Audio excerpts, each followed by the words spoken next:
Hello and welcome in. Happy Friday. This is the Dean Withers Show, episode 504. For everybody who's joining us live on this beautiful evening, thank you for being here. I hope that you've had a great start to your Friday and a great start to your weekend. I'm really jealous of a handful of you guys, specifically out there in Europe, who got to witness that beautiful solar eclipse. What was that, yesterday or the day before? Real jealous. Hopefully we'll get one here soon in North America. I appreciate you guys so much for being here. If this is your first time tuning into the live stream, you are in for a treat. I say this every day, and I always mean it. These streams are like a box of chocolate. You never know what you're going to get. From really boring people who just want to talk about the economy and very small, intricate nuances within it because they're working on their PhD, to the most extravagant and crazy people that you've ever seen in your whole life. We debate people on the right, we debate Trump supporters, and we debate people that we politically disagree with for 4 hours a day, 7 days a week. And the reason why we do these streams is to change minds. If not the mind of the person that we're debating, the minds of members of the audience, as well as we like to better equip some of the viewers at home on the left with great talking points to change the minds of the people in your own life. We call it the butterfly effect. Now, before we try to get that very first Trump supporter up of the evening to have a debate with us, let's go over the breaking news. We are kind of watching a little bit of a GOP revolt against Trump today. As the numbers are in, last month in July, we posted a $474 billion deficit. The largest monthly deficit since 2021, when the economy was at a standstill and we were dumping trillions of dollars into stimulus. And that's not making MAGA too happy. That's not making the GOP too happy. No wonder Trump has the lowest approval rating out of any president in U.S. history at this point in their term. We even saw people like Ron DeSantis hit Twitter and say, "Isn't this what Doja was for?" And he surprisingly, seemingly for the first time in his life, raises a good point. Trump ran on reducing spending, reducing deficits, reducing our nation's debt. And what we've been giving is one of the most spendy admins ever. First and foremost, Trump personally accounts for 27% of this nation's debt, the most out of any president in our nation's history. And already, so far in his second term, keep in mind we're only a year and a half in, he has already spent close to $5 trillion. And under Biden and Harris, they only spent a little bit over $4 trillion in 4 years. And now we're posting some of the largest deficits since the pandemic. This is bad. This is really bad news for MAGA. This is really bad news for Trump. This is really bad news for the presidential administration. We're going to go ahead and hop into those debates, folks. MAGA, we need to talk about this as well real quick. MAGA has been desperate recently to try to take me down. The most desperate I've ever seen them. A type of desperation that goes beyond the limits of conceivably moral or allowable in accordance with our own humanity. You might hear some really disgusting things today from these really vile, really grotesque people.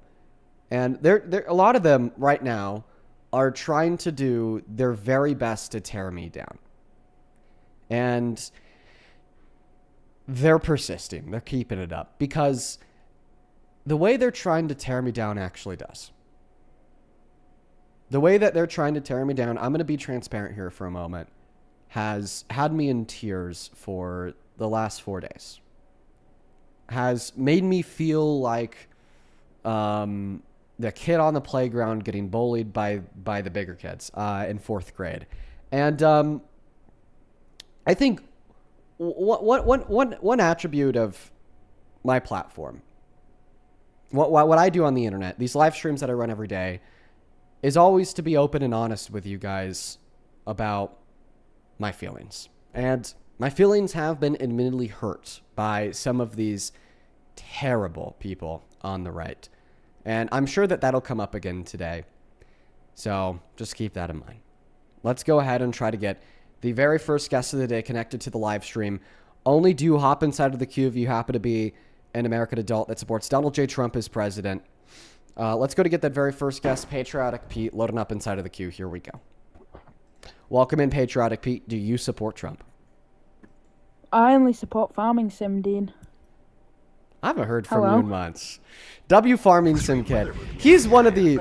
Sorry, pulling up my own stream on YouTube, and I'm getting an ad on my own stream. Goddamn.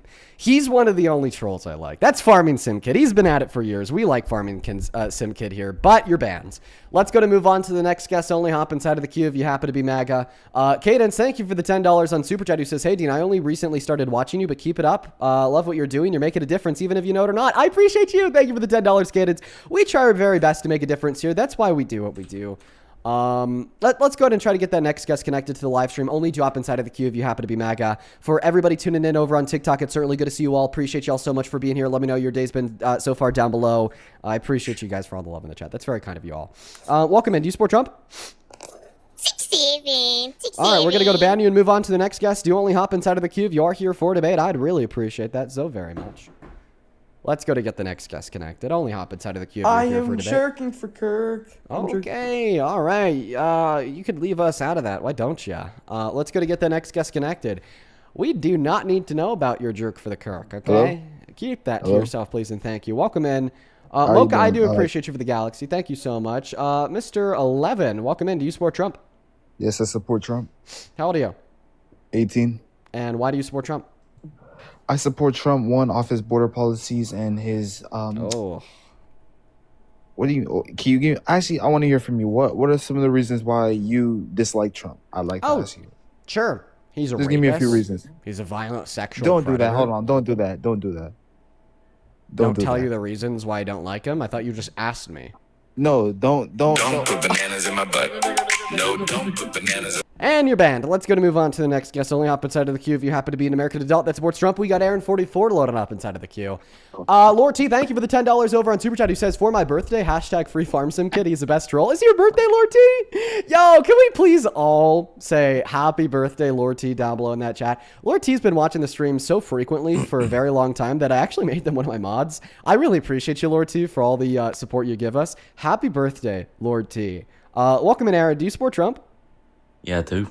How do you? Fucking problem about it. I think I do have a fucking problem with it. But before we talk about that problem, let's make sure that you aren't British, because you sound quite British. What time is it? 1816. 1816. So 616. What state are you in? Hawaii. Wow, you're wrong. Let's go to move on to the next guest. Only hop inside of the queue if you do happen to be MAGA, everybody. I would really appreciate that so much. Let's go to get the next guest connected right now. Only hop inside of the queue if you are here for debate. We got 303 loading up inside of the queue. Let's go to get our next guest connected. Evie, I appreciate you for the $20 over on Super Chat, who says, I'm loving the Deftones shirt, Dean. What's your favorite song? Love you and all that you do. Probably changes. I appreciate you for the $20. Yeah, listen, I usually don't wear long sleeves just because I get way too warm in them, but this is legitimately all I have clean for the day, so we're going to be rocking. But, I mean, it is totally swag. You know, it's totally swag, so let's go to get that next guest connected. Welcome in. Do you support Trump? Hello. Reward Hub is not here. Let's go to move on to the next guest right now. We got Lily loading up, guys. Please try not to troll us so we can find that first guest of the evening. I'm sure everybody watching would really appreciate it. I'm sure everybody would watching would really appreciate it. Lily, do you support Trump? I am not 18, but my sister's 18. And Sorry, banned. Moving on to the next guest. Sometimes I will debate adults on kids' accounts, but the adult has to be like your parent. Because an aspect that's involved is, you know, them consenting to you using the account since they're your guardians. Welcome in. Do you support Trump? Yes. How old are you? 18. Wait. Yeah, for sure. What year are you born in? Sorry, I'm kind of nervous. Okay, moving on to the next guest, folks. If we keep moving like this, we won't have any debates at all. Appreciate you, Katarina, for the Galaxy. That's very kind of you. Thank you, thank you, thank you. Thank you. Moving on to the next guest right now, folks. I'm trying my best. Welcome in. Do you support Trump? Dean, I love you. All right, guys, if we keep on moving like this, we're not going to have any debates at all. Please stop. Please stop. Please do stop. I need to quickly blow my nose here, everybody. Give me one moment. Hey, what's up, you dumb motherfucker? God damn it, he's gone. Come back, boy. Sorry, I had to blow my nose, you dumb motherfucker. How old are you? 18. What year are you born in? 2008. Okay, what month, you stupid asshole? Hey, November. Oh, okay. Thanks. So do you support Trump? Yeah, but I gotta ask you something. Oh, what do you have to ask me?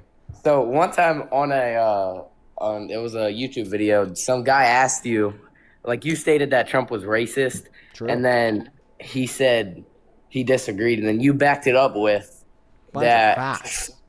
Trump decided to rent. life- No, I'm not saying it's not facts. I'm just saying I disagree with you because Trump rented more to white renters and not to black renters, but black renters take up more than half of the evictions when they're only a fraction of the population, and they are more likely to do property damage. So would you rather rent to someone that's higher, much more likely to take care of your property, pay on time? And also black people are 78% of the population that pays, they're late on their rent. So are you a fucking retard, or would you rather give your property to someone that would... Well, we got to kick him for using that derogatory term. But what you're engaging in is called a composition fallacy. And what a composition fallacy is where you basically say, oh, well, because individuals with lower socioeconomic standards are disproportionately less likely to pay rent on time, and black individuals are disproportionately more likely to be in lower income groups, that therefore black individuals are more likely to not pay rent on time. Well, that's actually not true. Okay, because it more so has to do with socioeconomic conditions. And it absolutely is true that the average black American has significantly worse off socioeconomic conditions compared to the average white American because of the history of racism, slavery, and its aftermath that we still see to be true today in America. Now, I think that conversation is just going to go right over your head. But I did have to kick you for the derogatory term that you used. Let's go to move on to the next guest. Only up inside of the queue if you happen to be MAGA. We got Sidestep letting up inside of the queue.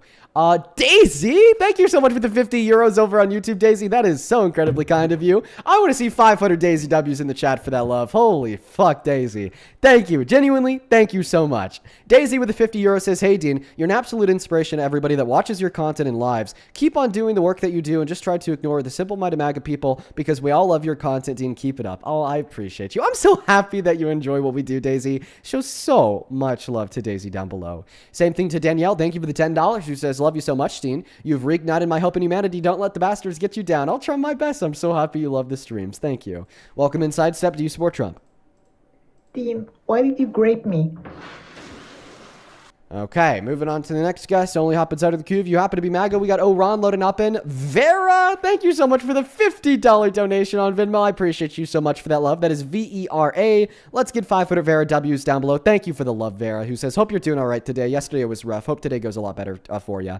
Me too. I appreciate you for the $50, Vera. Do show some love to Vera down below for the $50.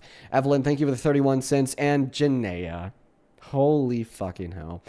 Janaea, thank you so much for the $150 donation on Venmo. You have been so kind to me for so long now, Janaea. I am so grateful for you and your support. Genuinely, from the very, and I mean very bottom of my heart, thank you so much. Holy shit. Dude, I want to see 1,000 Janaea W's down below. That is such an incredibly kind donation. And Jonathan, thank you for the galaxy. Janaea with the 150 says, I'm so sorry for everything that you're going through and dealing with these heinous people. I hope you know you're not only changing minds but lives. As of yesterday, getting people out of speeding tickets. Wishing you a great stream. Oh, that was you. I saw your donation after I ended yesterday. I hope you saw my response. Thank you for the $150. Welcome in. Do you support Trump? Duffy! Yeah, I do. You do? How do you? Hello? 22. Oh, that British accent leads me to a very important question. What time is it? Yes. It's 3? Right now it's 4. It's 5:23. Oh, what state are you in? Texas. Oh, what's the capital of Texas? What do you mean, bro? Oh, you don't know what a capital of a state is? You're British. You're banned. Moving on to the next guest. Only hop inside of the queue if you are here for debate, everybody. Let's go to get the next guest connected. Holy cow. Holy cow. These people are giving me strong. Is it 1776 all over again? Are we getting invaded by the Brits? Hello.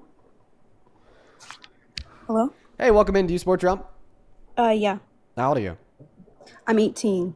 God, just the idea of an 18-year-old woman supported. The idea of like anybody supporting Trump is a bad one, but specifically the idea of like a young woman supporting Trump. You I'm just sorry. have so No, much I'm reason. iffy on it. Like I'm leaning more towards him.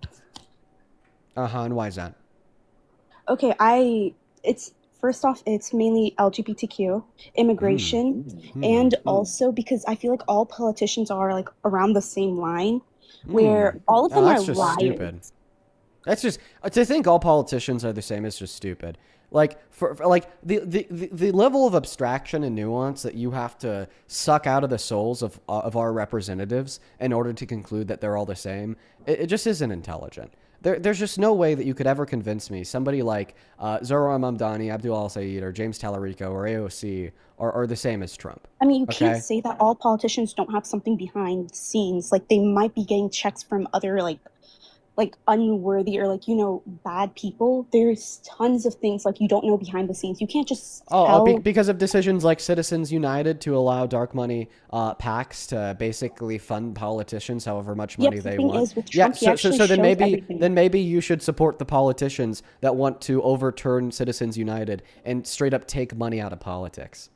Oh, but no, instead you want to support the guy that's received over $230 million from the state of Israel, scanned his supporter for billions of dollars, and tried to reach an illegal settlement with the government to ever prevent the federal government ever again from investigating him for tax fraud. Let's start off with the first thing you said. You said the LGBTQ plus community. What about the LGBTQ plus community leads you to the conclusion that you should support Trump as president? All right, I know you've talked about this a lot in your previous lives, but trans women in women's sports, I feel like that's a big thing, especially. I think you've heard of Leah Thompson, I believe that's her name, the trans athlete who, like, she moved from male competitively. She was around like 500th place when she was in the male league, but then once she moved to women, she was like in the nationals. She was like this huge deal, and other women have spoken out against her. Yeah, so that's actually just not true. Leah Thomas, when competing in males leagues, had set multiple records in, I believe, the 300 meter. And then after she moved to women's leagues, after 2 to 3 years of hormone replacement therapy, she never placed again. I don't know why people on the right use her as an example. Here's what I'd say. I think it's okay for trans women to compete in women's sports as long as they don't possess an unfair biological advantage. And in many scenarios, that unfair biological advantage could be accounted for with multiple years of HRT. But I agree, it's a little bit more individual than a lot of people make it seem. Would you say that would be like... Don't cut me off, please. I'm almost done speaking. I'm sorry. But here's what I'd say. I think that from the perspective of being a pro-trans advocate, this administration's impact on trans Americans has been very meaningful. Stripping them of their rights, identifying them as terrorists, using them as the burning building scapegoat from all of the other issues impacting the nation. But from the perspective of being anti-trans, I don't think you have an argument that his impact on trans people has been meaningful at all. So there's around 16 trans women in the NCAA, and a vast majority of them live in blue states, if not all of them. This means that Donald Trump giving states the ability to ban trans women's competition in women's sports will only impact, like, at maximum 2 trans women in red states, and then they'll just move to blue states and keep on competing. So in other words, there's literally no real world impact from Donald Trump's aim and push to ban trans women from competing in women's sports. There's none. It's just all flubber. It's just all words. It's just all virtue signaling to try to get you to support him and his administration, absent all their flaws. In the 70s, we had McCarthyism and the Red Scare, where particularly people on the right, some Democrats too, would try to get people to vote for them, not because they wanted to advocate for genuine change for the betterment of our nation, but rather because they were going to take care of the communists. Well, today I feel like it's the trans scare.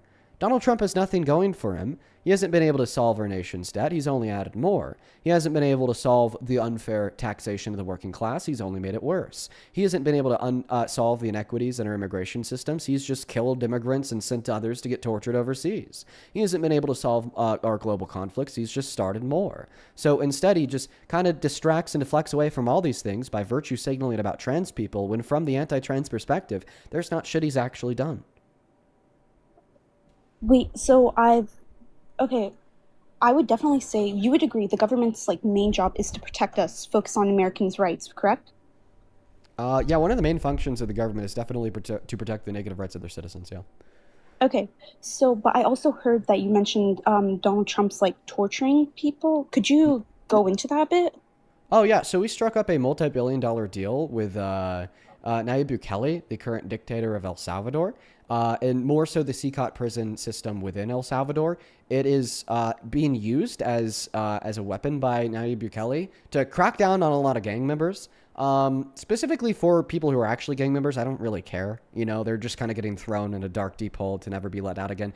I mean, there's actually been some good impacts on the crime rates in the country. But the harm comes in with the lack of due process that they're giving to the individuals that they're throwing in that camp, and especially the immigrants from America that they're sending to that camp. We saw 300 Venezuelan immigrants deported with no due process to El Salvador, where they were then literally beaten, tortured, and starved. There are immigrants at mass being sent from the U.S. to El Salvador who are literally being tortured in accordance with independent human rights watches and the accounts and perspectives of the detainees. And that's beyond immoral. This is things that have been documented and like have been proven against. Oh yeah, documented for years now. For like, when did this first start? I don't know, chat. What was it, like 5 years ago? CCOT opened. But I mean, we hear these stories even from the people that we have illegitimately sent there and had returned home to America because we violated their rights. And I mean, this is very well documented. We hear this from Rights Watch and Human Rights Watch organizations across the globe. Donald Trump is complicit in torturing immigrants, literally torturing immigrants. And that makes sense for him. He's a torturous guy himself. The court ruled he raped a woman. Why would he care about a random immigrant getting tortured overseas if he doesn't care about himself torturing a woman in a changing room by raping her? Oh, okay. So it was, you said 5 years ago. Was he president at that time? That's when CCOT opened in El Salvador, independent of Trump. But with the dawn of Donald Trump's second administration, he's now just struck a deal with El Salvador to send some immigrants there in violation of their rights. He wants to be a tyrannical, brutal dictator who kills people, sends people overseas illegally to be tortured, ignores the Constitution, ignores the law, defends ICE agents who are straight up executing Americans in broad daylight in America. Like, this just isn't the type of guy that I want to represent my country.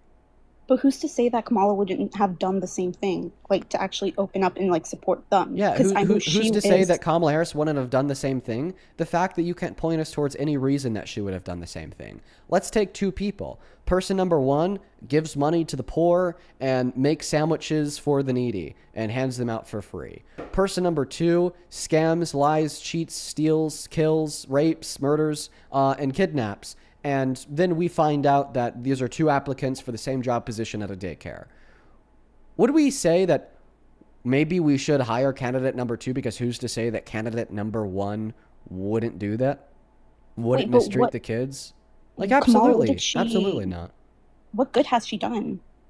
Because all I've seen is her working with the Biden administration to pass some of the best domestic policy that we've seen in modern American history, to pull millions out of poverty, to create millions of jobs, to significantly increase real median wages for the working class, running on policy to recodify protections for women's access to abortion.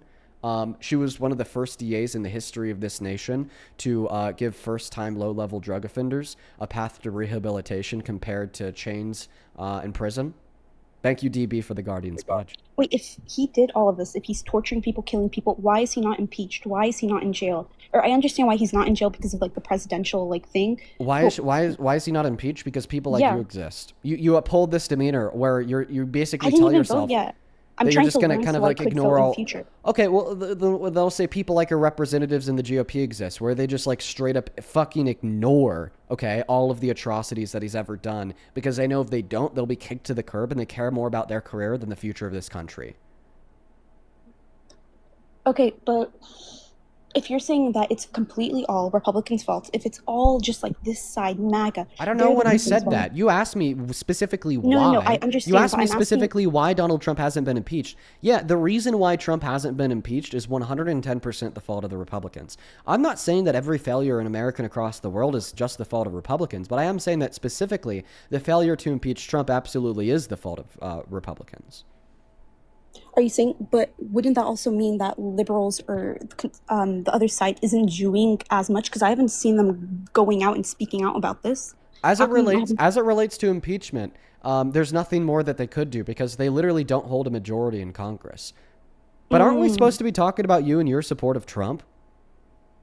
No, this is going with it because I feel like him actively hurting people, because I'm all for America. I like pro-life.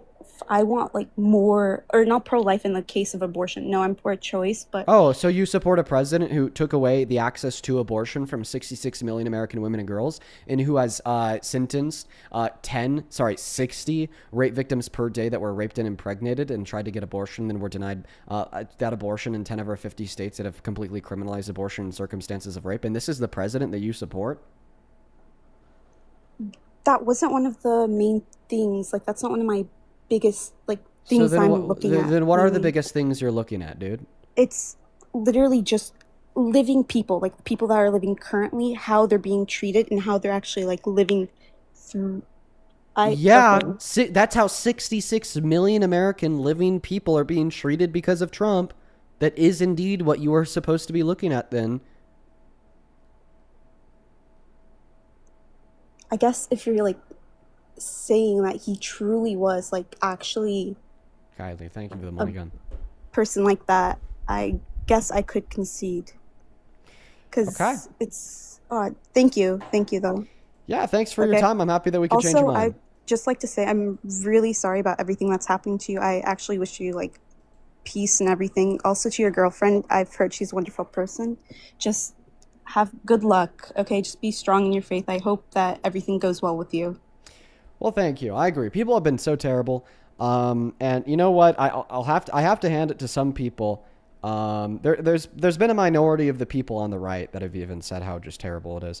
But I think the scary part is that it's not the majority. The scary part is that it's not the majority of people on the right. And it's just so violent and terrible and disgusting and despicable and gross and abhorrent and oh God, I don't even want to think about it. Only up inside of the queue if you happen to be an American adult that supports Donald J. Trump as president. For everybody in the comment section who says, did you buy your girlfriend the chocolates, flowers, and coffees? I did. I came home with him to her last night from the gym.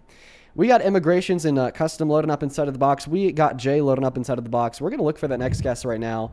Jay, welcome in. Do you support Trump?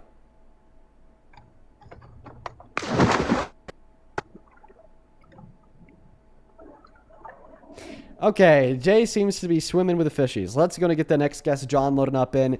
I'd like to give a huge shout out to Born with the 50 Canadian dollars over on Super Chat. Thank you, Born, for the love.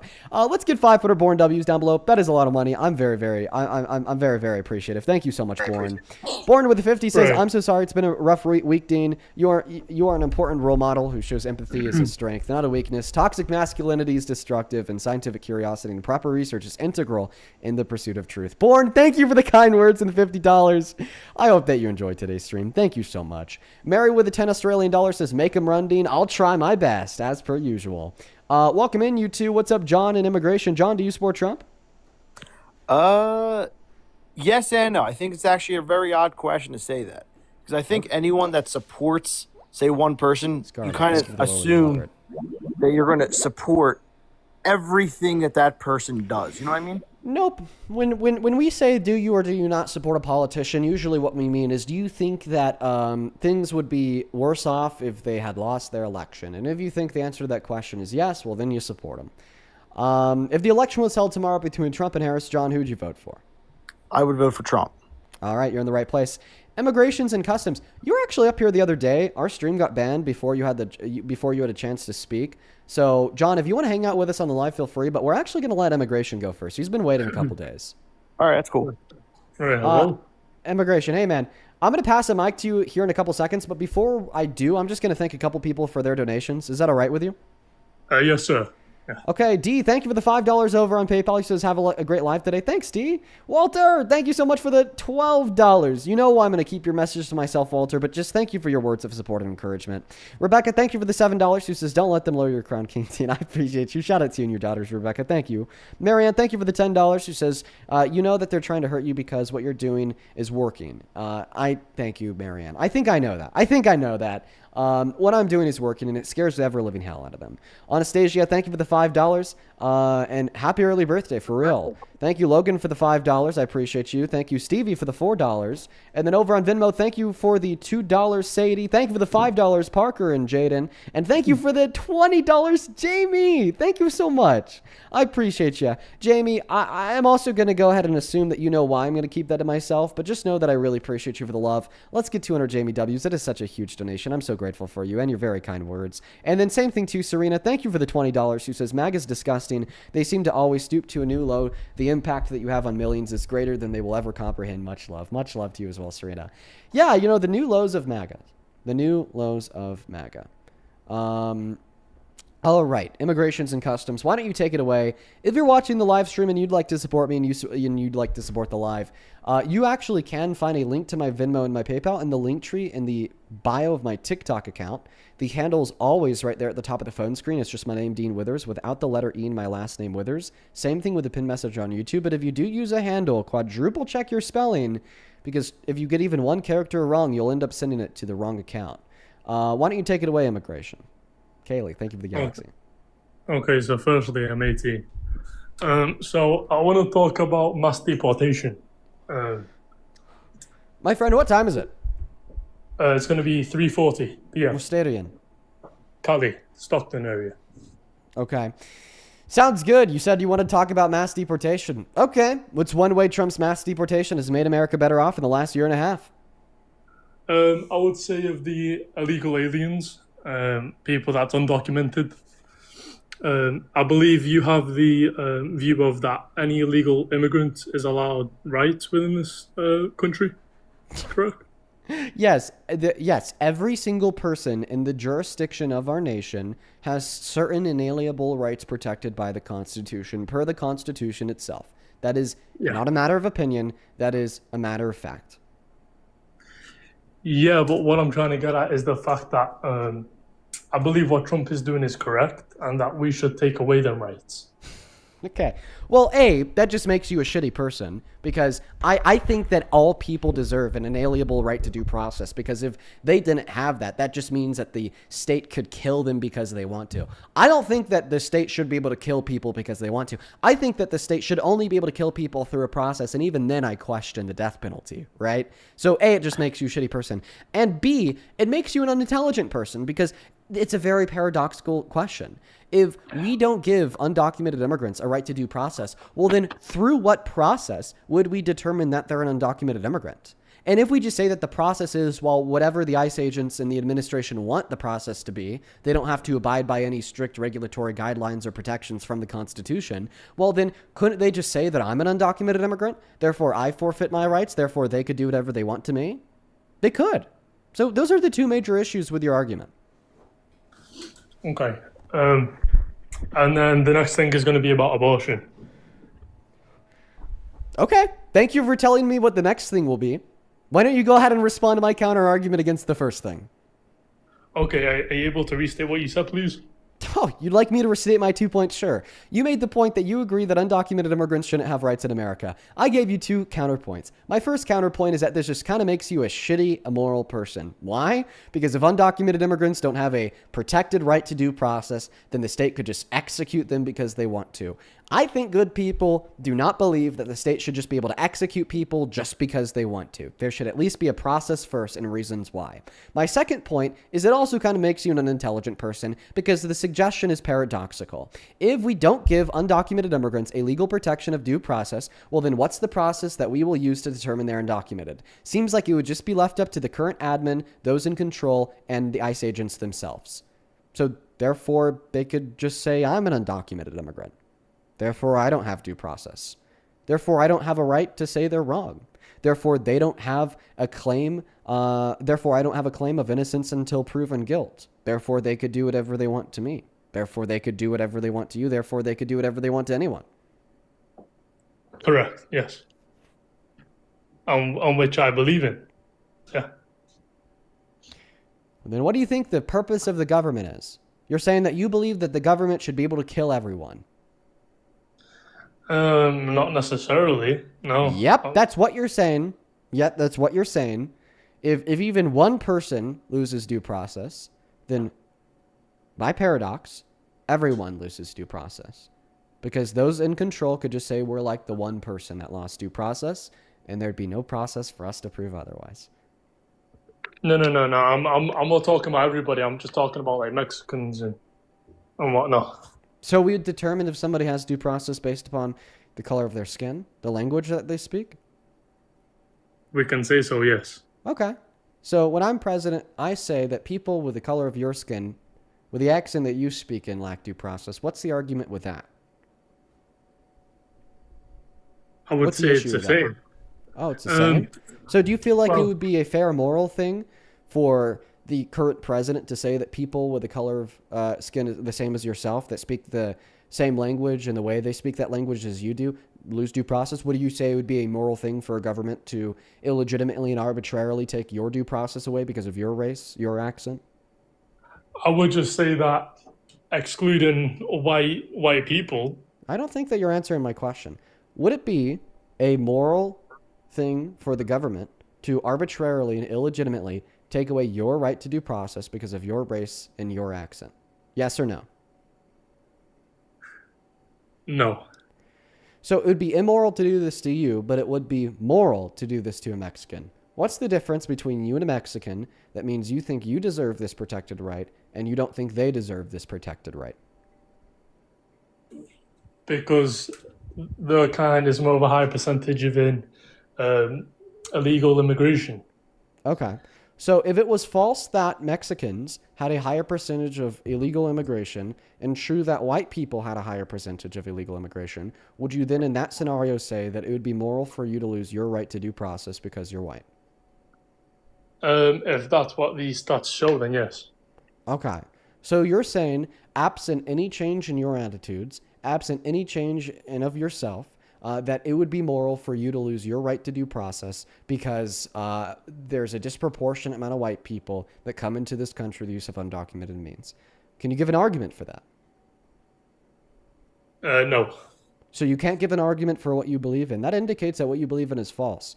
And by the way, the last 2 minutes have just been a demonstration of why you're wrong. But to sum it up in 2 words, you're racist. No. Yeah, and I just demonstrated that. We just reduced you down to a point where you literally admitted that you couldn't give an argument for what you believe in. You're racist.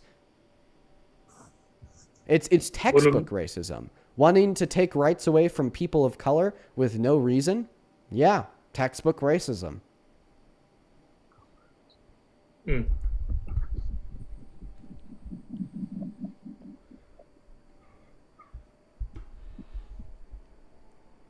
What now then? Oh, what now? I don't know. Become a better person, introspect, observe virtue, educate yourself, seek knowledge, seek change. Okay, thank you for the galaxy. You hold us back. You make society worse off. Go educate yourself. Go learn. I mean, like currently right now, you really don't do too much for us. In fact, you just regress us. You hurt us. You're kind of like the bottom of the barrel idiot. Like, what now? Yeah, go educate yourself. Become better. Well, I've got a question for you. Okay. You know, with this abortion issue, right? Right. Can you hear me? Hello? That wasn't a question. You know, with this abortion issue is a statement. That's not a question. No. That wasn't the question. I was just checking if you can hear me because yeah, it's I not can saying hear I'm you. Speaking. So what's your question? I want to ask you why you think it's okay for abortion to happen, because people can see it from different points of view, such as religious point of view, life point of view, different point of views. Yeah, I don't think that there's any point of view on the matter of abortion that would reliably determine that it's wrong, that could back up that perspective with substance and justification. Okay, so you think it's correct and okay for someone to get an abortion? I think it's a good thing, yeah. There are many reasons for women to get abortions. There are relational reasons, there are financial reasons, there are instrumental reasons, there are career-oriented reasons, there are professional reasons, there are educational reasons, there are bodily reasons. There are so many reasons for women to get abortions. And how many reasons are there not to get abortions? Can't really think of any. Me personally, I would say one or two. But obviously, you've most likely going to be have heard in this with the fact that some people are stupid, teens, for example. I'm waiting for you to tell us why you think that abortion's wrong. Because it's killing a human. Okay. It's killing a living thing. Yeah, that is killing a living thing. And we do that all the time. We kill living things when we want to eat a cheeseburger. We kill living things when we brush our teeth. You got all the microbes growing on your plaque. We kill living things when we cut down trees. We kill living things when we spray a wasp's nest. I'm not sure that killing a living thing is enough to jump to the conclusion that what you're doing is wrong. And maybe you'll say, well, what's special about the instance of abortion is that you're killing a living thing that's a human. Okay. Yeah. And I don't think that your species is a thing that makes you valuable. I don't think that my species is the thing that makes me valuable. I think that your conscious abilities are the things that make you valuable. Your ability to rationalize, explore the world around you in a subjective manner, to intellectualize. Those are the things that make you meaningful. And more than that, those are the things that make you you. Can a fetus do any of those things? No. Does a fetus have any of those abilities? No. Does a fetus even have any of those capacities? No. I don't care. I mean, it's kind of rude though, isn't it? It's a bit. I don't think it's rude at all to recognize that there's no argument to conclude that the fetus is morally considerable in the slightest, and that we should absolutely not just allow, but support women and their right to access abortion in accordance with their professional desires, their educational desires, their relational desires, their medical desires, and their bodily desires. That's not rude, that's virtuous.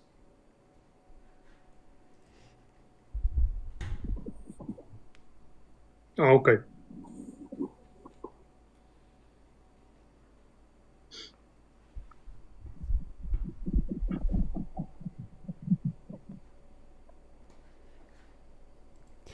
If you can't tell, I'm just quiet, waiting for a counter argument. What, sorry? I'm not speaking because I'm waiting for you to give me a counter argument. Ah, okay.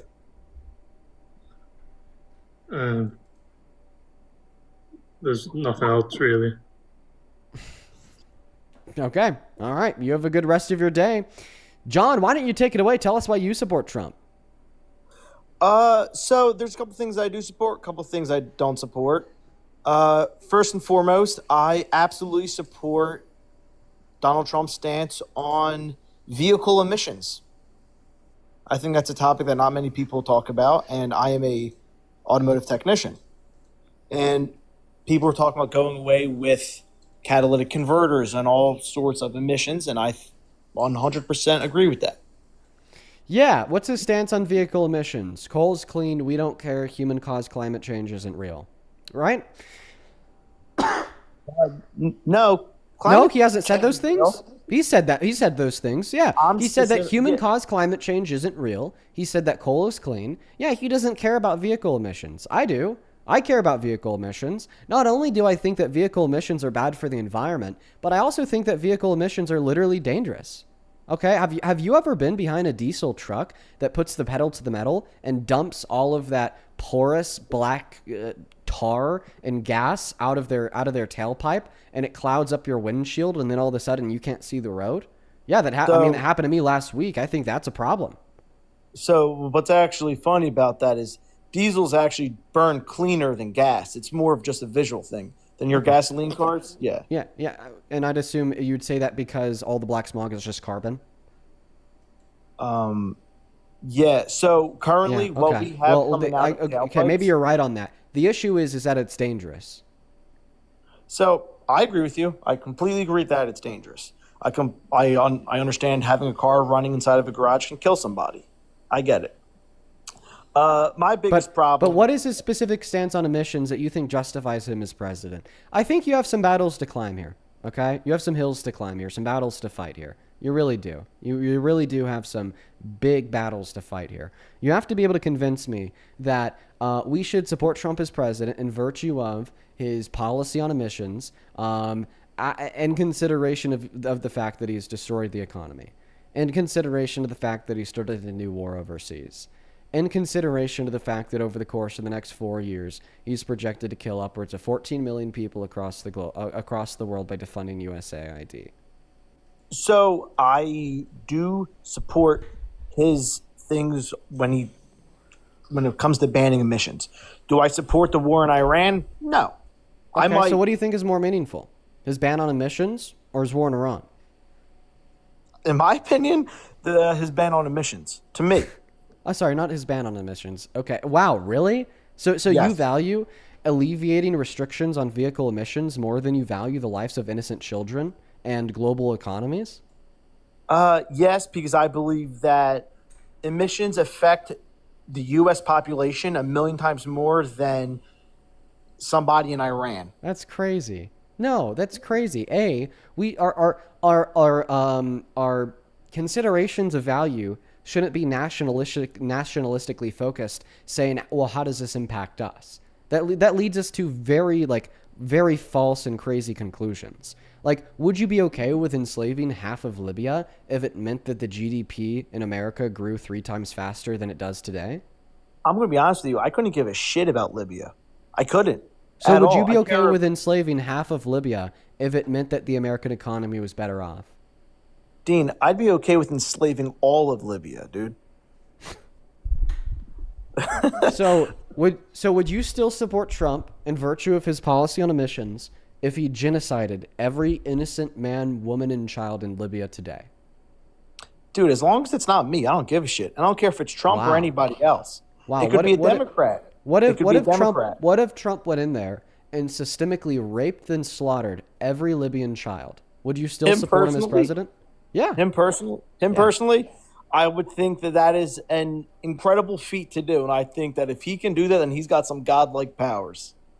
So if he raped and slaughtered thousands of children, you'd only support him more because he'd have godlike powers. Dude, yeah. Do you know how hard it is to have sex with thousands of people? Wow. Yeah, I really think that this live stream draws out the crazies, that's for sure. Quick question. What if you were Libyan? What if I was Libyan? Then I would try to move to America, dude. Oh, yeah. Yeah, you don't have the money to.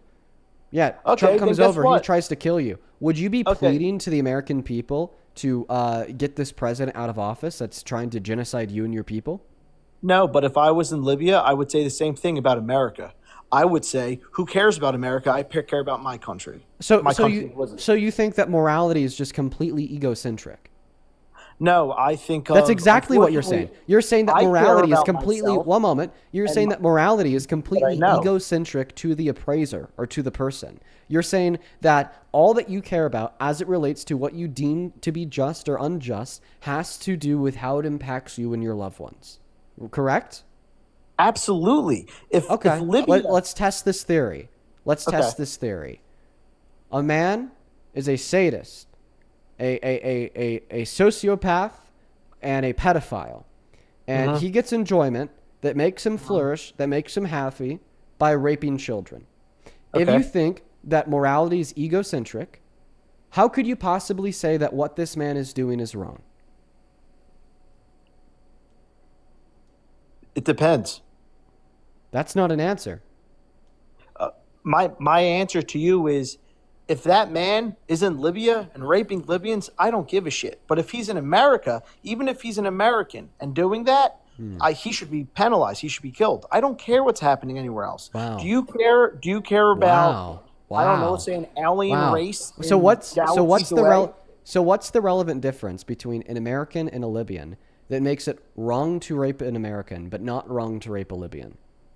Because if it's wrong to rape an American, then that stands for everything that I stand for in my country. You're not answering my question. I asked you for the relevant difference between an American and a Libyan that makes it wrong to rape an American, but not wrong to rape a Libyan. I'm not saying it's not wrong, Dean. What I'm telling you, you are saying it's not wrong, or else you would give a shit. I don't care.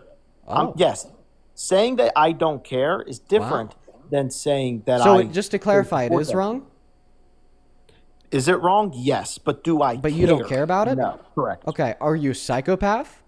No, I'm not a psychopath. Are you a sociopath? Nope.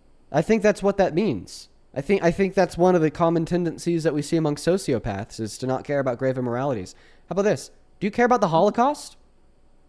Yes. The Holocaust? Oh, wait, why? It happened Why? in Germany. It impacted Why? Germans. It impacted Polish people. It impacted French people. It impacted Spanish people. I mean, Why before do I we care about intervened the after Holocaust? Pearl Harbor, it didn't impact us. So, Oh, would you care about the Holocaust pre Pearl Harbor? Yes. Why? Why? Because Jews were in this country ruining this country too. Oh, so you actually supported it? No, I don't think it happened. Oh, you don't think that the Holocaust happened? Not to what they said it was. Oh, why do you think that? Well, because for starters, the numbers of how many Jews were killed have astronomically increased over the years. In the 90s, our parents were taught that they were a lot less than 6 million. Okay. The problem is, have you ever heard the statement? Okay. So you're saying that data changing over time means that data is unreliable. Do you accept that in the 90s, doctors taught your parents that it wasn't bad for your health to smoke a cigarette? I don't think that was in the 90s, but yeah, it was. Were your parents taught that doctors that it was not bad for your health to smoke a cigarette? But you're talking about. Can you answer my question? By the way, the answer to my question is yes. Okay. So therefore, because the scientific consensus of the impact of smoking a cigarette on an individual's health has changed since the 80s or so until now, that therefore you can't reliably trust that it's wrong or it's bad for your health to smoke a cigarette. Okay, well, that's clearly like an inadequate account of why you don't trust the data that exists today, because data can change as we learn more. Not to mention that I'm not even convinced that what you're saying is true. I'm not convinced that in the 90s people were taught that less than 6 million Jewish individuals were killed in the Holocaust. Also, not to mention, I may have been wrong there with my decades as it relates to the enlightenment of the wrongness, badness to your health of smoking a cigarette, but the point still stands. So the Holocaust is, in fact, one of the best documented, if not the best documented event in human history. We have so much documentation on the Holocaust and how many individuals were died. And I think that your skepticism is rooted within your own delusion. So let me ask you a question then. In the 90s, were Jews killed in Auschwitz? Were individuals, including Jewish individuals, killed in Auschwitz? Yeah, of course. We saw in the 90s. we saw concentration camps across Nazi Germany. In the 90s. After Nazi Germany fell, after the Reich was abolished? Yes. Yeah, they weren't getting systemically slaughtered by the Nazis. No. What are you talking about?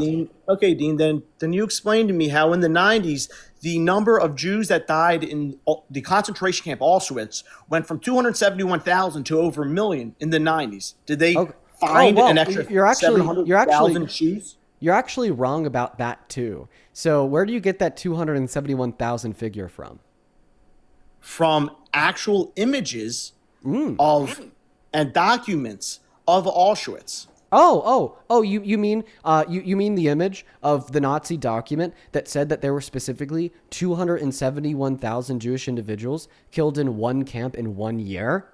Oh, it's funny. It's funny because a lot of Nazis like you can't read. I mean, it makes sense because you're Nazis. That for you and for everybody else watching the live stream, these Nazis get the 271,000 figure from a document from the Nazis that says that there were 271,000 Jewish individuals killed in one concentration camp in 1 year. And then they say, oh, this must be the amount of people that got killed in all the concentration camps and the ghettos in all years, everywhere. You're just a dumbass. And yeah, of course, this is the guy that's saying he's okay with black people getting systemically raped, killed, and slaughtered. You're a Nazi. You're an irredeemable scum. Get the hell out of my live stream. You're no more meaningful to me than the the dirt on the ground I wipe off on the whole house mat coming into my humble abode. Get the hell out of here. Okay, you don't care about anyone outside of yourself? Guess what? I don't care about you. Mocha Baby, thank you for the galaxy. Let's go to get the next guest connected. Only opposite side of the queue. If you happen to be MAGA, I'd really appreciate that. Elise, thank you so much for the $20 over on YouTube Super Chat. I appreciate you, Elise. Who says, hey, Dean, so upset about what's happened to you yesterday. I'm from Turkey and our system is no different. I feel less alone, and you make Turkish teens feel seen and heard from afar. Oh, I appreciate you for the love, Elise. That is very, very, very, very kind of you. Let's go to get the next guest connected. Only hop inside of the queue if you happen to be MAGA. Let's go to get the next guest connected to the live stream right now, folks. That is very, very, very kind of you. Here we go. Only hop inside of that queue if you're here for debate. And you know, it's kind of crazy. Like, wow. It's just like you're randomly like a Trump supporter is like a Nazi. Oh, color me shocked. Wow. Let's go to get the next guest connected. Only hop inside of the queue. And by the way, that guy's main concern was emissions. I just wanted to throw that one out there. That guy's main concern was emissions. Let's go and get the next guest connected. For the 26,000 people that we have hanging out with us for today in the stream, make sure that you're double tapping away on that phone screen, sharing out that live. Appreciate y'all for being here. Keisha, thank you so much for the fireworks. Over on Venmo, thank you so much, Jadelyn, for the $5. I'm so happy that we could open your eyes. That is incredible. And then Christian, thank you for the $15, who says, Zine, you're so intelligent and such an amazing role model to everybody. Please don't let the important behaviors of MAGA do anything but motivate you to continue doing this very real and difficult work. Oh, thank you so much, Kristen. I appreciate you. Thank you, thank you, thank you. That is beyond kind of you, genuinely. Same thing to you, Shannon. Thank you for the $10, who says, sending more mom love. I appreciate you, Shannon. It's good to see you today. Trisha, thank you so much for the $10. I appreciate you. Yeah, I would definitely debate Lars Larson if you could find a way to get him on the stream. As well as, thank you for the $15 donation as well, Trisha. That's a total of $25. Let's get 250,000 Trisha W's. Thank you so much for that love. I do appreciate you for that love and support. Thank you, thank you, thank you, Trisha. And then Jonathan, thank you for the $5. And then Kira, thank you for the $5. And Trisha actually sent another $20 donation. God damn. Who says, don't let these bastards grind you down. We need you more. We need you and all the good work you do. Knowledge is power. Keep on speaking the truth. Is an almost 50-year-old Gen Xer. You give me hope for the younger generations and my daughter's future. Well, thank you, Trisha. You sound like a great parent. I bet that your daughter will have an awesome future because of you. Let's go to get the next guest mental art connected. Savannah, thank you for the $5 as well. Briley, thank you for the $10. I appreciate you. Then Rente, thank you so much for the $10. Who says, there are photos and videos of the Holocaust. True. By the way, it's like Renata. Sorry, Renata, thank you for the $10. And then Noel, thank you for the $5 as well. Welcome in. Do you support Trump? No, I do not. I'm actually independent. I'm 24, born in 2002, if you need to know. Okay. I hope you have a good rest of your day. We are just looking for people to just have a conversation with on the right. So let's go to get the next guest connected. Thank you so much, Georgina, for the $25 donation over on PayPal. I appreciate you, Georgina. Let's get 250 Georgina W's, who says, hey, Adine. Thank you for everything that you're doing. I admire your confidence, intelligence, and patience to speak to the crazy cattle of the fish that you deal with. Oh, thank you so much, Georgina. What? And by the way, I'm so happy that the live streams have been able to help you out in your mental health. Welcome in, Seven. Do you support Trump? Yes, I do. I'm 20. I was born in 2006, June 8th. Shabeli, thank you for the $20. Who says, new viewer here, but I appreciate everything that you do to educate individuals on the current administration and their negative impact. Oh, I appreciate you. Thank you so much for the $20. And I'm so sorry to hear that Puerto Rico is struggling. That's just so terrible. I hate the way that we've treated Puerto Rico. I really do. Then Alexis, Savannah, and Marianne, I appreciate you guys for the $6. Marianne, unfortunately, I don't have a PR box. And with all that being said, I'm pretty sure that we're caught up. Once again, if you want to support me and donate to me, support the live stream, you can find my Venmo and my PayPal and the link tree in the bio on my TikTok account. Pin a message over on YouTube. The handle's always right there at the top of the phone screen. Dean Withers without the letter E in Withers. Welcome in. Do you support Trump? I do. I'm 20. I don't know. Yeah, you already told me. I'm sorry. Sorry, brain fog. Go ahead, take it away. Tell us why you support Trump. So it's more of a different reason, and I'm open to like changes. Maybe you're going to be the person to change me to the other side. So my job, it revolves around crypto, and Trump is very beneficial for crypto. He's pro-crypto to my knowledge. When he was elected, Bitcoin, it doubled in price. It did, and even though that it's brought back down because of the war, I feel like it's going to go back up. No, when he was elected, when he won the election, okay, the price of Bitcoin went up significantly because people had high hopes that he would be good for crypto. Okay, well, then he was inaugurated. He said, I don't give a fuck. Completely ditched all of the promises that he made outside of like that one bipartisan crypto bill. And now like the whole crypto community is switched up on him. The price of Bitcoin is down, I kid you not, 44% since the start of his administration. Now, that's not just talking about the war. We're talking 2025 too. I'm pretty sure that in 2025, the price of Bitcoin went down by like 30%. There's just no, and I mean no argument that you could give me to claim that Trump is a good president rooted in crypto, considering the fact that crypto is down terribly. Now, would you think it was better under Kamala's influencement? Where would you think crypto would go? Be honest. I think Bitcoin would go to $20,000. No, listen. Historically, the big crypto coins have tracked general stock market trends. General stock market trends would be better off with a better economy. Okay, and we would have seen a better economy if Kamala Harris was elected, and that's just a fact. Okay. Then that brings me to my other reasons. You, based on the streams, you love mentioning how, I mean, whatever it was, he went backstage and saw the girls. Oh, yeah, when he admitted to violently sexually exploiting naked women and girls. It's not that it looks bad, it's that it is bad. But I definitely think, especially because that was, I mean, when was that? It was definitely before he was elected. It was... Oh, he just violently sexually exploited naked little girls before he was elected. Why can't we fundamentally agree that sexual predators shouldn't be in politics? Why can't we fundamentally agree to that?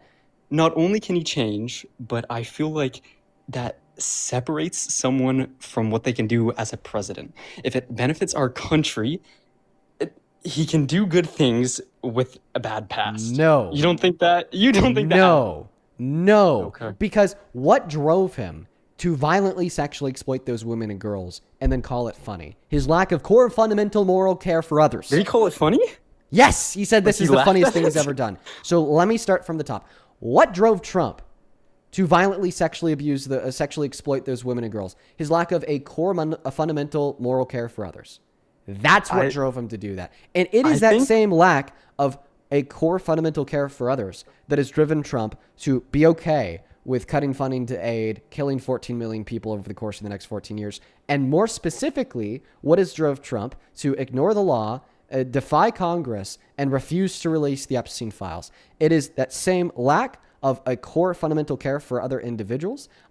And that is one of the many reasons why Trump is such a terrible president. And I think the moment that you and other Trump supporters start running frontline defense for a violent sexual predator arguing that maybe he could be good for the country, you've goddamn lost your way. Because not only is he terrible for the country, and not only are the reasons why he's terrible for the country in direct relation to his history of violent sexual predation, but regardless of all else, we should be able to agree to universal fundamental fact that violent sexual predators should never have power over their prey, and should definitely never have power over a country of 340 million people. Do you think money had part in the influence? I mean, you look at these billionaires; they become weirdos. You're not responding to what I'm saying. I'm open to change. I'm open to change, but I also want to give you a defense. Like, I feel like, and it's definitely not excusing it, but when you have enough money, you become a weirdo. It's not out of the ordinary. I mean, Jeffrey Bezos, he's so rich that he bought an island and flew out little kids. It's weird, but I feel like when you are that successful and you have power over the world, it just happens. It doesn't excuse it. Are you? I think this makes you a red flag. If you're saying that you would just become a predator and a pedophile if you had billions of dollars, you are just telling on yourself. He left the live stream. He was just telling on himself there. And he left. Let's go to get the next guest connected. Only opposite side of the queue if you happen to be here for debate. I'd really appreciate that. Thank you. Only opposite side of the queue. Welcome to Sport Trump. Yeah, hello. Howdy. I'm 18, 2008, May 5th. And why do you happen to support the worst president of your life? Okay, well, it's not more like I support him. I have like opinions on it, you know? Mm-hmm. And like I agree and not agree. Yeah. Before we hop into the debate, I think I have an obligation to address something in the chat. So I'm going to put you on mute. If you've been watching, Keisha, thank you for the sex appeal. If you've been watching since the beginning of the live stream, then you would have remembered me mentioning that the right has been launching a violent, inhumane, visceral attack and assault against me. I think that I have an obligation to talk about it. This could be reputationally destroying. I mean, what's happening to me? And I would never do this. I would never, ever do this. Let me make that clear. I'd never do this. What's happening to me right now is something that drives people to self-unaliving. Okay? It's never something I would do. It's never something I will do. But it is something that has made many others self-unalive. The right has lost all of their humanity, all of their decency, and all of their humanity. They've been bombarding me with fake rape allegations. And this is all consequential of one main fake rape allegation. We've been speaking about this on stream now for the last 3 days, but it's time that we lay it all to rest. Because not only does this significantly erode, harm, and genuinely destroy my mental health in ways that you're not seeing right now because I'm composed, but it could genuinely and very meaningfully be actually damaging to my long-term reputation. So what did I do? I did what I always do. I come with the facts, and I created a goddamn slideshow. The rape allegation is fake, obviously. Let's go through this together. The account. This TikTok account was created 4 days ago. Let me go ahead and make sure that it's visible on all means, both TikTok and YouTube. This TikTok account, after its creation, began to post videos claiming that I raped them, coming with a story and coming with paragraphs of information about what happened, where it happened, and what's transpired after it happened. The account is called Emily. There are many reasons that this account is clearly made up and that this Emily person isn't even real. Let's go ahead and start off with the first one. To the left of the screen, what you will see is an image posted on this Emily account. This is from a slideshow of different images. This is just the first one. It says, they defended his name, talking about me, then it goes into how I raped them. Well, first and foremost, we know that this account isn't real because the posts are AI. If we zoom in to the highlighted section of this image, where the red arrow's pointed at, we'll see that the quote-unquote machine that this fake teen is playing a game at is called SHAONVZHIXIN2. It is a completely fraudulent AI-generated image. This is, of course, referencing the account. You could find this account yourself. This was posted 4 days ago. Second, the posts on this account are contradictory.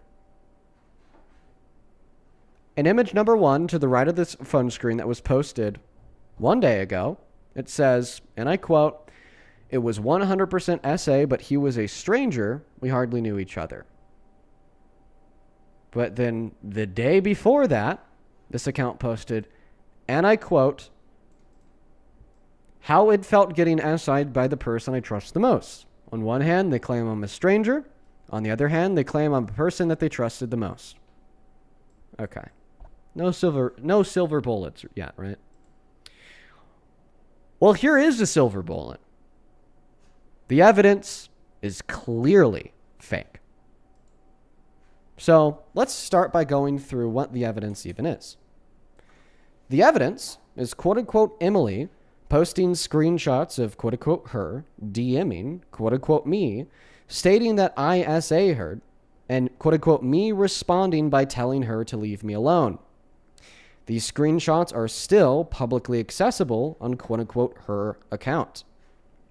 If you're watching on YouTube, you'll be able to see these screenshots really easily because they take up the entirety of the screen. Now, if you happen to be watching on TikTok, because the format is a little bit different, I'm just going to take a moment to zoom in. Here is the first screenshot posted by Emily.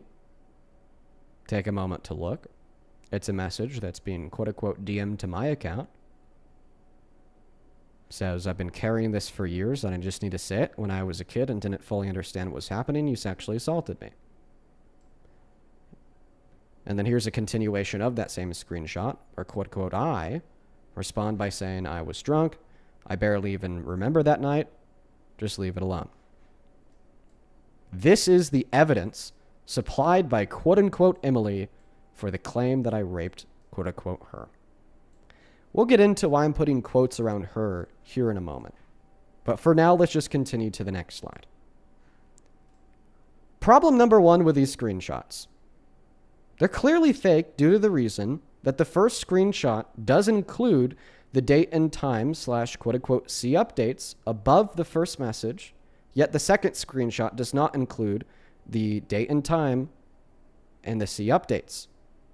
You could actually see this quite well. If we look at the first screenshot, there is no content between the message that was sent from her account to quote-unquote my account and the follow button beneath my name. Looking at the second screenshot, you'll see above that same message, it says today at 7:26 a.m. C2 updates.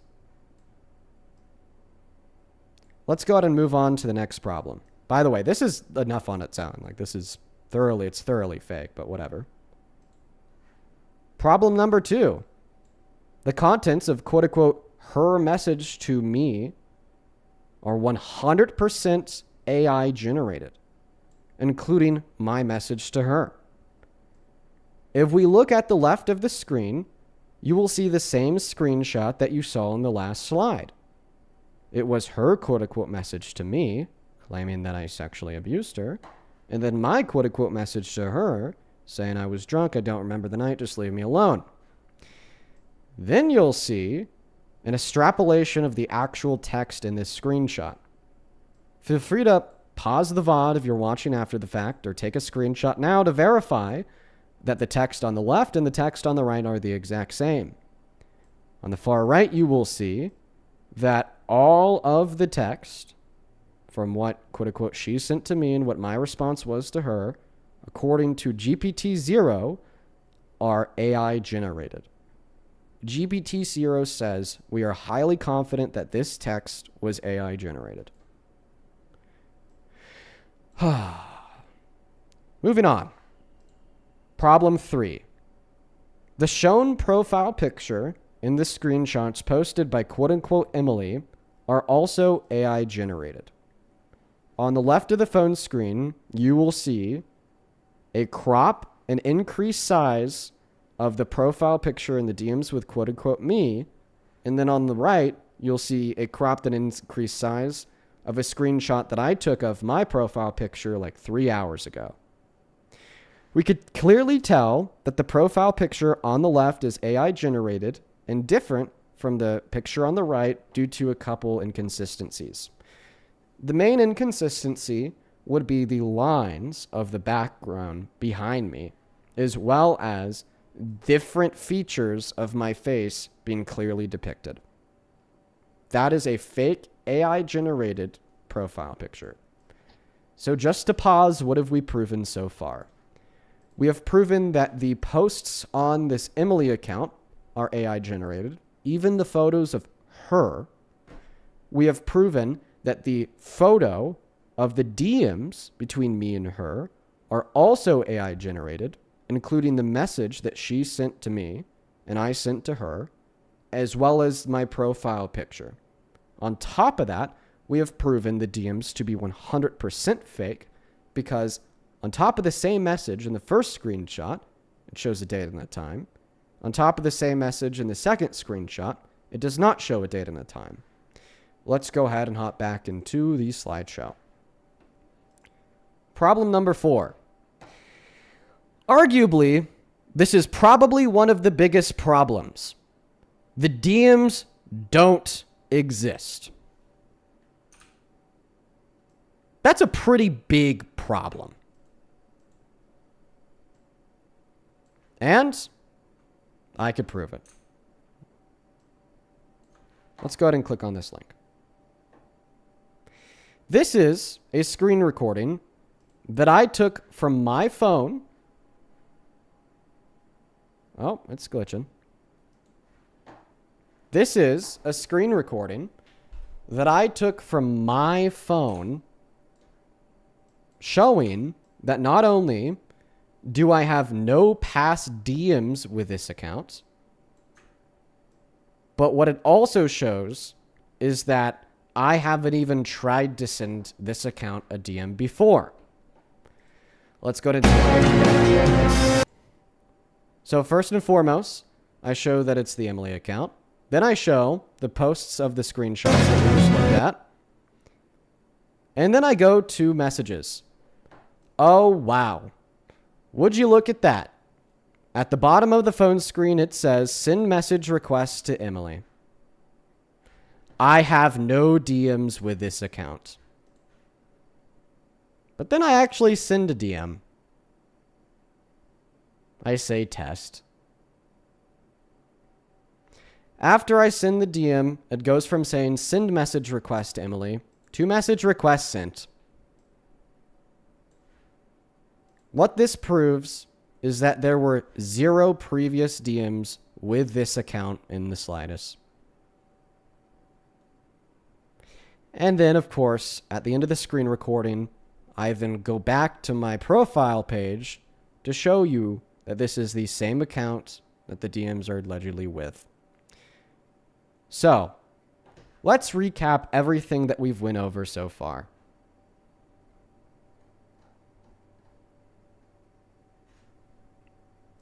So far, in everything that we've discussed, we have unearthed a handful of things. Give me one moment. The first thing, we're almost there, sorry. The first thing that we have unearthed is that all of the posts of this quote-unquote girl are AI generated. The second thing that we have unearthed are that the posts from this quote-unquote girl are contradictory. In one post, she claims I'm a stranger. In another post, she claims that she trusted me. The third thing that we have unearthed is that clearly the posted pictures of the screenshots of the DMs are fake. On top of the message in the first photo, there's no date. On top of the message in the second photo, there is a date. The second problem that we've unearthed relative to the DMs is that the contents of the DMs, both her message to me and my message to her, are 100% AI generated. The third problem that we've unearthed is that the photo serving as a PFP in the DMs is also AI generated. And then the fourth problem that we've unearthed is, of course, the thing that we just went over, which is that the DMs literally don't exist. There's no way for me to make it more clear to any member of the audience that this is phony baloney. But unfortunately, in response to the phony baloney bullshit, the right has become unhinged. My DMs are filled with people calling me a rapist. I've joined random lives on alt accounts, and they ask me why I raped somebody. People join this live stream and then say I raped them. And if you look at the chat right now, there's people saying, oh, you did it. Now, the last thing that I'd like to discuss is actually my thoughts on who this is. Since this Emily account popped up, which we've now proven to be 110% fake, there's been another account that has popped up too. Their account is going by the name of Tokyo. Tokyo claims to have personally spoken with Emily in DMs. Tokyo has hosted lives every night asking people if they think I raped Emily and asserting that he thinks I raped Emily. Last night, I joined Tokyo's live. There's a handful of things that I learned about him. His name is Uriah Moore. Uriah Moore has gone to court for 2 restraining orders concerning stalking and domestic violence. Uriah Moore has been publicly accused by 2 of his ex-girlfriends of raping them, sexually abusing them, including a 5-year-old. Uriah Moore also leaked an ass photo of a woman on a TikTok account that he made because she didn't flirt with her. Due to the fact that Uriah Moore, Tokyo, as he's going by now, is the only account anywhere on the internet that seems to have access to this Emily profile and has been hosting lives on a daily basis talking about this Emily profile. And we've been able to conclude that this Emily person probably doesn't even exist due to the fact that even the posts are of not including me or the allegations against me, just of a picture of Emily or AI.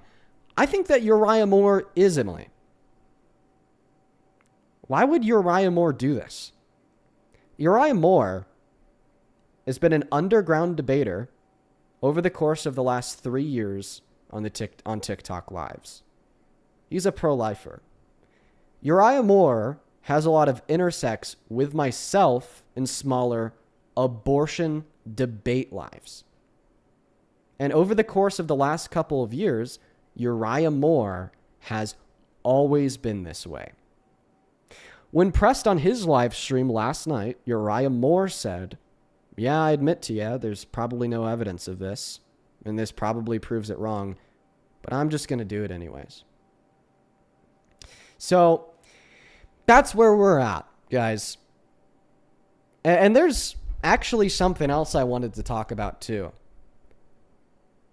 The other thing that I wanted to talk about is how the right is using this as an opportunity to try to push me off the cliff.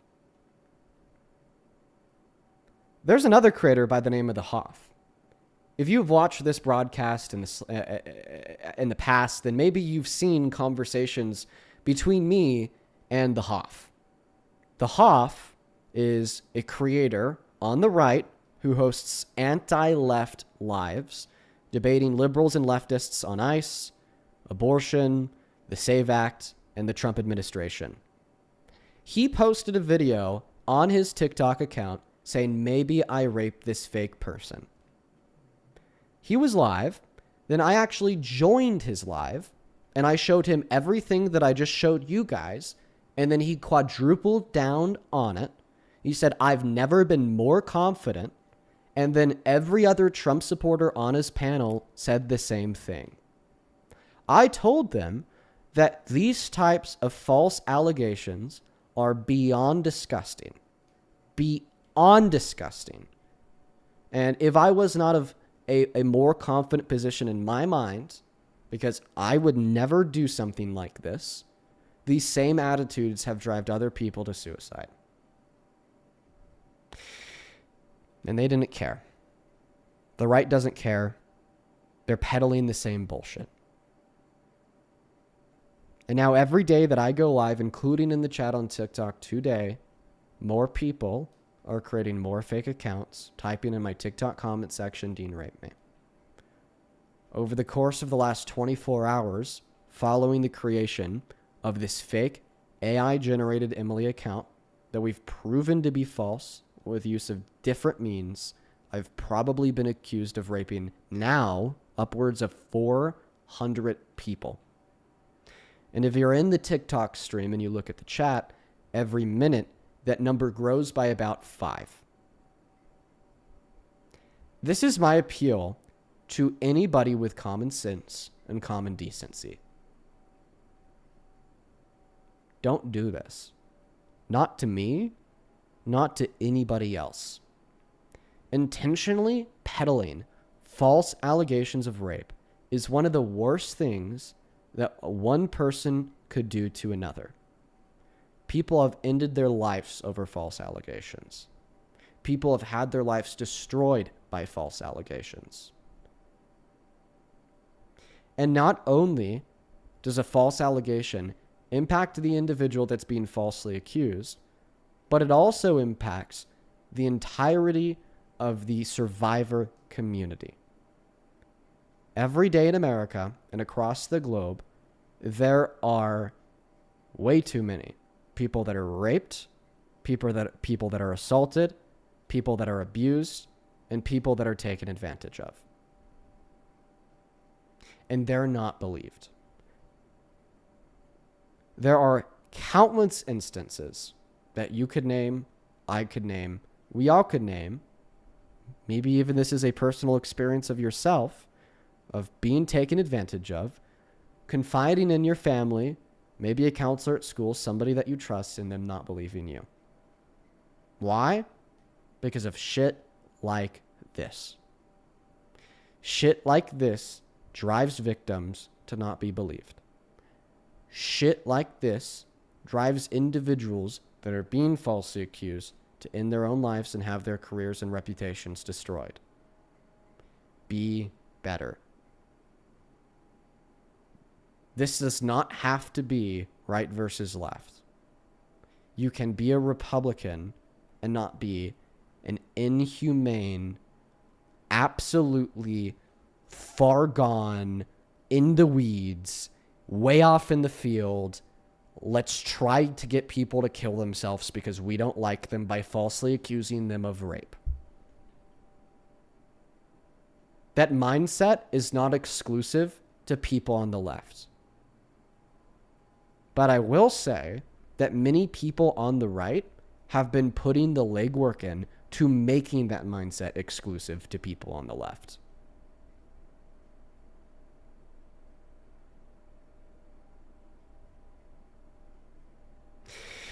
And that's all. If you want the specifics of the slideshow that I showed earlier, you will be able to find them in my YouTube VOD.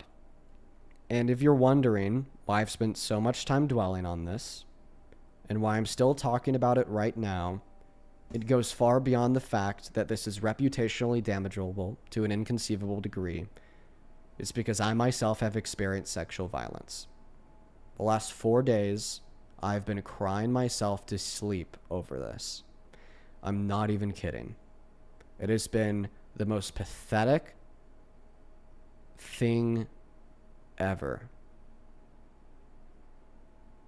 I'm a person too. You could politically disagree with me without doing this. Hey, Dean, can I tell you something before I go? Oh, I forgot that you were even on the live stream. You said that you got to go. I'm going to go to move on, but let's go ahead and try to get back into the debates. Only opposite side of that queue if you happen to be an American adult that supports Donald J. Trump as president. I'm happy that we could finally clarify all of that. This is one of the worst things that's happened to me in my life. Let's go ahead and hop into the debates. Only opposite side of the queue if you happen to be an American adult that supports Donald J. Trump as president. I really appreciate you so much for helping me to get this live stream to get pushed out on there, on that FYP. Make sure that you're double tapping away in that phone screen, sharing out that live, hitting that repost button, and only hopping inside of the queue if you happen to be MAGA. I would really appreciate that so much.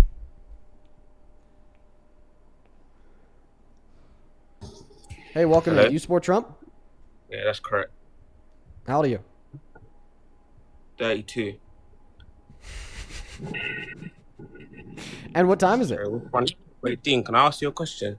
I just want to know, do you reckon all this Trump hate is just damage control for when he said the M-word in 2019? Nope. Why not, though? How comes you said it, though, as well? To Bryce Hall, I think you said it on Instagram DMs, if I'm not mistaken. Why did I call And he my said white something on friends the Discord N-word as well. when I was 14? Because I was a dumbass little kid. 14, that's a cop-out, though. That's nonsense. You can Well, tell the wait, difference. wait. You just said that I gave a cop-out. I didn't give an excuse. I just said something that was descriptively true. I'm not saying... Listen, right. when I say that I called my Apparently- white friend the N-word when I was 14 years old, I'm not saying that it was permissible or acceptable for me to do so because of my age. I'm just giving you relevant context. You're sidetracking, though. I'm asking, you haven't answered my question directly. All you've told me is that you're 14. I don't even Yeah, we understand the nature of your question. Your question is, do you think that you railing against the Trump administration is a cop-out for the fact that you were a kid and No, you called that's your not white what I friend the said. N-word? No? I rail against the And Trump you're 14, administration because they're as if bad it's for our some sort of country? excuse. What I said to you, I asked you. No, that's not what I said. I didn't say it's a cop. I said all this Trump hate is damage control for when you said the M-word when you're 14. That's all I asked. Okay. You haven't answered the question. All you said is Listen, I don't think that I even need to run damage control for calling my white friends the N-word at 14 years old, because the vast majority of people, and I mean the vast majority, are you saying that for everything that you think is wrong, you have to run damage control for it? Because that's not what I think. Let me finish speaking. I don't even think that I need to run damage control for saying the N-word when I was 14 to my white friends, because I've clearly held myself accountable, and I've clearly changed as an individual. If you're curious what has made me change as an individual, it has to do with exposure. It has to do with exposure to education surrounding the critical nuance of language, slurs, and racism today and in America's history.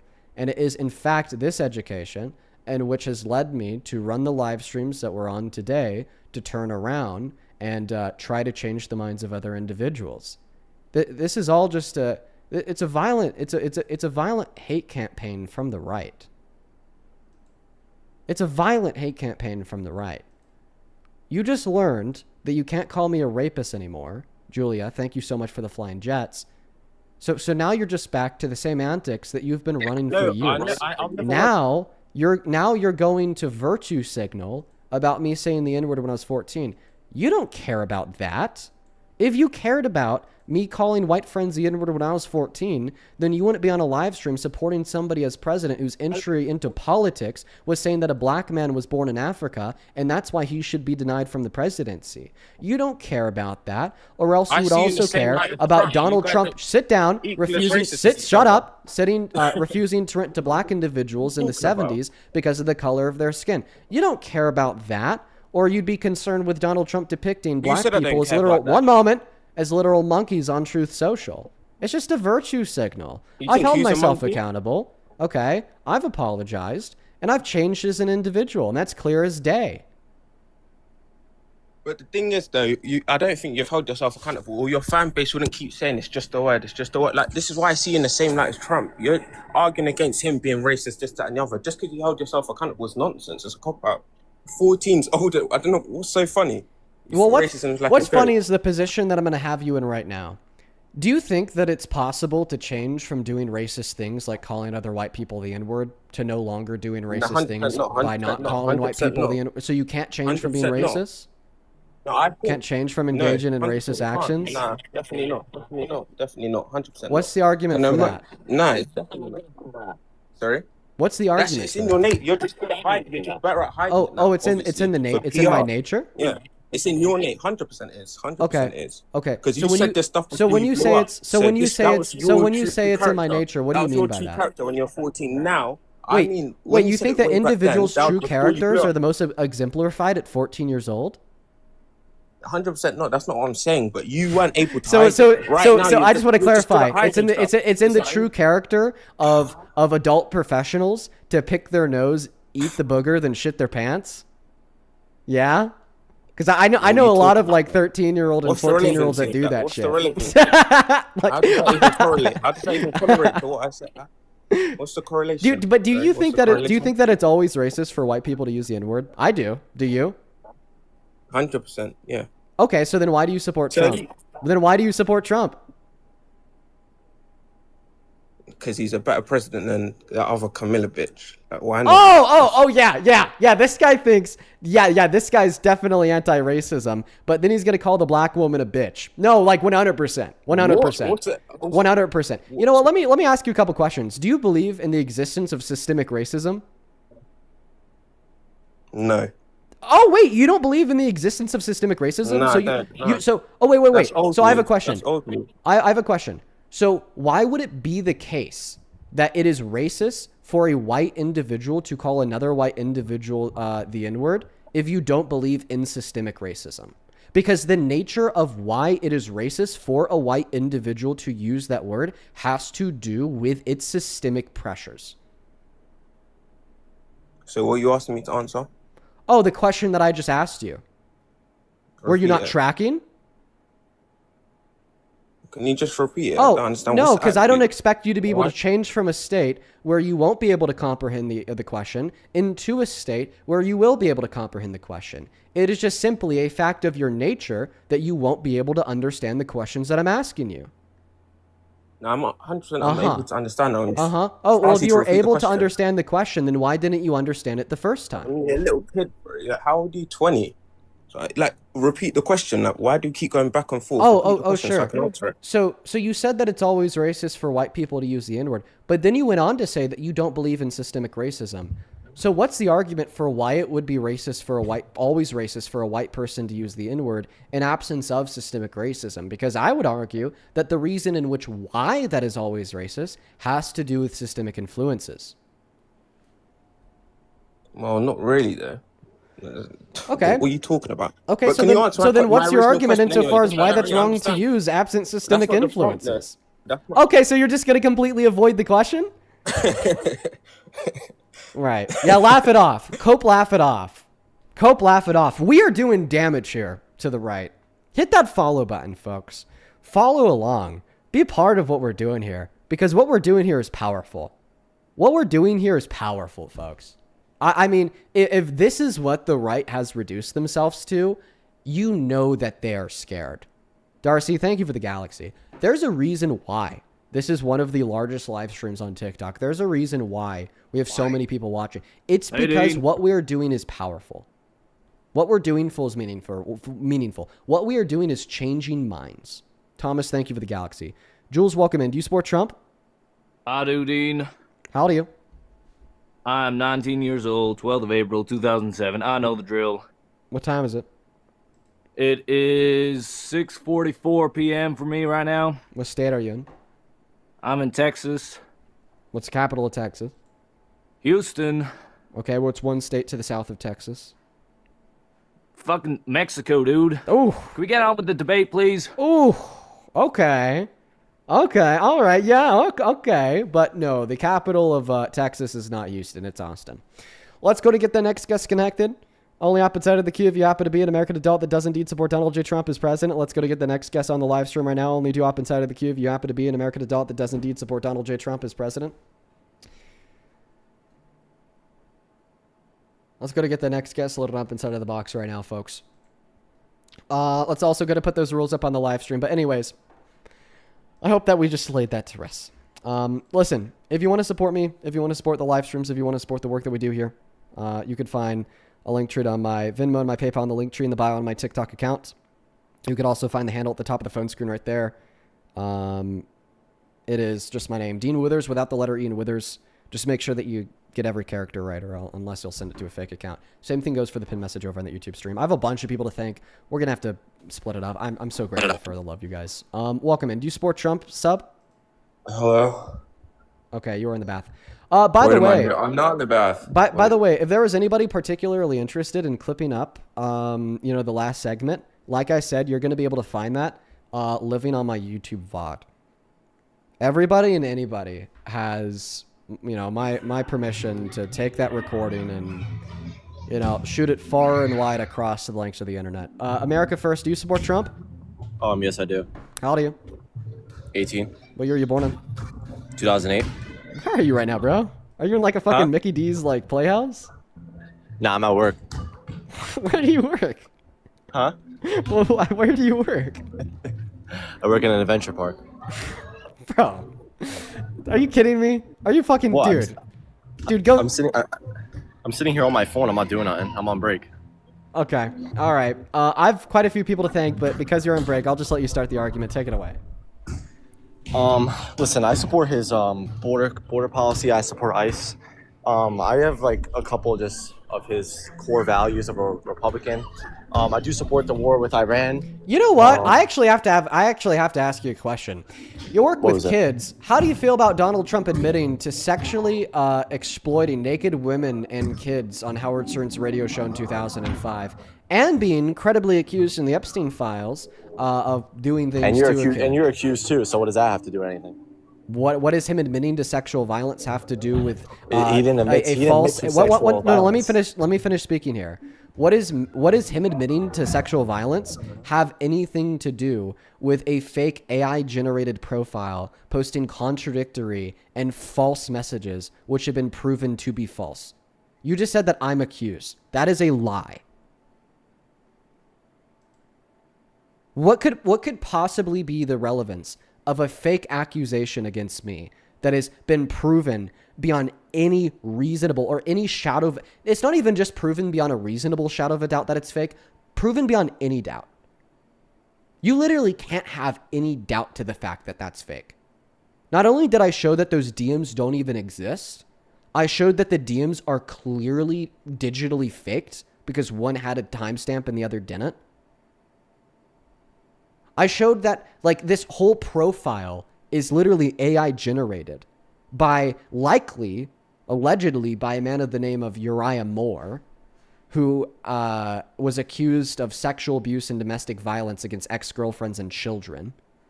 What could that possibly have to do with anything that we're discussing? Click on your profile picture and then hit the mic icon to unmute.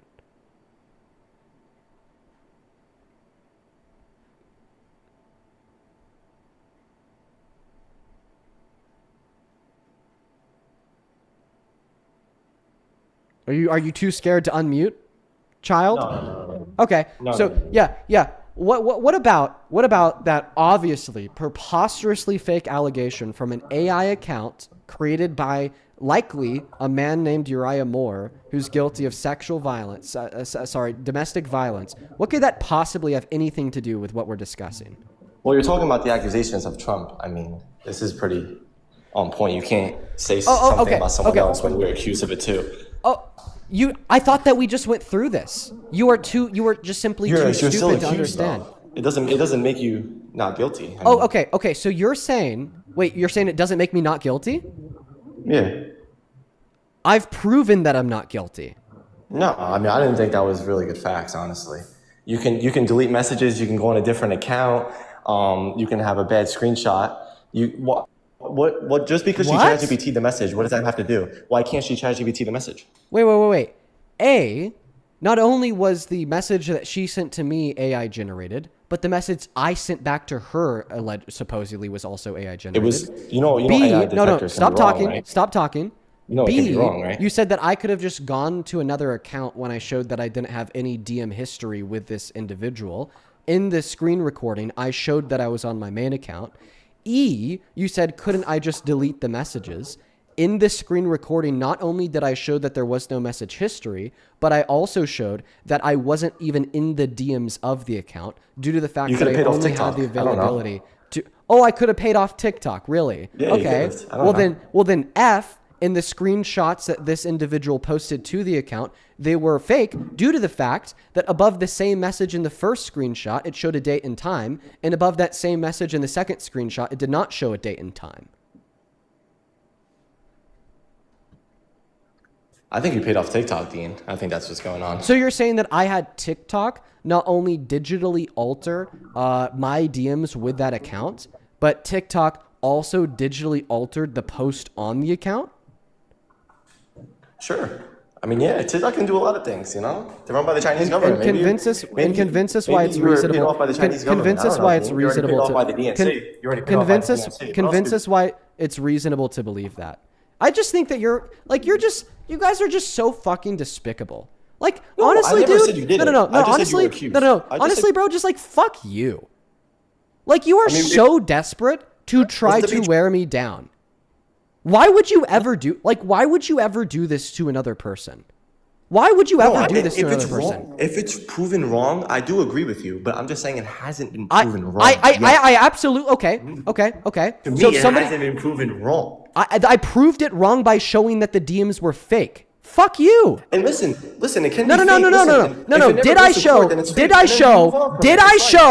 Shut up. Did I show that the DMs were fake? Give me a little anxiety, Ken, all right? Answer the question. Yes, I am. I am getting loud. I am getting upset. You are accusing a victim of domestic violence of raping somebody after I've proven that they're completely fake. You're a victim just like you're on the receiving end, Dean. Right? You're a victim because you're on the receiving end. Yeah, keep running from the truth. Why would you do this, Dave? Listen, we get to be Trump right now. Why would you do that? Why would you say that shit, bro? Listen. Just go hit your anxiety pen and we can Why debate would you Trump. say that? So you're getting. They're trying their best, guys. They're trying their best, bro. They're really trying their best. Fuck. Fuck, dude. God, man.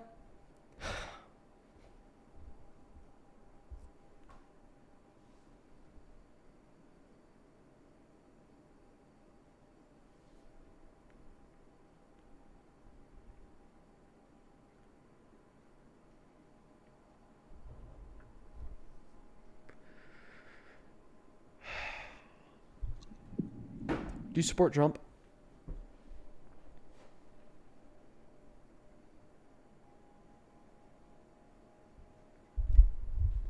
Just don't do that to people, man. You just don't do that to people, bro.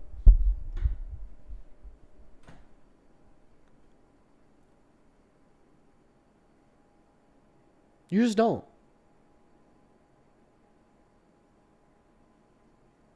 You just don't do that, man.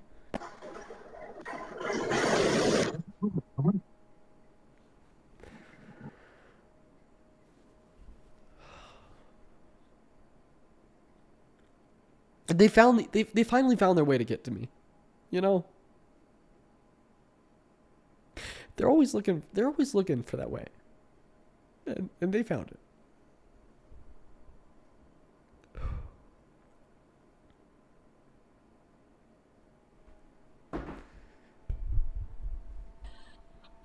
Hello. Hey, welcome in. Do you support Trump? Do I tell you what year and stuff I was born? I gotta do all that. No, you sound about 45 and 3 beers deep on a Friday afternoon, sir. You I'm have to not. tell me I your don't. age. I don't drink. I don't drink. And you have my age, but you got me over by 3 years now, making me feel older than what I am. I tell you that right now. Do you support Trump? Ooh. I support human decency is what I support, and I support laughter and stuff like that. And usually, I can light up a dark room, and it looks like that's what I kind of did here. You have a good rest of your day. Let's go to get the next guest loaded up on the live stream. Okay.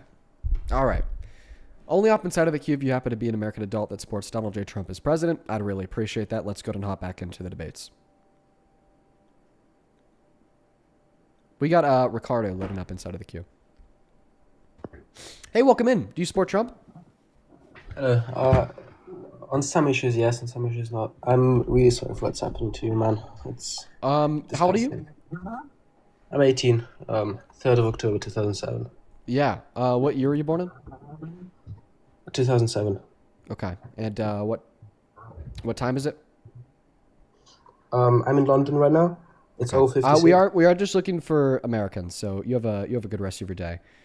Let's go to get the next guest connected. Only do up inside of the queue if you happen to be an American adult that supports Donald J. Trump as president. Hey, do you support Trump? I am an independent. I support both in a way. I just wanted to say I'm sorry about what's happening to you. I was in a similar situation. I was Well, hey, listen, man. I appreciate that. I do appreciate you. Today we are just looking for some debates, but I do appreciate you, as I said. I just wanted to thank you for showing that that people going through that isn't that they're not alone, and you kind of helped me a little bit. I just wanted to say thank you for that. Of course. Well, you have a good rest of your day. We are just looking for some Trump supporters, everybody. Please only hop inside of the queue if you happen to be an American adult that supports Donald J. Trump as president. I'd really appreciate you guys so much if you could please follow the rules of the live stream. I do appreciate y'all, but we are just looking for some debates. So let's go to get the next guest connected. Only do hop inside of the queue if you happen to be MAGA, everyone. Only do hop inside of the queue if you happen to be MAGA, everyone. Whew. All right. Let's go to get the next guest connected. We have a mission in mind, folks. We have a mission in mind. Only hop inside of the queue if you happen to be MAGA, everybody. Only hop inside of the queue if you happen to be MAGA. Let's go to try to get that next guest connected. We got Trevor, A42 loading up inside of the box. Oh my goodness gracious. Folks, there have been so fucking many of you guys that have shown love on Venmo and PayPal. Like, literally so many fucking people. I think for the most part, I'm just gonna have to read out your names and the amounts, and I'm gonna probably have to read the messages later. I'm so grateful for y'all, but there's just literally so fucking much, so many messages And let me just clarify. I'm so grateful for that, but I literally think that if I were to sit here and read off all the messages as I usually do, it would like legitimately take like 30 minutes. Milo, welcome in. Do you support Trump? Yeah, I do. How old are you? 18. What year were you born in? 2007, October 21st. Okay, what time is it? 17:58. Calling from Florida. Okay. What's the capital of Florida? Miami. Okay. Dude, we are really getting invaded by the Brits today. It really does feel like 1776 all over again. Folks, our second rule is that you have to be an American. Your second rule is that you have to be an American, folks. Let's go ahead and try to follow those rules. Let's go to get the next guest connected to the live stream. Only up inside of the queue if you happen to be MAGA, everybody. Please follow the rules. Please follow the rules, everyone. Only up inside of the queue if you happen to be MAGA. Only up inside of the queue if you happen to be MAGA. Please do follow the rules, everyone. Somebody in the chat said that he wasn't British. I know that he wasn't British, but I still wanted to make the joke. Let's go to get the next guest connected. Bella, I appreciate you for the $10 over on Venmo. Who says he was since he was. Michelle, thank you for the $10. Who says, wish you could debate my in-laws. True, Michelle. I appreciate you for the $10. Try to get him up on the stream. One moment, please. Abby, thank you so much for the $10. Who asked if I have a photographic memory. I sure do. Rami, thank you so much for the $25. Who says, we love you, Dean. Never let them stop you. Thank you so much for the love, Rami. I appreciate you. Show some love to Rami. Drac, welcome in. Do you support Trump? Yes, I do. How old are you? I am 18.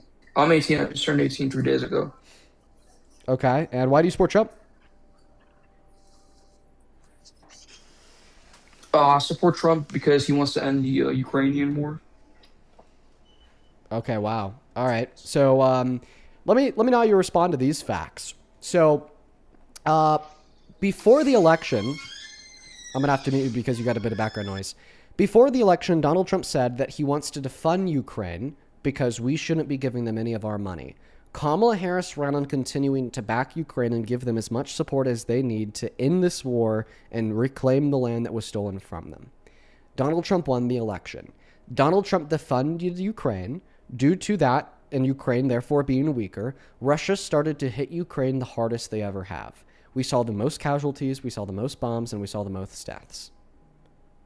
Trump realized he fucked up, and then he reverted back to giving Ukraine everything they need. There's no argument to be made that Trump is the right president relative to Russia's invasion of Ukraine, because even Trump has conceded to the fact that he had it wrong, and we need to revert back to what the Democrats were doing. I guess that's true, but on the other hand, Trump is trying to sign a peace treaty with Ukraine and Putin. The Alaska meetup last year. Everybody has been trying to achieve a peace treaty. That no one is not trying to achieve a peace treaty outside of Putin. Okay, and the Alaska meetup last year failed. Putin walked away. The reason why you didn't see the Democrats doing these meetups is because they're completely performative. They achieve nothing. I guess that is true. But the thing that I hate the most is that both sides aren't really working together to end this war. It's kind of depending on Trump. And, blame that on Trump. If you don't like the fact that there's division politically in DC and across the nation, how about we blame that on the man who straight up called for the execution of his political opponents, Democrats in Congress, because they were saying things he didn't like? All right, yeah. Does that make sense? Yeah, it does. You have a good one, bro. Hey, man, you too. I hope that we were able to change your mind. Let's go to get the next guest up here. Only hop inside of the queue if you happen to be an American adult that supports Donald J. Trump as president. Let's go to get the next guest burrito tuning in. Sonia, thank you for the $25 and the kind words. I appreciate you. Do show some love to Sonia. Like I said, folks, we've had so many individuals tune into the live stream and show so much fucking love.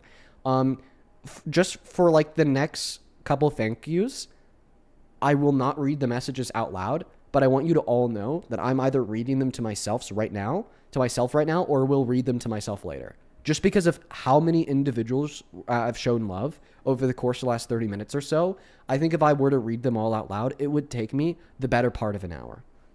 Jamie, thank you for the $20 and the kind words. I appreciate you. Thank you so much. Victoria, thank you so much for the $50 donation on Venmo and the very kind words. Thank you, Victoria. And we're getting interrupted by a TikTok.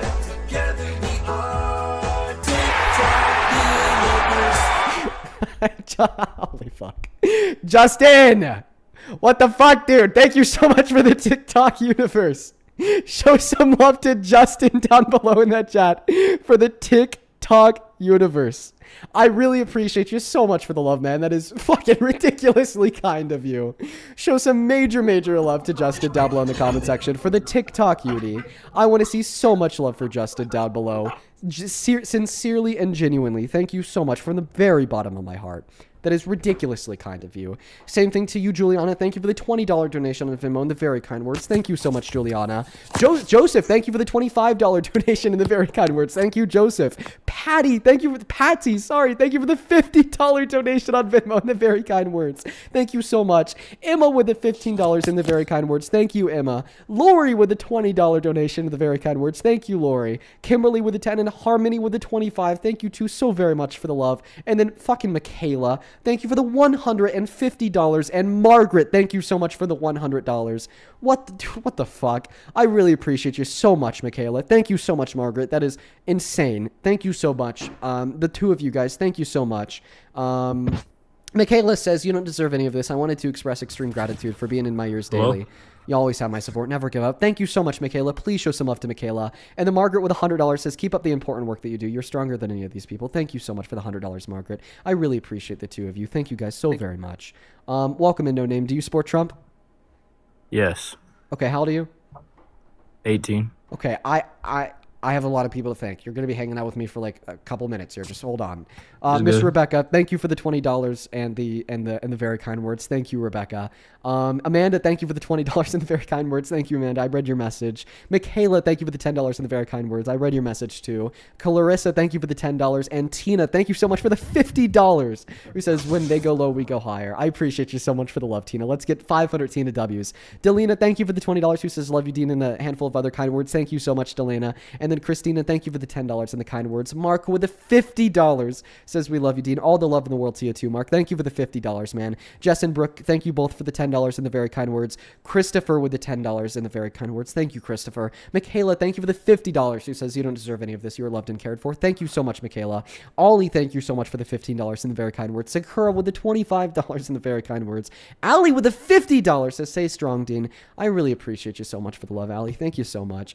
Sammy with the $10. I appreciate you so much, Sammy. Heather with the fucking $40 and the very kind words. I appreciate you so much for the fucking damn. Thank you for the love, Heather. Thank you so much, Morgan and Brittany, for the $10 each and the very kind words. Nelson, thank you so much for the $50 donation on Venmo and the very kind words. I thank you so much for the love, Nelson. And then Lydia, thank you for the $1 and the very kind words as well. Once again, we just had fucking so many people show so much love that I'm reading the messages to myself as I go. I'm so fucking grateful for y'all. Genuinely, thank you so much from the very bottom of my heart to all of you guys. Please show some major love to all of the donors. I'm so grateful. I'm genuinely so fucking grateful. Thank you guys so much. Over on PayPal, Rosalina with the $10 and the kind words. Lily in the $5. I appreciate you so much. Sharabelli, thank you for the $20 and the very kind words. Thank you so much. Thank you so much, Agnes, for the $10 and the very kind words. Vivid with the $5. And then Georgina, thank you for the $20 again in the very kind words. Thank you, Georgina. Carly, thank you for the $10 and the very kind words. Holy fucking shit. Ada, thank you so much for the $50 donation. And the not so kind of words saying lawsuit fund. Fucking sue their asses, Dean. I love you, Ada. Thank you for the $50. SJ, thank you for the $35 donation and the very kind words. You already know that. Thank you so much. Angela, thank you for the $25 who says, my son and I are both big fans and we support you. Shout out to you too. Thank you so much for the love and support. Brandon, thank you so much for the $25 donation to the very kind words. Rafia and Phoenix with the $10 donations to the very kind words. Dana with the $24 donation and the fucking very kind words. Jaron and Emily with the $20 donations, the very kind words. Holy shit. Samantha, thank you so much for the $50. And Bianca, thank you so much for the $50. And the very kind words. Thank you so much. Adriana with the $10. and the not kind words at all, in all caps, textbook defamation, make their pockets hurt, take them to court, sue the fuck out of those bastards, Dean. I love the energy. Kelly, thank you so much for the $25 and the very kind words. Thank you so much for the love, Kelly. Thank you so much, Sharabelli, for the $20 as well. Michelle, thank you for the $16 and the very kind words. Joy with the $10 and the kind words. Marianne with the $10 and the kind words. SJ with another $40 donation and the very, very, very kind words on PayPal. Thank you so much. Summerlin with the $30 and the very kind words. Thank you so much. I'm just reading your message now, Summerlin. Brandon with the $14 and the very kind words.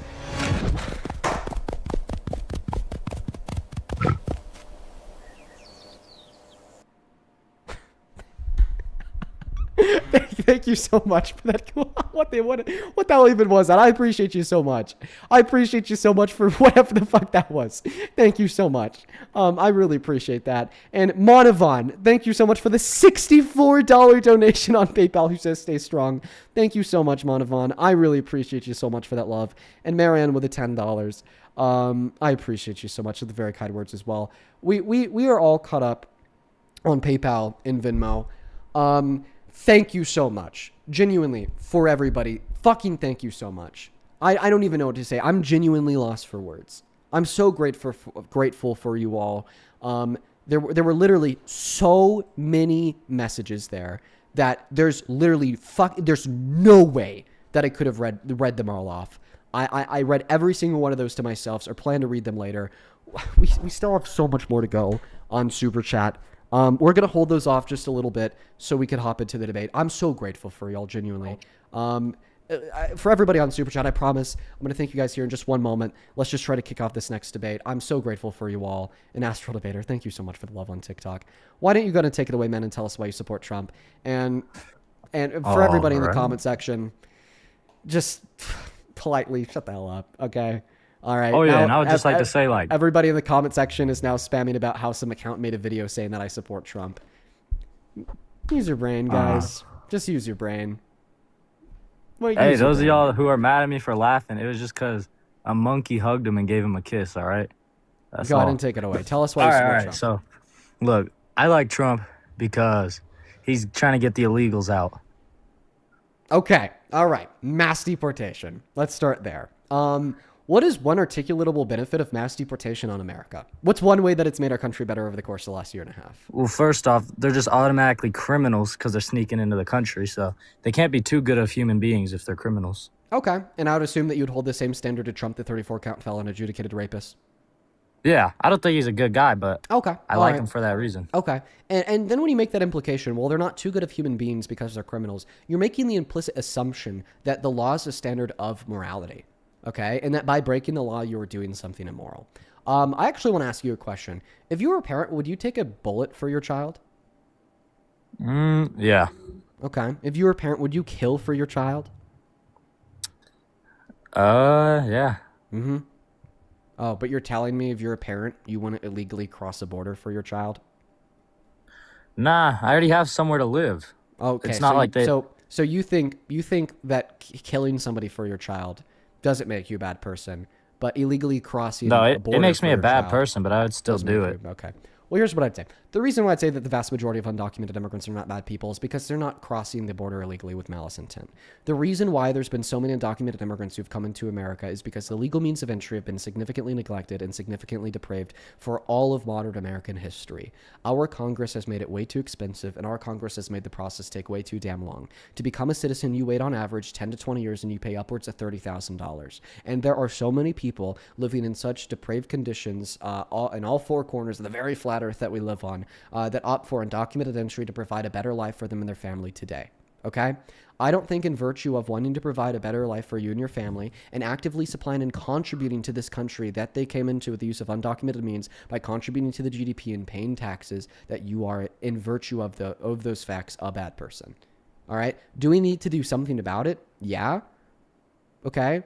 But is the thing that we should do about it pre-assume that all undocumented immigrants are bad people? Absolutely not. All right, so I wouldn't say they're bad. Like, not all are bad people, but it's against the law.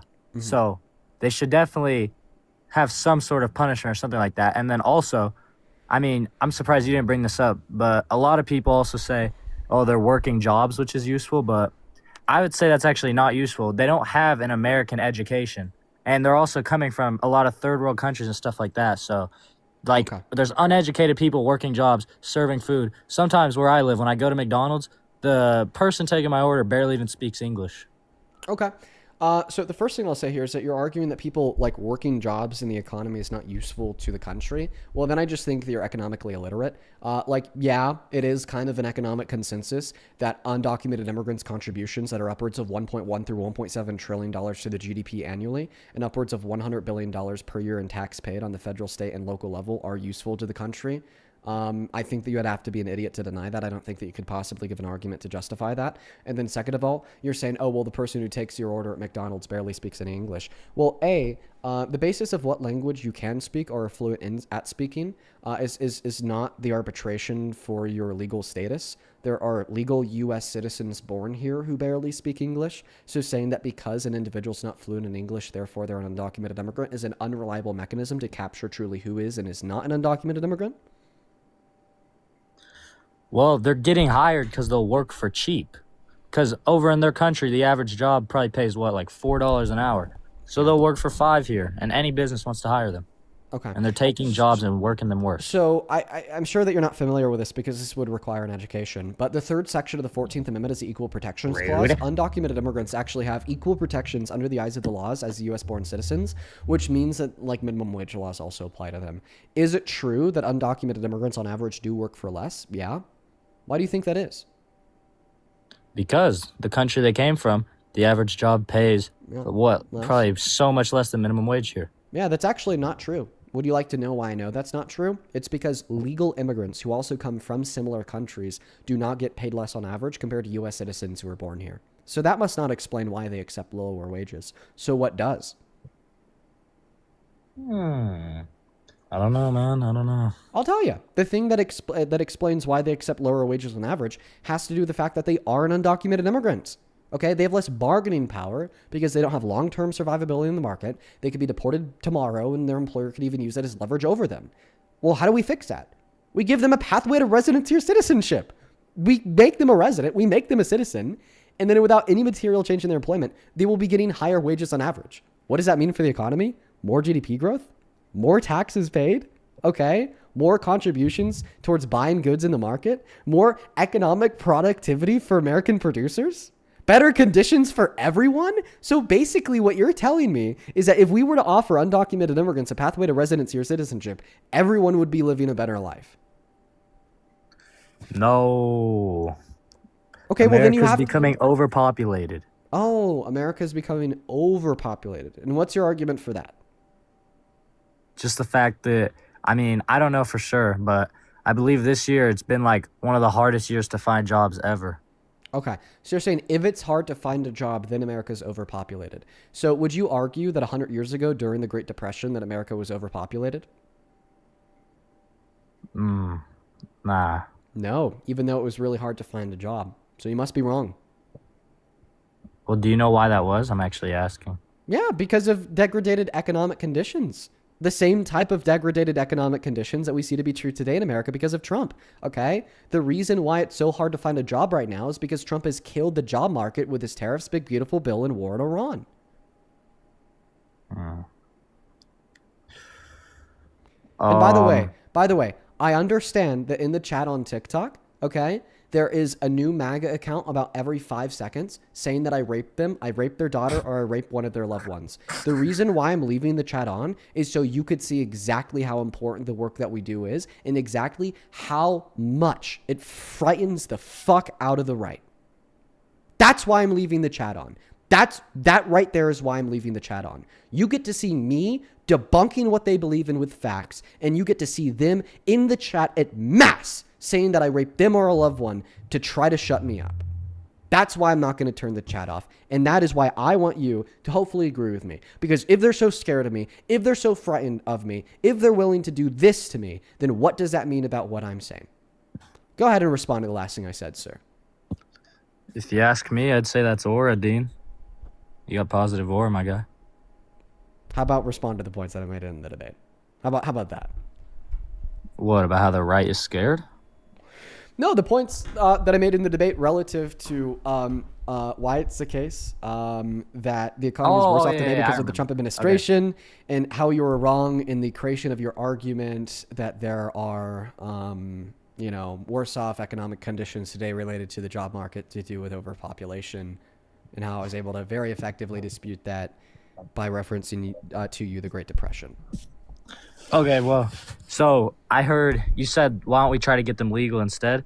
I mean, if you ask me, like, it would take a lot of resources, but they should have to pass some kind of test to actually get their green card and become citizens, because I know there are a lot of them that aren't good people, and they're breaking the law as well, so they should be punished somehow. Like, maybe, At first point, you're saying, oh, well, they committed a victimless federal misdemeanor, therefore they shouldn't be allowed to be a resident or citizen. Okay, Trump committed 34 felonies and he's found guilty of raping a woman. Therefore, he shouldn't be allowed to be president. Well, America voted for him. Astral Debater, thank you so much for the future journey. I appreciate you so much for the love. Thank you so much. And that's the point of hypocrisy in your argument. You're arguing that they broke the law. We need to punish them. Therefore, we shouldn't reward them with residency or citizenship, even if it makes the country better off. Trump broke the law. We need to punish him. Therefore, we shouldn't reward him with the presidency, even if you were to make the country better off. In accordance with the commitment that we need to punish people for crimes regardless of what the crime are, we've actually reasoned ourselves to the conclusion that we shouldn't support Trump as president regardless on if his policy would be beneficial to this country or not.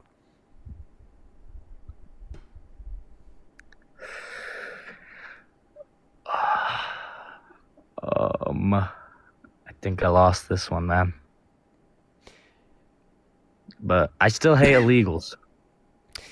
I think that you're just programmed into it because of what the white man on Fox News says. I think that you should hate rapists more than you should hate undocumented immigrants. But well, let me ask you this one thing. Support of one as president. So I'm going to be completely honest.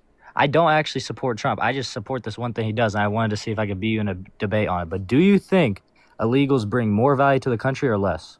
Oh, it's not that I think, it's that I know that undocumented immigrants contribute more value than they take. Yeah, undeniably. That's just what the data says.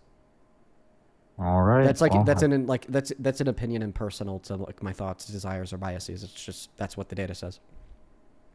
All right. Well, you have a good day. I'm sorry about the allegations, man.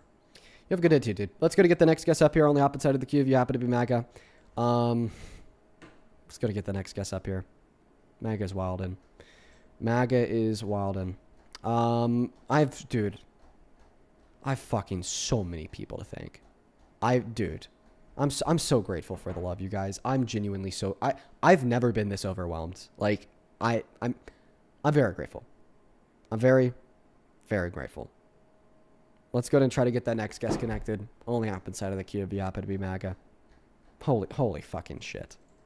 Let's go ahead and get around to YouTube Super Chat. What the fuck? Thank you so much, Mask, for the $100 donation. Let's get 1,000 Mask W's. I'm so grateful. I'm so fucking grateful. And Mask, I appreciate you for your kind words. We'll never stop doing what we do. Lord T, thank you so much for the $100 over on YouTube Super Chat, who says, we stand with Dean, MAGA hypocrites, be better, right versus wrong. I appreciate you so much for the $100, Lord T. Let's get 1,000 Lord TWs. Thank you so much. Same thing to you, Teach Study. Thank you so much for the $100, who says fake AI evidence plus false claims plus fake account equals defamation with actual malice, deepfake liability, and platform bans. Each is independently actionable in court. Real legal exposure for spreading this, sending to support you, Dean, the real victim. Should I implore some company that finds people to nail down the person behind that account? Should I employ them? Should I go find their services and give them a fuck ton of money to do that so I could sue them? Daniel, thank you for the $50 who says stay strong, Dean, and keep kicking ass. Appreciate you for the love, Daniel. Do show some love to Daniel down below. Thank you for the $100 as well, Jade. Thank you so much. And Astral Debater, thank you so much for the Rose Nebula. I appreciate you so much for the love, Astral Debater. And thank you for the love, Jade. Jade with 100 says, I wasn't going to note it today, but I'm sorry that you have to go through this. As a survivor who hasn't come forward, it's so disgusting that people will make shit up like this. And only makes people question survivors even more. Please take a break. You deserve it, from Sydney. I appreciate you with the love. The reason why I'm not going to take a break, even though it would probably be a good idea, is because that's what they want and that's not what they're going to get. Mass, thank you so much for another $100. Who says, Dean, you have proved the truth of the matter. You don't need to defend yourself anymore. You were loved and you were loved. I appreciate you. Thank you so much, Mask. Same thing to Alicia. Thank you for the $50 on Super Chat. And I really appreciate you for the kind words as well. Let's show some love to Alicia and Mask. Thank you, guys. Then Jose with the $50 says, for Dean, stay strong. You are such a special person and you deserve all that is good. Thank you so much for the love, Jose. Thank you, thank you, thank you. Thank you guys so much. And I promise, for all of the messages that I haven't read the chat off of, after today's stream, I'm probably going to take an hour to go through and read each individual message. Okay, there's just so many that I don't think I could read all the messages on stream. And Jay, thank you so much for the $10 as well. I appreciate you so much, Jay. And everybody else as well over on YouTube Super Chat. I'm so grateful for y'all. While we hop into this next debate, I'm going to go through individually and read the others. Welcome in, RG Man. Do you support Trump? Go Orlando Eagles. I just won my first football game. I love you, Dina. Good for you. Let's go to get the next guest connected. Yeah, you guys are in that chat saying yes. Bro, fuck, dude. Maybe I should take... I mean, fuck, you guys are sending me a lot of love and donations. Maybe I should take some of those donos and go spend a big old bag on trying to find them. Welcome in. Do you support Trump? Yeah, I do. How old are you? 22. Oh, God. And you're telling me that you really support this idiot? I support his economic policies. His, the big beautiful bill was very important to, tax brackets. So yeah, I support the big beautiful bill, his border policy. Okay, well, you just said that you support him on the economy, so yeah, let's do that. Let's do that. Go ahead. What's one macroeconomic indicator that's better off today than it was a year and a half ago because of his great economic? Well, I mean, for reference, in 2022, under the peak Joe Biden administration, we saw 9% inflation, where now it's under 3.5% inflation, and I believe that is just a retributive of Joe Biden's economic failures, and I think Donald Trump inherited that terrible economy, and obviously, it's having its effects to this day. Okay, is this Caroline Levitt? Am I Caroline Levitt? Yeah, because you lied just like her. So I asked you to name one macroeconomic indicator that's better off today than it was a year and a half ago. Yeah, chicken, eggs, and milk. Chicken, eggs, and milk are all lower. I asked you to name one macroeconomic indicator that's better off today than it was a year and a half ago because of Trump. And then in response, you're like, oh, well, under Biden, because of Biden, we had a 9% level of inflation. The highest it's ever been in recorded history under Democrats. Stop interrupting me. Now it's like really, really low today under Trump at 3.4%. So first and foremost, when Biden left office, what was the inflation rate? Wasn't it below 4%? But during an election year, it doesn't really count because you're trying to fix. Just tell us what it was. I don't know. I don't have a chart right in my face, so okay. I can't really. Yeah. So in November of 2024, it was literally 2.7%. The inflation rate has gone up. Stop interrupting me. Just shut up. The inflation rate has gone up nearly double since the start of Donald Trump's second administration. What's it at? Right now, it's at 3.4%. Oh, okay. So it goes up. It goes up.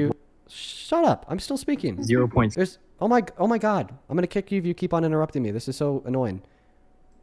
You've interrupted me every 3 words. I'm sorry. I don't have the willpower to deal with that today. So not only did you not answer the question that I asked you, but you also lied. But there's actually something that I want you to do for us, okay?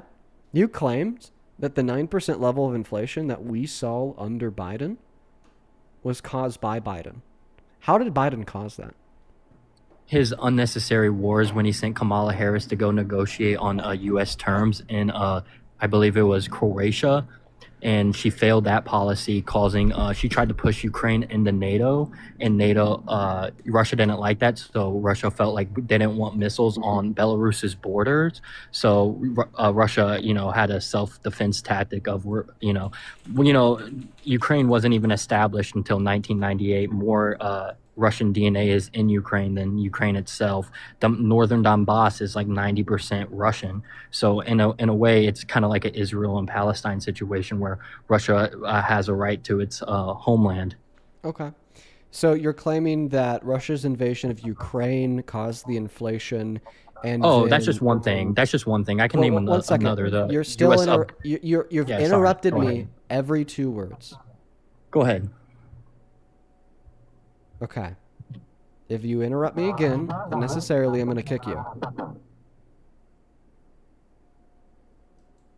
So first and foremost, A, you just decided to answer my question by running frontline defense for Russia when the question was, how did Biden cause the highest level of inflation that we've seen in American history? Imagine that I asked you what your favorite flavor of ice cream was, and then you responded by saying that you really like Nike shoes. Yeah. Okay. B, yeah, I'm not led to believe that this is what caused the inflation in the slightest, considering the fact that Russia invaded Ukraine in February of 2022. And in February of 2022, the inflation rate in okay, I'm going to go ahead and kick you if you interrupt me. No, one no, more no, no, time. no. I'm sorry. I said that was your last. You know what? I'm just going to kick you. Sorry, I don't have the willpower for that today. What was I saying? I'm going to still respond to his point, but then we're just going to move on to the next guest. So anyways, the point that I was making is that there's no way, A, that Russia's invasion of Ukraine could have led to the inflation that we saw in America under Biden, because they invaded Ukraine in February of 2022, and by February of 2022, the inflation rate was already 8%. So he's saying that Russia's invasion of Ukraine caused our 8% level of inflation that we already had before Russia invaded Ukraine. Second point is, he was also wrong by saying that the Biden-Harris administration caused that invasion. We know that because of the documents from the CIA that, funny enough, Trump released last month, where Russia actually tried to influence the outcome of the 2020 election to help Trump get elected because they saw him as friendlier to the Kremlin and their objectives. Let's go to get the next guest connected. Only opposite side of the queue if you happen to be MAGA. Oh, and that tool in the chat just said I ran. No, bro. You broke a line. You broke a boundary. I told you that if you interrupted me again, I was gonna kick you. Because you cut me off every 3 words, and then I was finally like, okay, you do that again, I'm just gonna remove you from the live stream. It's not me running. That's just me enforcing my boundaries that I've informed you of. Welcome in. Do you support Trump, Alex? Oh, yeah, I do. How old are you? I'm 19. Okay, have fun with that bath, little bro. Let's go to get the next guest connected. Only opposite side of the queue if you happen to be MAGA. Let's go to get the next guest loaded up into the box. We got Cold Summer loading in.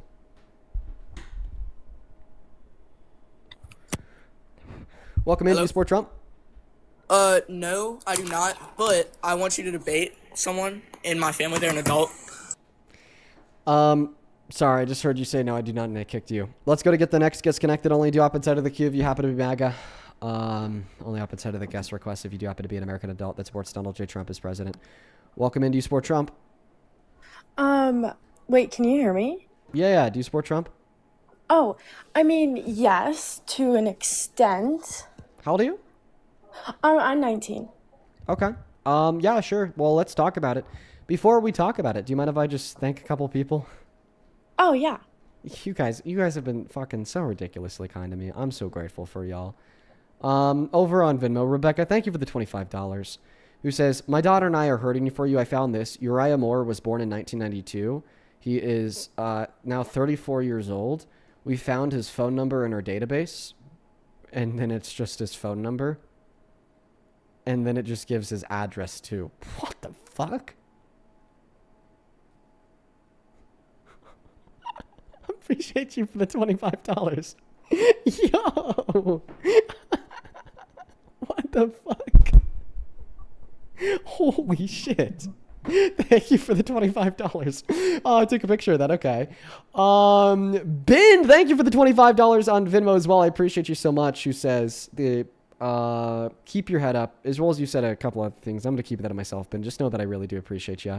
David and Angelica, thank you both for the $5. And Anthony, thank you for the Firelight Beast. Thank you so much, Anthony. I really appreciate you.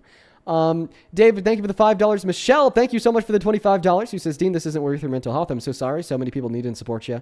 You don't have to read this, but I just want to send my love. Thank you so much for the love. Hannah, thank you for the $5 as well. Ryan, thank you for the $10 who says, fuck the haters.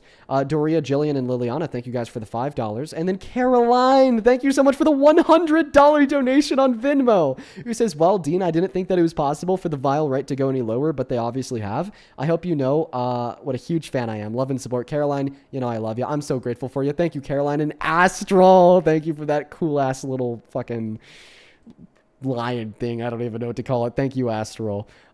Julie, thank you so much for the $20. She says, please stay strong, Dean. We love and support you. Thank you, Julie. Scramble, thank you for the $50. She says, chipping in for future legal fees. I appreciate you and everything that you do. I appreciate you.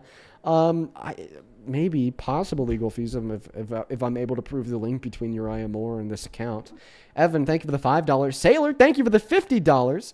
And I'm going to keep that myself. You know why. Just know that I appreciate you, Sailor. Thank you for the kind words. Hayden, thank you for the $20. Who says, you've helped me change so many minds. I've been watching for 7 months now. As a victim myself, I can imagine how you feel right now. It honestly break me. It's pretty close, Hayden. I appreciate you for the $20. Suzanne, thank you so much for the $100. Who says, your mental health matters. You're speaking up for victims and making a difference more than you could possibly imagine. Thank you. Well, thank you for the fucking insane donation and the crazy amount of love. Thank you, Suzanne. Same thing to you, Nick. Thank you for the $30 and the very kind words. Thank you so much for that love and support, Nick. Thomas, thank you for the $50 and the very kind words. I read your message to myself. I'm going to have to start reading the messages to myself just because there's so many. Just know that I appreciate you. Keon, thank you for the $20 and the very kind words. Christy, thank you for the $50 and the very kind words. Thank you so much for that love, Christy. Noah, thank you for the $30 and the very kind words as well. Thank you so much for the love and support, Noah. I really appreciate you. Then Daniel, thank you for the $25 and the very kind words. Thank you so much. I'll keep that in mind, Danielle. And Elizabeth, thank you for the $50. Who says, thank you for facing these ghouls on behalf of us every day. Fuck them. We love you. I love you too, Elizabeth. Thank you so much. And then one last person to thank for now, Miss Dina, D-E-A-N-A. Thank you so much for the $100 donation on Venmo. I really appreciate you so much for the love. Thank you so much, Diana, who says, a contribution to the lawsuit fund. Well, I appreciate you. No official fun yet, but just know that I really appreciate you for the love. That is beyond kind of you, and I'm so grateful for you. And I have, like, I'm lost for words, you guys. I really am lost for words. We still have a couple more people to thank on PayPal. I'm gonna let this guy start their argument though. Why don't you take it away and tell us why you kind of support Trump? Well, my perspective, so I've never debated, so I know you've debated quite a bit more, so I'll just start with that. But my perspective comes for like my morals, and that the fact there was really only two options for me, and that's like obviously Kamala and Trump. And like for me, it was just a choice over like morals. And I also I want to hear what you think about Trump releasing the Epstein files and why he would do that. I'm curious to see what you think. I don't know if that's something you want to talk about. Yeah, can you repeat that? Sorry, please. I was reading something. Oh, yeah, just like what you think about Trump, like releasing the Epstein files and why he would do that. Okay, sure. For the people watching, accusing this person of being 16, yeah, if you come with evidence, I'll hear it out. I'm not seeing any immediate evidence of her faking her age, though. So anyways, to go back to what I said, yeah, Trump releasing the Epstein files. He didn't. He didn't release the Epstein files. Congress released the Epstein files. Donald Trump ran on releasing the Epstein files. He said he wanted to do it for transparency and justice for the victims. He gets into office, probably gets access to them, reads them, says, I can't do this. He turns around, he calls the Epstein files a Democratic hoax, and then he says anybody that votes for the release of the Epstein files in Congress is a traitor. And then he tries to talk out the 3 Republicans that originally helped to get the majority for the vote for the release of the Epstein files out of voting for it. All 3 of them said no. He pushed all 3 of them out of politics altogether. So he despised the Republicans who helped the Democrats force the release of the Epstein files. And then after Congress passed the law forcing their release, he turned around and he said, I don't give a fuck what the law says. We're not going to comply. There's still 3 million files that haven't been released in the slightest, even though the law requires it. And the files that have been released have been significantly illegally redacted in violation of the law as well by Trump's DOJ. So the issue here is you said that you support Trump because of his morals and your morals. Well, do you also find it morally acceptable to break the law, defy Congress, and defy we the people to protect predators and child rapists in the files? Well, obviously not. I mean, that would be ridiculous. But I mean, I see what you're saying. I mean, that was a lot. So, um, I mean, it's more of just Kamala for me seemed like just not the right pick in my opinion. I think it Why? was a smarter decision. Um, I mean, lots of reasons. I mean, I'm not like a pro or anything, so I mean, obviously this isn't gonna go well for me, but like I mean, just the stuff she said, it was just all very like gimmicky and fake. And I understand there's a lot of Can you give I'm an not saying example? just like her accent she put on really put me off. You know, if a white person were to do that, I feel like the left would kind of hate that a little bit If a white like person more. were to do what? Like, you know, she had her black accent, if I can even like I don't know what that really means, but she in every state she went in was Okay, just so it's kind called of AAVE. So you're saying, okay. okay, for Well, everybody in the chat spamming that her Instagram says she's 16, that's I'm not not true. 16, so I don't. Misinformation is spreading like wildfire in the chat. I'm literally 19. I looked at her Instagram. It does not say she's 16. That is just not true. I'm born 2007, but I Yeah, mean, chat. That's I just don't. that's just not true, everybody. But thank I- you, yeah. thank you. I just personally, you guys could trust me on this one. I just personally checked out her Instagram account. It does not say she's 16. You guys are wonder- currently in the comment section just saying a lie. I mean, there's a lot of adults adding me on Snapchat for me to be 16, so that's a bit concerning right now. They're coming in. But oh shit, anyways, call them out. yeah, But anyways, I mean, to get back to what I was saying. oh yes. No such thing as a black accent. What you're referring to is AAVE. And you said, oh, well, Kamala Harris spoke in AAVE. Oh, but imagine if the roles were reversed and it was a white person speaking in AAVE. Yeah. Why do we need to imagine that? She's black. Well, I'm AAVE is just African American Vernacular English. It developed through the transatlantic slave trade in the condition of black individuals in the American South, and born from that was a unique dialect of English that is just perfectly as valid as any other dialect or vernacular of English. Okay? No, And if you're for curious sure. why Kamala Harris and many other black people will sometimes speak in AAVE and other times not speak in AAVE, well, it's because they code switch in and out of it based on the audience they're in front of. So what matters is that a lot of white people in America today and historically have called AAVE ghetto, unintelligent, dumb, uneducated. And in I don't response to that, think that. okay, I'm not saying you think that, but a lot of people do. Okay, yeah. Have you? Yeah. Have you? I'm sure that you've like heard somebody refer to the way black people talk as ghetto. Ganglish. Yeah, I mean, yeah, yeah. yeah, I mean, yeah. And yeah. because of that, in response, many black people that are speaking in this perfectly valid vernacular of the English language will code switch out of that vernacular when they're in front of a disproportionately wide audience. Okay, No, yeah, I but here's my completely- problem with you. Could I tell you my problem with you? Yeah. Okay, perfect. My problem with you is that I just ran you through the unique specifics of how Trump is covering up the release of the Epstein files, breaking the law, defying Congress, defying we the people, and pushing people out of Congress for endorsing the support of the release of the Epstein files, lying about the Epstein files, calling them a Democratic hoax, and literally protecting the identities of the predators, co-conspirators, and rapists in the Epstein files. Okay? And you're telling me that you take less of an issue with that, but more of an issue with Kamala Harris speaking in AAVE? That's why black people code switch. That's why black people code switch. You care more about a black person speaking in AAVE than you do about a billionaire using the full power and control of the federal government to run a cover-up for a multinational child sex rape ring. Okay. Yeah. That really does help to explain why black people will code switch. She left. If I was in her position, I would have left too. I'm not gonna lie. Let's go to get the next guest connected. Only up inside of the queue if you happen to be MAGA. We got Blake loading up inside of the queue over on Super Chat. Thank you so much for the $20 YG, who says people are important, sending all my love. Thank you for the love, YG. Let's get to it, our YGWs. Lab, thank you for the $20. who says, "Hey man, this is the reaction that they want. Don't let them win. You sent that in close to an hour ago, and I had my little breakdown. No, listen, man, I agree. But unfortunately, I have my limits. I have my limits indeed." Maddie, thank you for the $10. Watcher, thank you for the $10. I appreciate you.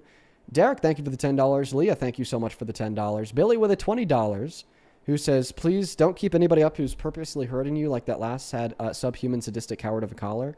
Referring to a guest from around an hour ago. Yeah, we dropped him off. He was such a piece of shit.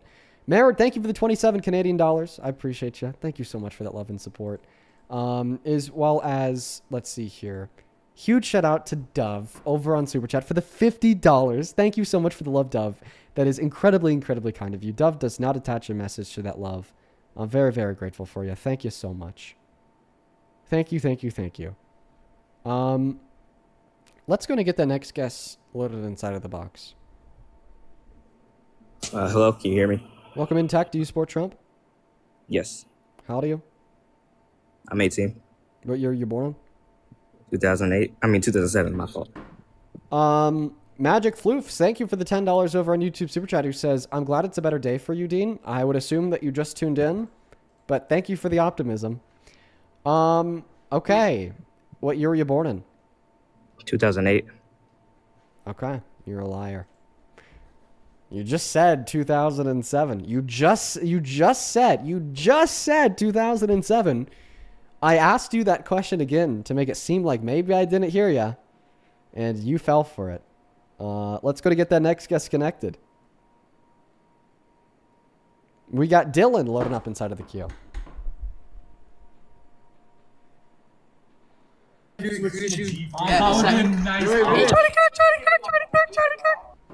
Oh, God. Okay, moving on to the next guest. Only hop inside of the guest request if you happen to be an American adult that supports Donald J. Trump as president. I'd appreciate that, quite frankly, if you guys could please do your very best to follow the rules. Welcome in. Do you support Trump? Yes, I do. How old are you? I am 18. I was born in 2007. Okay, could you possibly turn off the volume in the background? I gotta tell you. Better? Yeah, that's a little bit better. All right. Why don't you go ahead and tell us why you support Trump? Well, like prior people, I am huge anti-mass immigration, and part of it is personal experience. I come from a family of immigrants, and it feels like a slap to the face for my grandfather to come to this country, and for people to come into this country illegally. Okay. All right. Here's the thing. So, you're saying it's a slap in the face to you and your family to entertain the idea that undocumented immigrants should be able to stay here. I actually disagree. I think that the opposite is true. I think it'd be a slap in the face to legal immigrants to deport all undocumented immigrants. The reason why I would say that is because deporting all undocumented immigrants would significantly deteriorate the state of the economy in the nation that we live in, on top of the social and moral fabric of this nation, and have reciprocal effects on legal immigrants via the stigmatization of Mexican individuals and Spanish speakers in this nation, now that ICE is using race and language as means to identify undocumented immigrants, which has led to the detention, arrest, and even in some scenarios, deportation of legal immigrants from our country. Okay? Well, that's a slap in the face to legal immigrants. Well, my biggest thing is that I'm assuming you do, but I love America, and my grandfather came to this country and loves America. But the issue with mass immigration is that if you, like, in a perfect scenario, let's say we get 100 people from 100 different countries perfectly and just randomized. Are you hearing what I'm saying? Like, just No, I'm randomize. not. What you're saying. So this is just a hypothetical. Can I just ask you a question? Yeah. What's one way that Donald Trump's mass deportation has made America better off in the last year and a half? Well, for me, I'm not obviously going to disclose like the area, but like I live in a place where we had a lot of immigrants, and DC, damn it, I gave it away, but it felt unsafe, and that's also another reason is like I'm not a huge Trump guy like other people. I pick and choose what I like. But one of his other things is making DC beautiful again. I want an answer to the question that I asked you, man. The question that I asked you is, what is one specific way that Donald Trump's mass deportation has made America better off over the course of the last year and a half? Because there are people coming to this country who hate America and want to bring drugs to this country. And obviously, it's not everyone. There are definitely good people that get deported, but So that's what's the the biggest specific issue. material way that it's made America better off? Like I'm still not getting an answer. So I just said. Think about it's, no. Think about the last thing you said. You said people are coming here that hate the country. Okay. No. That would be but an you- answer. No. Stop talking. That would be an answer to the question. What are the kinds of people that you think are coming here? Okay, that's not an answer. Stop talking. Stop. I'm gonna start from the top. The question that I asked you was, what is one specific material way that Donald Trump's mass deportation has made America better off over the course of the last year and a half? Your response was, people are coming into this country that hate America. Okay. That's not a response to the question. The response, people are coming into this country that hate America, would be a response to the question, what kind of people do you think are coming into the country? Not a response to the question, what is one specific material benefit that we've seen in our country over the course of the last year and a half from Donald Trump's mass deportation? Well, I'm sorry. Can you repeat your question? You're kind of like jumping around. Like, did I ask you your age? Yes, you did. Okay. The question was, what is one specific material way that Donald Trump's mass deportation has made America better off over the course of the last year and a half?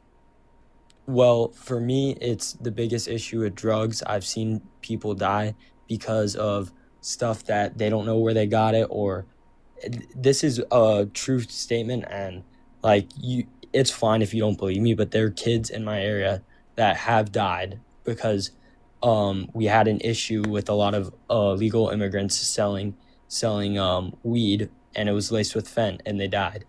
And the families didn't get good. So I have to kick you because you said the name of drugs. It's not your fault. That's a really weird, obscure TikTok rule that they need to get rid of, which is where they don't let people mention the name of literally any drug under any context ever. I really think that they need to change that law. That rule of theirs. But anyways, the response is that you're totally wrong. Undocumented immigrants are multiple times less likely to engage in nonviolent crimes, such as selling drugs, in comparison to natural U.S.-born citizens. PNAS would tell us that they are literally 4 times less likely to do so compared to citizens. So when you tell us that mass deportation has benefited our nation by reducing crime, you're just wrong due to the fact that they are less likely to engage in crime. And you're wrong due to the fact that actually this causes more crime. Why? Because of the economically destabilizing effects that mass deportation has on our nation. When the economy's worse off and poverty goes up, so does crime, because there's a link between poverty and crime. So in fact, mass deportation has an upward pressure on crime rates. Welcome in. Do you support Trump? Yes, sir. How old are you? I'm 19. What year are you born in? 2007.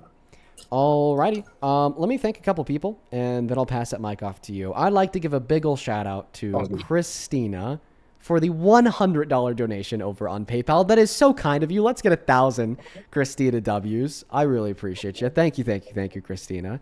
Huge shout out to Christina. That is very, very kind of you. And I appreciate you for your message as well. Thank you.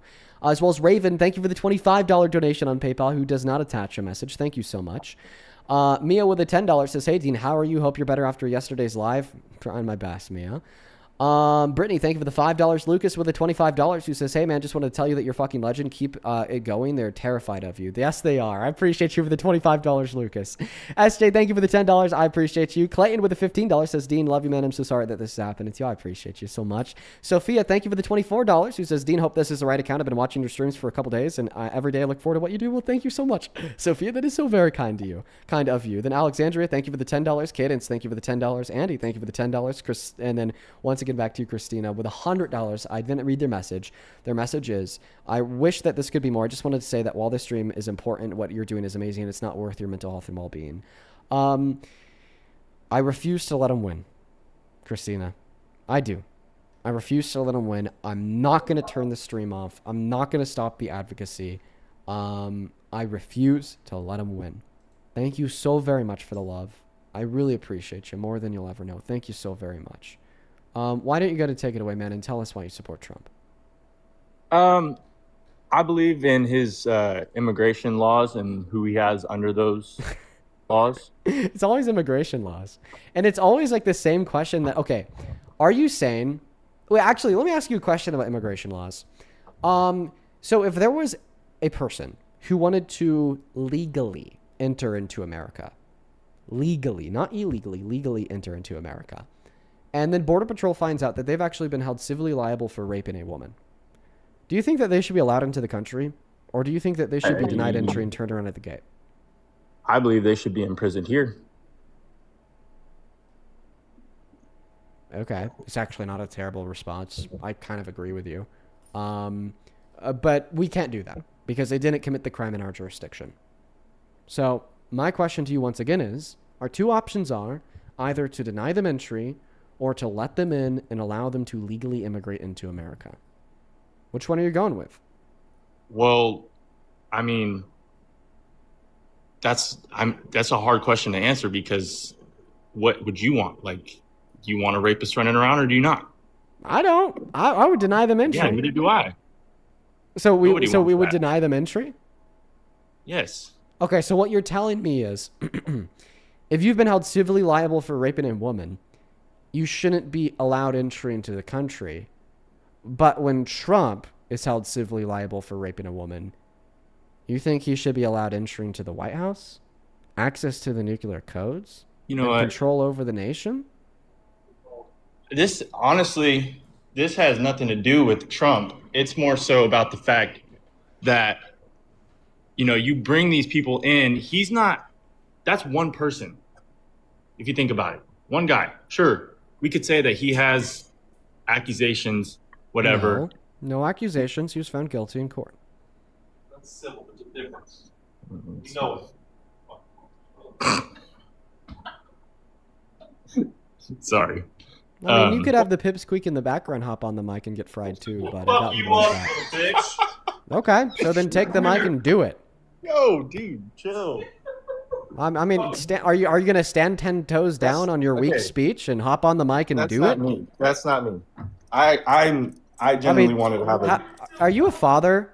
But you sound too young. Have you ever been around like small children? Hold on. Can we have a good Yeah, normal conversation? just let me ask you a question. Have you ever been around small children? Me? Yeah. Yes. You know how like a toddler will kind of be in a bad mood and they'll like come up to you and they'll go and they'll like hit your leg and they'll just kind of like run, like turn around and start like running away and like screaming as if you did something to them because it's like they want the heat but they don't want the heat. Your friend in the background kind of reminds me of a small little toddler. Well, fuck you up, you little bitch, as he's like leaving the room and I'm inviting him to hop on the mic. You know? Yeah, I know what you're talking about. That's funny. Yeah. So, what are your thoughts? What are your thoughts on the last thing I had to say to you? Well, honestly, I don't remember. Can you repeat it? Yeah, sure. So I asked you if somebody who's been held civilly liable for rape should be able to legally immigrate into America. And you're like, no, we should deny them entry. I don't want a rapist running around the streets of the country. But then I ask you why you're okay with Trump, who has been held civilly liable for rape, entering the White House and accessing the nuclear codes and controlling the nation. And you didn't really have a response. Listen, my point is, clearly, there should be more standards that you have to meet to be president than to be a citizen. And if being held civilly liable for rape would be disqualifying to become a citizen, then I also think that that should be disqualifying from becoming president. And because you agree with me on that first acknowledgement, that it should be disqualifying to become a citizen, I almost think that you're contradicting yourself and you're quite the hypocrite for not agreeing with me on that second acknowledgement, that that should also disqualify anybody, including Trump, from being president. Wait, hold on. Could you repeat that? What was I a hypocrite for? Okay. Me ask you, if immigrant held civilly liable for rape, should they be allowed into America? You say, no, bad. No, we don't want rapists roaming free on the street in America. Then I say, okay, so rape disqualifying from citizenship, there should be more standards for presidency than citizenship, so then obviously rape also disqualifying from presidency. So Trump rape, court prove. May I ask you a question? Yeah. So do you think if they come over and they have charged with rape, do you think they should go through the court system here? If we can, yeah. It depends on like jurisdiction and law. If we can send them through the court process here, absolutely. But that's not an answer to my question. That's definitely not a response to me calling out your hypocrisy. No, can you I please wasn't- respond to my hypocrisy to the fact that I was able to call out your hypocrisy? Wait, repeat the question again. Biggest gaslighter ever. Toddler man, you could like join your friend on the mic. You don't have to, you know, be sitting in the cuck chair 10 feet away. Who's gaslight? Answer his question. Are you finally leaving the cuck chair? You're done watching. You're ready to start engaging in the conversation yourself.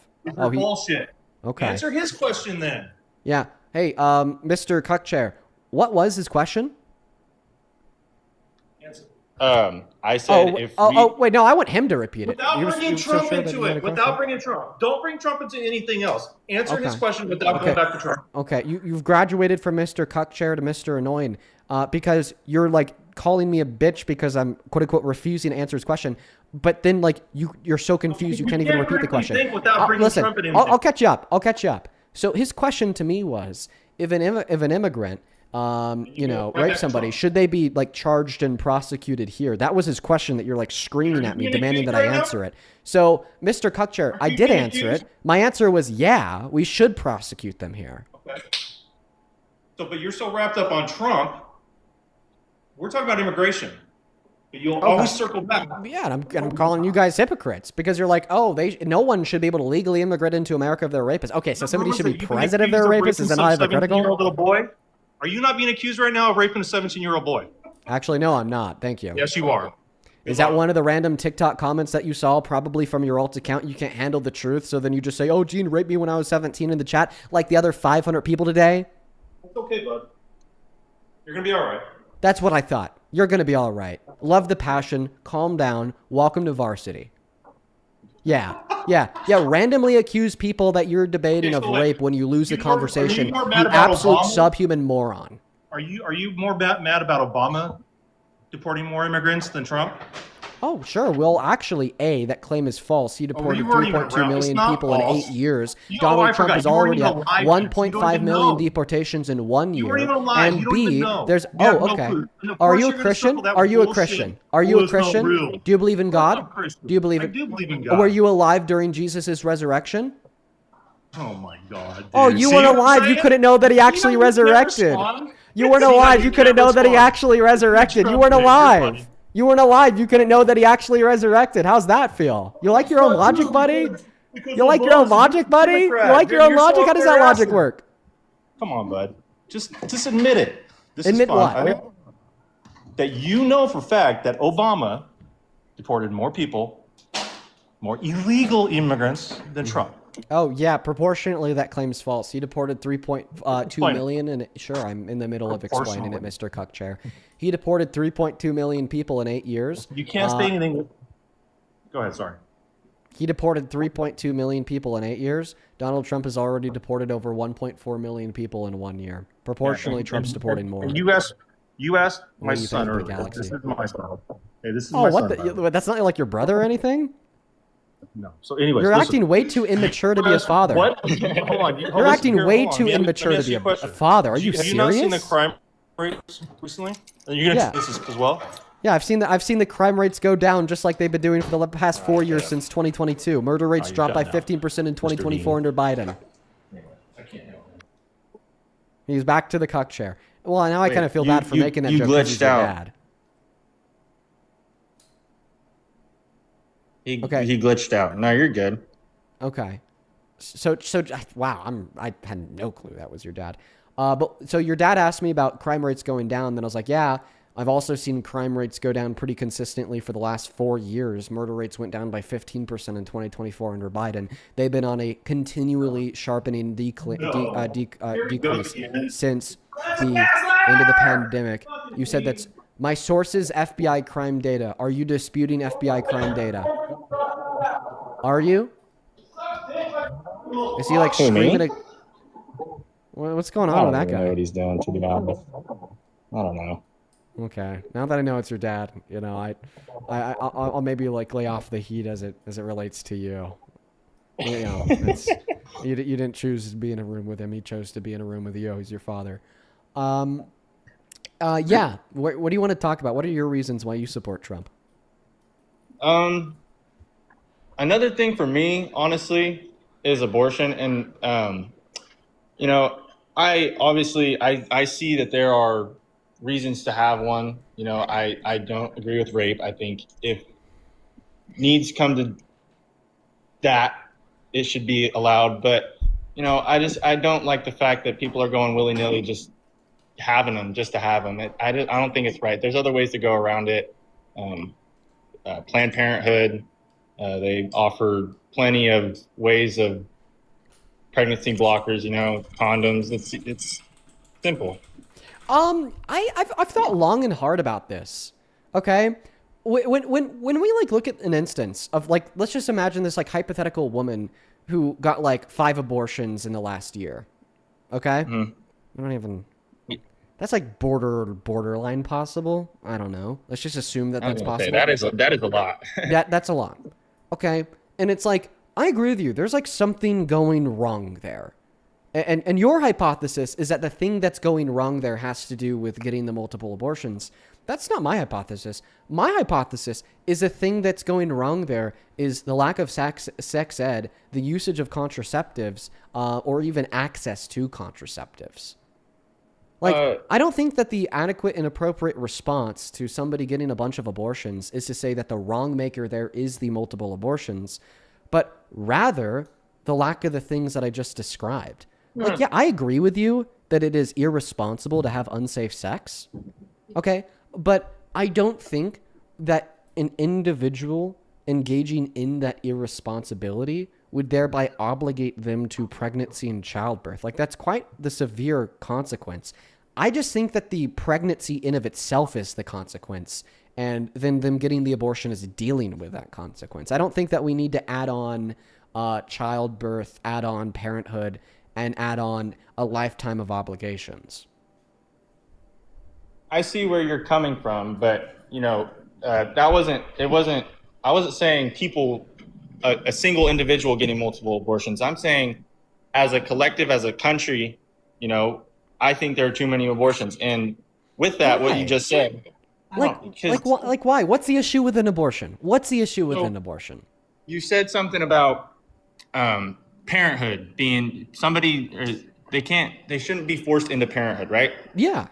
There's other ways of going around that. There's adoptive care. There's adoptive homes. Well, very similarly, I don't think that the child should be forced into a life of misery in the adoption program, and I don't think that the woman should be forced into a life of wondering where the hell her biological kid is at in the world.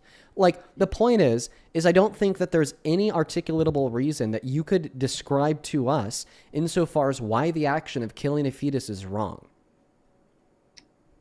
I just think that, again, if you were going to kill the fetus, again, the fetus doesn't have a choice. What if it did want to live? Okay. You don't know that. Well, the reason why you have to ask that as a hypothetical question, what if it did want to live, is because baked into the hypothetical question, you're assuming that the fetus is A, an agent, B, a person, C, has a will, and D, has very complex thoughts where it can contemplate its own existence and its desire to continue its own existence. My claim is that the fetus doesn't have any of those abilities or traits or properties, and it is the fact that the fetus doesn't have any of those abilities, traits, or properties that makes it amoral or perfectly fine to kill it. Okay. I personally, this is a personal belief. I believe that once a baby is created, it is a human. It is life. Life begins at conception. And do you believe in that or no? I just want to know. Yeah, I do believe in that. Here, give me one moment. My mom's calling me. That's probably important. Okay.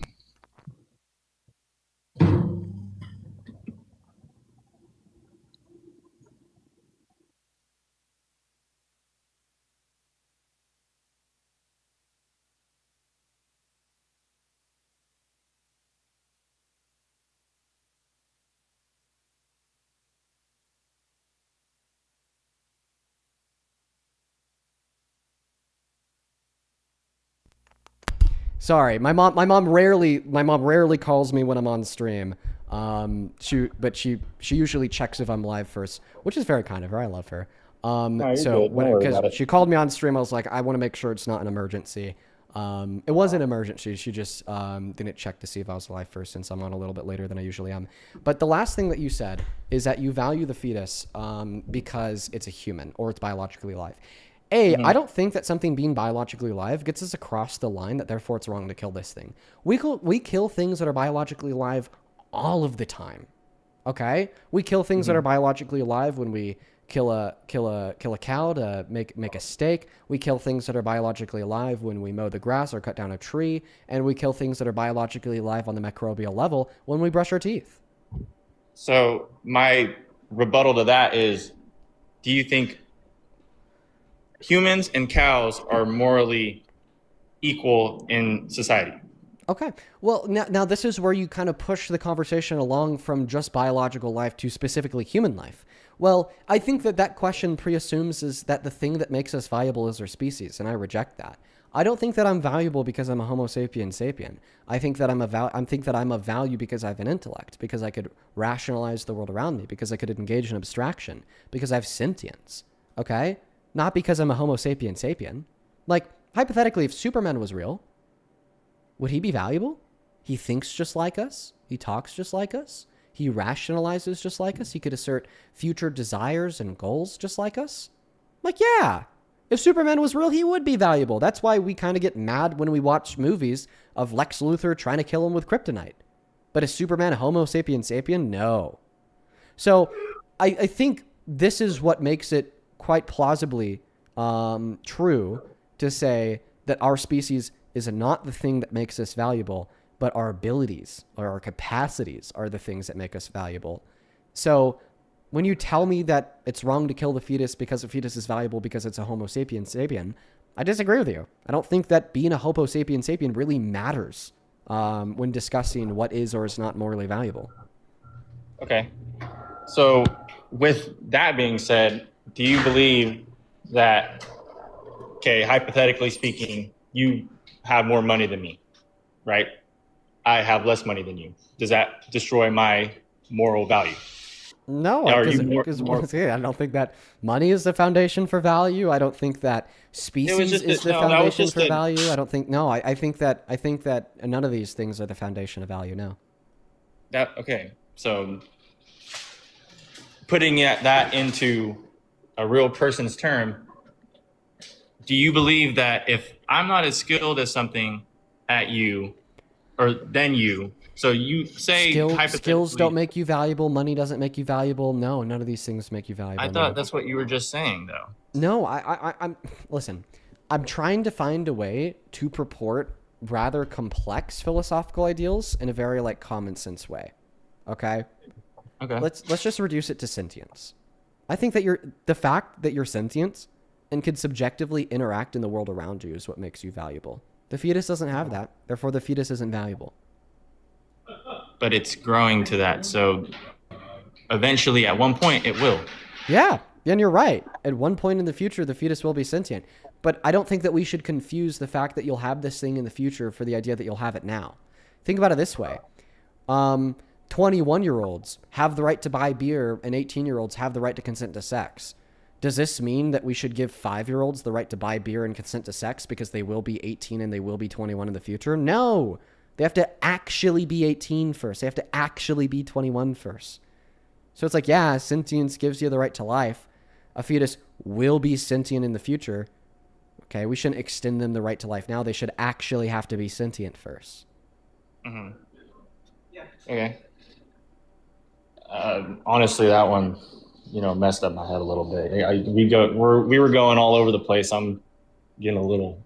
I'm trying to make it as simple as possible. I promise. I'm really trying to make it as simple as possible. I just think, we can't compare a teenager consenting to sex or a 21-year-old buying alcohol to a kid being born. It's just I don't think that's not what the comparison is about. I told you that I think what makes a fetus valuable is its sentient experiment. And then you're like, oh, well, we should value it before then because it will be sentient in the future. That's like saying that the statement 21-year-olds can buy beer because they have the right to buy beer in virtue of the fact that they're 21 should rather be 14-year-olds should have the right to buy beer in virtue of the fact that they will be 21 in the future. They have to actually be 18 first. They have to actually be 21 first. If you don't understand that, I don't know if there's many other ways that I could word it. No, I'm getting it now. I just believe every human right matters. Not every human right, every human matters. Actually, let me ask you another hypothetical. This is going to be like a little bit more of a this is a little bit more of an abstract hypothetical, but I want to see if you could follow it. Okay. There's a conveyor belt. There are rocks on this conveyor belt. Okay? Okay. When the rocks meet the end of the conveyor belt, they magically become sentient just like you. And then we have talking, thinking, emoting rocks. Okay? Yeah. Would it be wrong to take a rock off that conveyor belt? Yeah. It would be wrong to take a rock off of that conveyor belt before it's sentient. If that rock is going to go serve a purpose at some point, why would we take it off? And that's the absurdity. That's the absurdity. You're saying that it's morally wrong to move the location of a rock. Okay, how about this? How about this? How about this? We know that 10,000 years from now, a mad scientist will create a magical contraption to turn anything sentient. And their grand unveiling of this magical contraption will to turn a random boulder in Colorado sentient. 10,000 years in the future. Are you saying that it would be wrong to destroy that boulder now? Because in 10,000 years it will be sentient? That one doesn't make sense. I don't think that one makes sense. Because it will be sentient in the future. That's your standard for the fetus. You're saying, oh, it will be sentient in the future, therefore we should value it now. So yeah. So if a boulder is going to be a human and it's going to serve a purpose in life at some point, yes. But we're not going to go willy-nilly. So you're saying that it's possible that we should morally value rocks? No, because that's not real. But I mean, if it was, you say that we should morally value rocks that may be sentient in 10,000 years. If every human being right now Okay. knew that rocks could be turned into a person, we would value rocks. I don't think so. I mean, how about this? For everybody watching, what's your intuition on the matter? You know that in 10,000 years from now, we'll create a contraption that can turn inanimate rocks into conscious beings. Is it therefore wrong to destroy inanimate rocks today because in 10,000 years they will be conscious beings? Do we know that? Yeah, that's just Like, assumed in the currently hypothetical. right Like now. everybody in the chat saying like, yeah, no, I don't share that intuition. Yeah, I don't share that intuition either. Convince us that it's reasonable to hold that belief. It's just, why would it's hard to counter that because we're talking about. How about this? How about this? So are you saying that like any level of sentience is relevant? Yes. Okay. So So you're from vegan? from So a- you're a vegan? Me? No, I'm not a vegan. So again, like I said earlier. Oh, wait. we- Wait. I have a fucking crazier hypothetical. Are you ready, bro? Hey, are you just messing with me at this point? No, I have a crazier hypothetical. Do you know what a Roomba is? Is that the little vacuum thing? Yeah. So let's Yeah, assume that the tech giants at Roomba,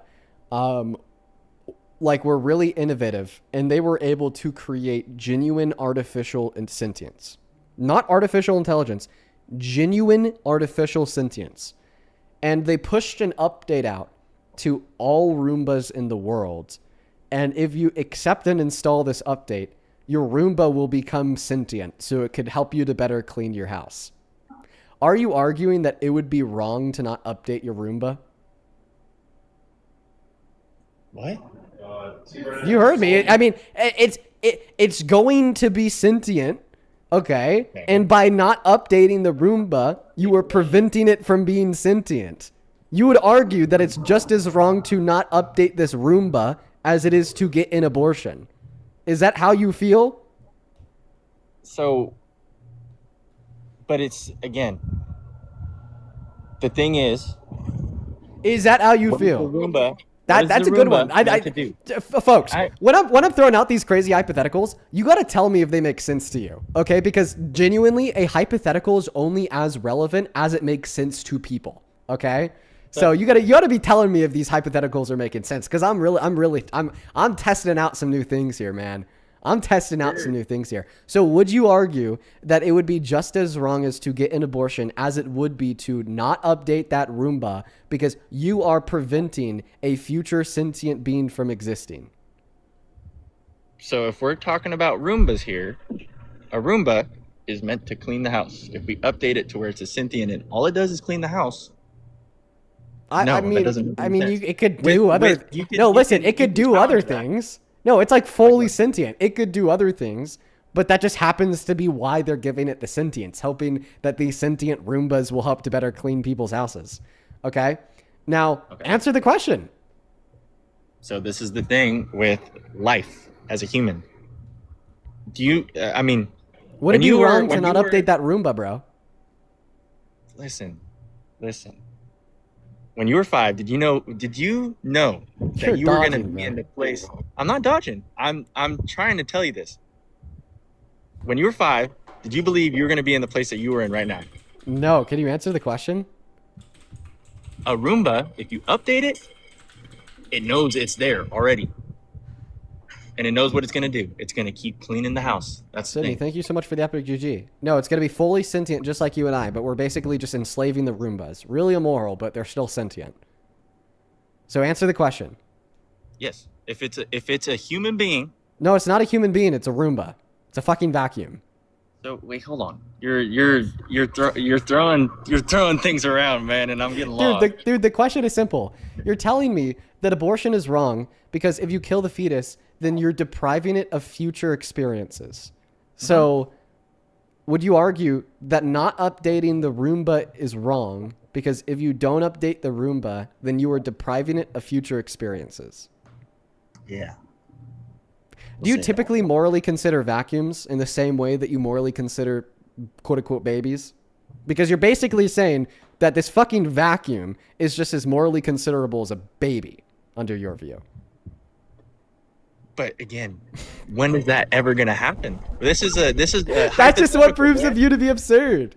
That's just what proves like you're saying, oh, it'd be wrong to not update a vacuum in the same way that it's wrong to get an abortion. You just sound crazy. Like that's the point. You just like, dude, come on, you sound crazy. If we're talking human life here, dude, I think it's not a human life. For the last time, it's not a human life. It's a fucking. So what vacuum. is it then? So it's a vacuum. What? I thought we parsed that one out, bro. I'm not gonna lie, Dean. I think you might have thrown so many hypotheticals that I'm getting mixed up in different ones, man. Okay, for the last time, the hypothetical is as follows.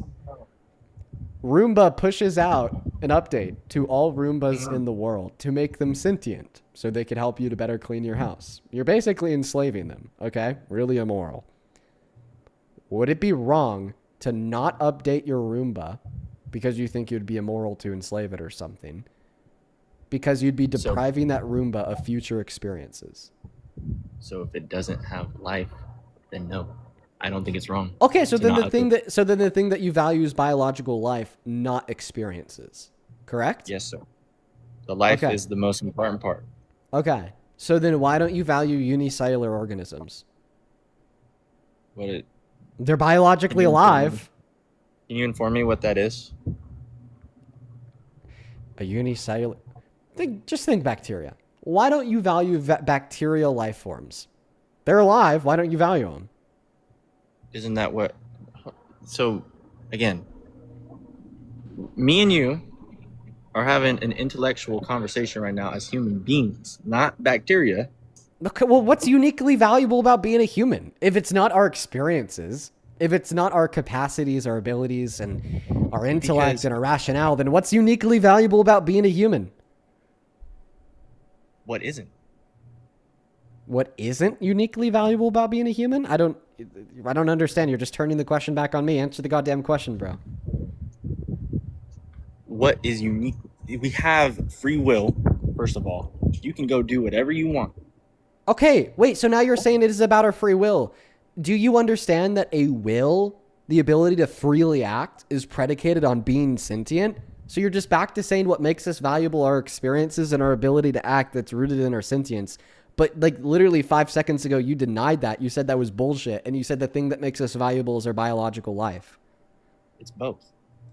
It's both in conjunction to one another? Why can't it be both? Okay, well, I mean, I just think that it's absurd to say that it's both. Because really, how much work would the biological life part be doing there?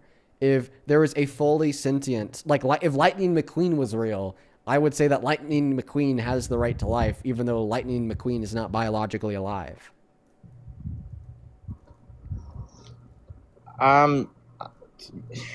You're throwing too many hypotheticals. Can we talk about like real people? Come on. It's Come confusing my brain. You could do this. 5-year-olds can do this. So can you. Can you just imagine, like, in your head, Lightning McQueen existing? Can you do that? Yeah, I can do that. When you're imagining that in your head, okay, when you're imagining Lightning McQueen existing, do you agree in that imaginable fairy tale world that it would be, like, wrong to, like, kill and rape Lightning McQueen?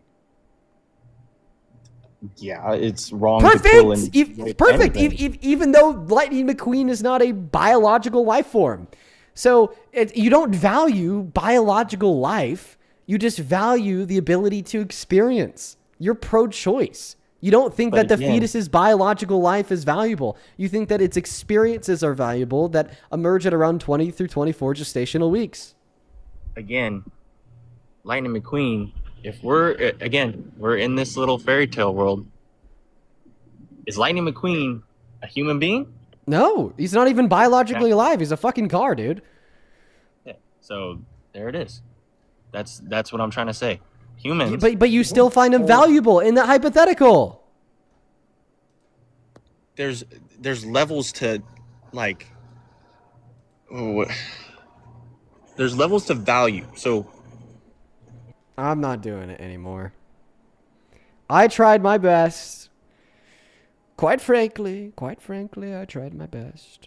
I tried my best. Quite frankly, I tried my best. Let's go to get the next guest connected. Only hop inside of the queue if you happen to be MAGA, folks. Only hop inside of the queue if you are MAGA. Yeah, by the way, thought I'd shot this one out real quick. You guys, maybe if you've been watching for a while, know that it's kind of been a shit day. Yeah, somebody tried to swap me. Didn't work. Because I have a working relationship with my local PD. But somebody tried to swap me. Dude. I'm just trying to get like the message across to the people that try to do that. Okay, it's happened to me like 15 times now. The cops know. Okay? They're not going to do anything. I know of that because of a text. And then they turn around and they try to find you.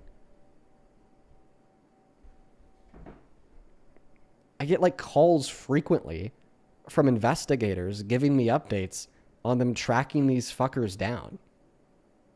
I actually got a call earlier today saying that they found one of them. One of these dumbasses picked up the phone after the cops called them back.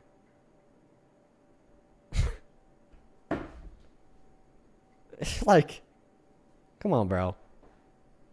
Don't be a fool. Don't be a fool. Let's go to get the next guest up here. Only hop inside of the queue if you happen to be an American adult that supports Donald J. Trump as president. Please and thank you. Let's go to get the next guest, Megatron, loaded up inside of the queue. Hey, welcome in. Do you support Trump? Yes. How old are you? 19. What year were you born in? 2005. Okay. What are your pronouns? None. What is your sex? Male. Don't believe you. Let's go to get the next guest connected. Only up outside of the queue if you happen to be an American adult that supports Donald J. Trump as president, please and thank you, folks. I'd really appreciate that. Let's go to get the next guest, David Frank, loading up inside of the queue. Also, I don't think you could be 19, born in 05. You'd be 20 or 21.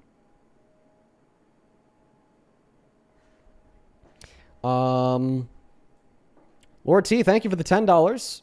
Who says, will the next generation be called Generation Beta or just Red Pill? LMAO. Appreciate you for the $10. That's very kind of you. And then Chris with the 10 euros as well. I appreciate you for the love. Did you guys notice that this all seemed to start after the Jesus and whatnot debate? I noticed that too. I noticed that. Let's go to get the next guest connected. Dude, that guy's fan base is worse than Fuentes' fan base. And I'm not blaming it on him. I just want to make that one clear. I'm not blaming it on him.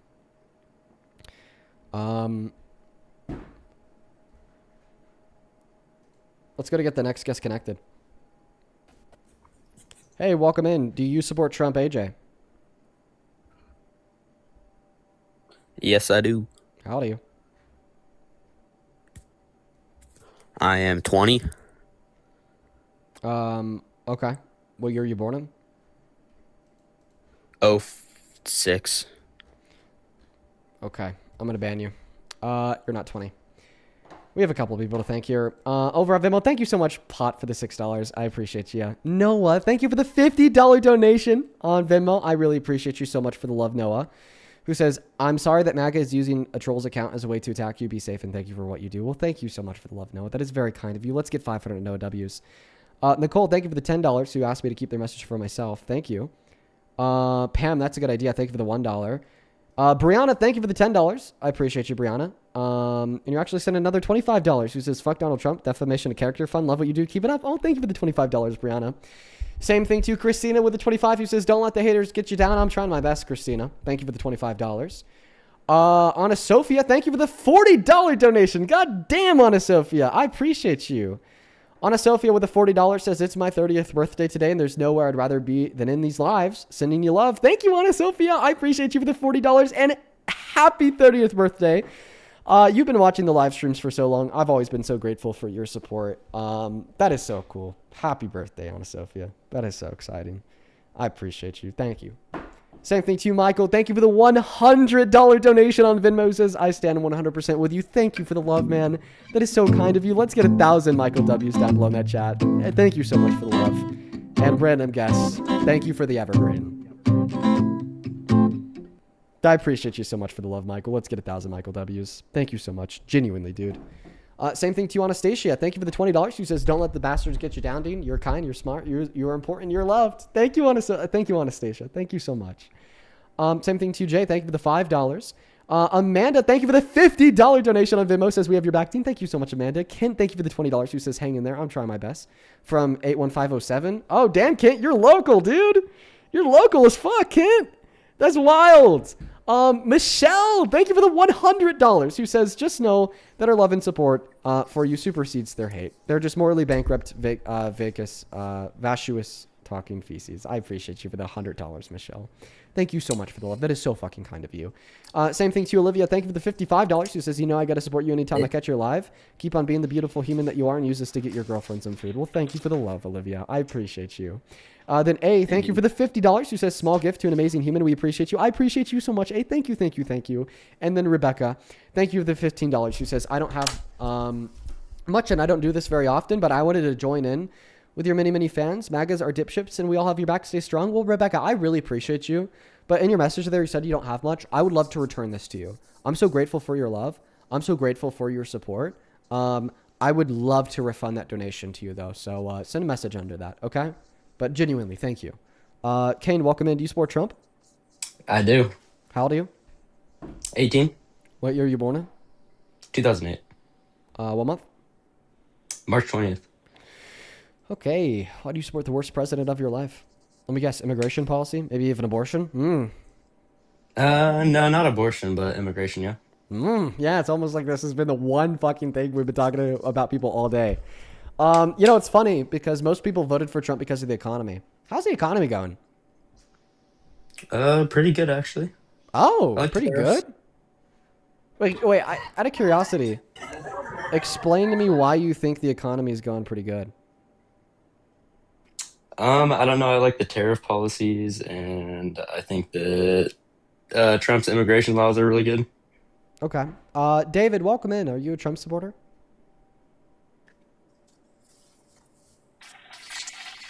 David's not here. So you said that you like his tariffs. Well, that doesn't explain to us why you think the economy is doing pretty good. Like, I'm more so asking you to point us towards, like, jobs, GDP growth, inflation. Like, what metric of the economy do you think is doing pretty good? I like the tariff laws. That's not a metric of the economy. They could influence metrics of the economy, but that's not a metric of the economy.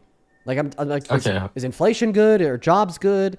Is GDP growth good? Like what about the economy is good? Yeah, the jobs. Oh, jobs are good? Yeah. Why do you think jobs are good? Can I ask ChatGPT? Yeah?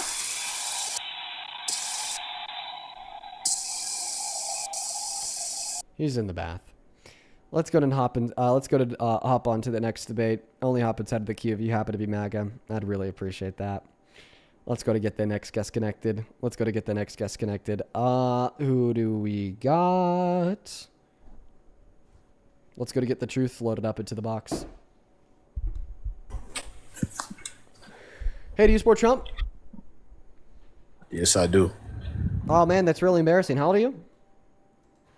I'm 21, sir. Oh, man, that's really embarrassing. And why do you support Trump? So I support him because of immigration policies. Oh, yeah. Everything's economy. always immigration. Oh, and the economy. See, we don't hear that one a lot. What's one macroeconomic indicator that's better off today than it was a year and a half ago under Biden? So firstly, I would love to answer that question, but I just want to ask you a quick question. Sorry. How does it feel that Parker got obliterated by me? The video is on my page. It feels so great knowing that Parker whipped your ass so hard you are coping days later begging random strangers on the internet for validation. So to answer your earlier question about a macroeconomic indicator, we can look at business investment. The tariffs have actually brought massive business investment into American industries. Like which industries? So if we look at places like Detroit, the steel and car industries are actually getting massive investment boosts. So like manufacturing? Assembly. Manufacturing assembly? So assembly is manufacturing, right? Not quite. What's the And difference? my source is whitehouse.gov. So Okay. assembly is when you put things together. Manufacturing is creating things. I know Parker couldn't define economics, but So don't you try harder, buddy. So don't you create things by putting them together? Not necessarily, but I see what you're trying to do there, Dean. What do you mean It's not necessarily? How could you create something without putting it together? Can you give me an example of creating something without putting it together? This is what liberals do. Y'all run away from the point. I think this is the point. You're saying there's a difference between assembly and manufacturing. I'm saying there's not. So you define assembly as putting things together. You define manufacturing as creating things. So show me the difference. Give me an example in the economy where we're creating something, aka manufacturing something, without assembling something, aka putting things together. So, for example, manufacturing would be like making a battery. Assembly would be putting the battery into the car. I don't know why I have to explain this to you like you're a 5-year-old, Dean. I thought you were a grown man. Wouldn't the process of creating the battery also have to do with assembling the parts of the battery by putting it together? Like if it's a lithium ion battery, like the lithium ion in of itself, like the shell, the label, like that. I'm asking you a very specific question, and I don't want you to run from it. You said that manufacturing and assembly are different. You said that manufacturing is creating something and assembly is putting something together. So give me an example of some company in the economy creating a thing without putting that thing together. Don't run from the question. So we can talk about NVIDIA. They create chips.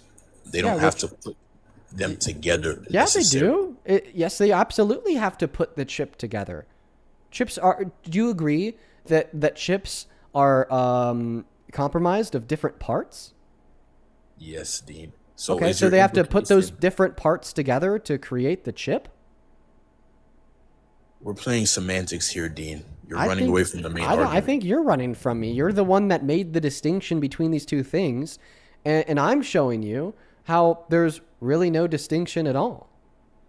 Okay, so let's say we can agree to disagree. Is your implication that assembly, that there's no such, because under your definition, there's either no such thing as manufacturing or there's no such thing as assembly. They're either one and the same or two different things. So what is it, Dean? I just think that where we see something being assembled, we also see that thing being manufactured. And in a vast majority of all non-trivial senses, those are just simply used as synonyms. So your argument is that they're one and the same, sure. So could we agree that we see more assembly investment? No, I'm not convinced of that claim. Can you give me the reason to believe that claim? Yeah, the main reason is we could look at companies like Ford, like Tesla. We can look at companies. wait. Oh, sorry. You're saying two different things here. So when you say we as a nation are seeing more assembly investment, and then I ask you for evidence for that claim, and then you say, well, maybe Ford has more assembly investment. It's very possible that Ford can have more assembly investment. Meanwhile, overall, for all industries, assembly investment is down. So my question is, can you please give me a source to demonstrate that since the start of Donald Trump's second administration, we have seen an increase in assembly investment on the macro level? So I will concede to that point specifically. If you're saying on the macro level, there hasn't been enough time for tariffs to saturate. That was this motherfucker's claim. Most economists agree that it takes time. And I find it very interesting and very peculiar. Lily, thank you so how much for the galaxy. All of Trump's first presidency, you guys cried and said, "Oh, it's only That was doing this good because motherfucker's claim. of Hey, Obama." buddy, thanks for conceding the claim. Okay, now let's debate something that I want to debate. How do you feel about the fact that Trump called for the execution of his political opponents for no good reason because he's a tyrant? So firstly, we would have to actually examine his actions. He hasn't made any specific actions, taken any actions to The president of the United States of America, Donald Trump, is now demanding you need to know. Donald Trump posted this on Truth Social. He responded to a post published by the Washington Examiner titled, "Democratic Veterans in Congress Urge Service Members to Refuse Unspecified Unlawful Orders," by saying that this is really bad and dangerous to our country and that their words cannot be allowed to stand. He then followed that up with a second post that reads, "This is seditious behavior, punishable by death." And then he reposted a comment that reads, quote unquote, "Hang them, George Washington would." This. Okay, we've examined his statements. He called for their execution. Yeah, so to give you a direct response to that, the full scope of the situation is that liberal Democrats were trying to instruct military members to go against so-called unlawful commands, in which they were insinuating that they should disobey direct orders from the Trump administration. So, no, response, they weren't insinuating that they should disobey direct orders from Trump. They were stating verbatim that they should disobey direct orders from Trump if they're illegal. So his direct response, I could agree that it wasn't measured for a president. Most presidents typically wouldn't be on Twitter typing this or Truth Social, but to say that he called for their executions is like a sissy liberal take. And as a grown man, I think you should do better. No, so this is what we call a really shitty argument. So my position is, well, I think he called for their execution because to call for something means to explicitly advocate for said outcome. And he seemed to explicitly advocate for the said outcome of their death because he went on Truth Social. He said that they're guilty of something that is punishable by death. And then he amplified and reposted a comment that explicitly said hang them when the aims of hanging somebody is to kill. That said somebody. And then your counter argument is not to dispute what I mean by what it means for an individual to call for something. Your response isn't to dispute the evidence that the thing in which he called for aimed for their death. death. You didn't dispute the validity of the evidence I provided you. Instead, you just call it a sissy liberal take. Are you here to debate or fucking whine? Like, let me get this straight. I'm a debater, okay? I like to talk about argumentation. I like to talk about reasonability. I like to talk about fact, okay? So cut like with the sophistry bullshit of, oh, that's just a silly, sissy liberal take, and respond to the meat on the bone. The meat on the bone is Donald Trump called for their execution because A, to call for something means to explicitly advocate for said outcome, and B, he explicitly advocated for the said outcome of their death because he said they did something punishable by death, and then he explicitly reposted a comment that said, hang them, when the aims of hanging somebody is to cause their death. Where's the counter argument? So my counter argument is that for him to specifically say that their actions are sedition, punishable by death, there would need to be due process. He never claimed for them to have no due process. He made a claim. Everyone has the ability to make a claim, sir. So if you say right now that Trump working with the UAE is punishable by death, are you calling for Trump's death or are you making a claim? Okay. So I don't understand what the analogy was. Maybe you could describe that to me a little bit more in depth. But no, we can reasonably exclude this being a call for due process, legal investigation, and possible legal ramifications because he did not say that they could, based on probable cause, be guilty of sedition. And then it should be up to the due process of the jury and the judge to adjudicate a proper repercussion in the sense of legal consequences that could possibly include execution. No, he said, fuck due process. I'm saying they are guilty of sedition. Fuck due process. I'm reposting, hang them. Okay? And this is like just very clearly the obvious reading of his messages. If I like randomly said, oh, you're a rapist. Kill this guy. He's a rapist. Okay, like I'm not saying, oh, well, let's send him to court, see if he's a rapist, and then maybe he'll be in a state where rape is punishable by the death penalty. No, I'm directly calling for your death or your execution under the pre-assumption that I think you're a rapist, even if there's no evidence to demonstrate that to be the case.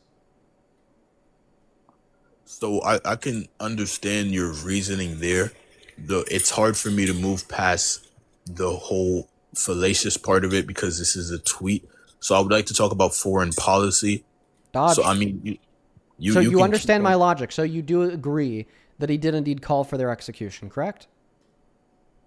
I agree to the fact that he insinuated it and made a claim towards it. Okay. All right. Okay, perfect. You agree that he called for it. What is this, Dean? Like, are you in 5th grade? I don't know why you're getting upset. Asking if I'm in 5th grade, I'm just debating you on the nature of the character of our president and if he's a tyrant because he wants his political opponents to die. What's your problem? So let's focus in for a second. Let's get serious. Okay, if you want to get serious about the debate, then stop asking me if I'm in 5th grade after I give you an argument. Like what? So I'm going to give you my main 2 points that I came up to debate. So you're going to dodge? How was it a dodge if I responded to your point? So I'm going to give you the main 2 points. Your response to my point was to agree to the point, right? So you did agree that he like called for their execution? I said he made a claim towards it. Okay. What is a meaningful difference between making a claim towards it when that claim is they should be killed and calling for it? What's the meaningful difference between those two things? So to me, the difference is that he said it's seditious behavior punishable by death and then reposted the tweet. I would say since it's on Twitter or Truth Social, it doesn't have the same ramifications as it would if he made a speech. Let's test that. Wait. I agree that it would be more serious if he announced this from the Oval Office. But I think him posting it on Truth Social meets a sufficient level of seriousness for it to be considered serious. Okay. B, would you argue that if a Nazi went on Twitter and said, kill all Jewish people, that they wouldn't truly be calling for Holocaust 2.0 because they said it on Twitter? Like, no, that'd be silly to say. Yeah, the matter of the fact was, okay, this hypothetical Nazi called for another Holocaust on Twitter, just like Trump called for the execution of his political opponents on Truth Social. Do you agree that that sentence is accurate? The sentence is accurate, Dean. So on to the economy, immigration, Okay, and foreign perfect. policy. So before we just move on, because you just conceded, thank you, by the way. Here's my thing. I don't want a tyrant as president. I don't want a madman as president. I don't want a lunatic as president. I want a sane, rational, grounded, good person as president. Okay? And people who like say that their opponents should be killed for no reason are not insane, madmen, tyrannical idiots who should be kept far and away from power. You know, like, fuck this conversation about immigration policy or economics. No, I think there's much more on the line, okay? The nation in of itself is on the line if you accept that he is an insane, madman, tyrannical idiot. Yeah, like, we got to keep him far and away from power. We have standards. So that this is why I don't think you'll ever make it into office. Number one, Obama was literally known as the drone like master.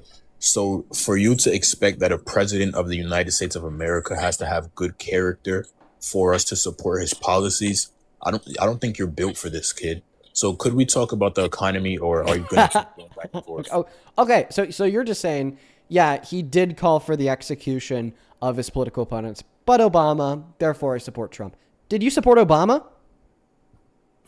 No, I did not support Obama. Oh, because you think he was a madman? Because I wasn't of age. Oh, okay. Did you support FDR? Have you supported any other president in history before Trump? Have you thought any president in American history before Trump was good at all? Or no, because you weren't of age? Are you a Christian? Do you support Jesus? Or no, because you weren't of age when he resurrected?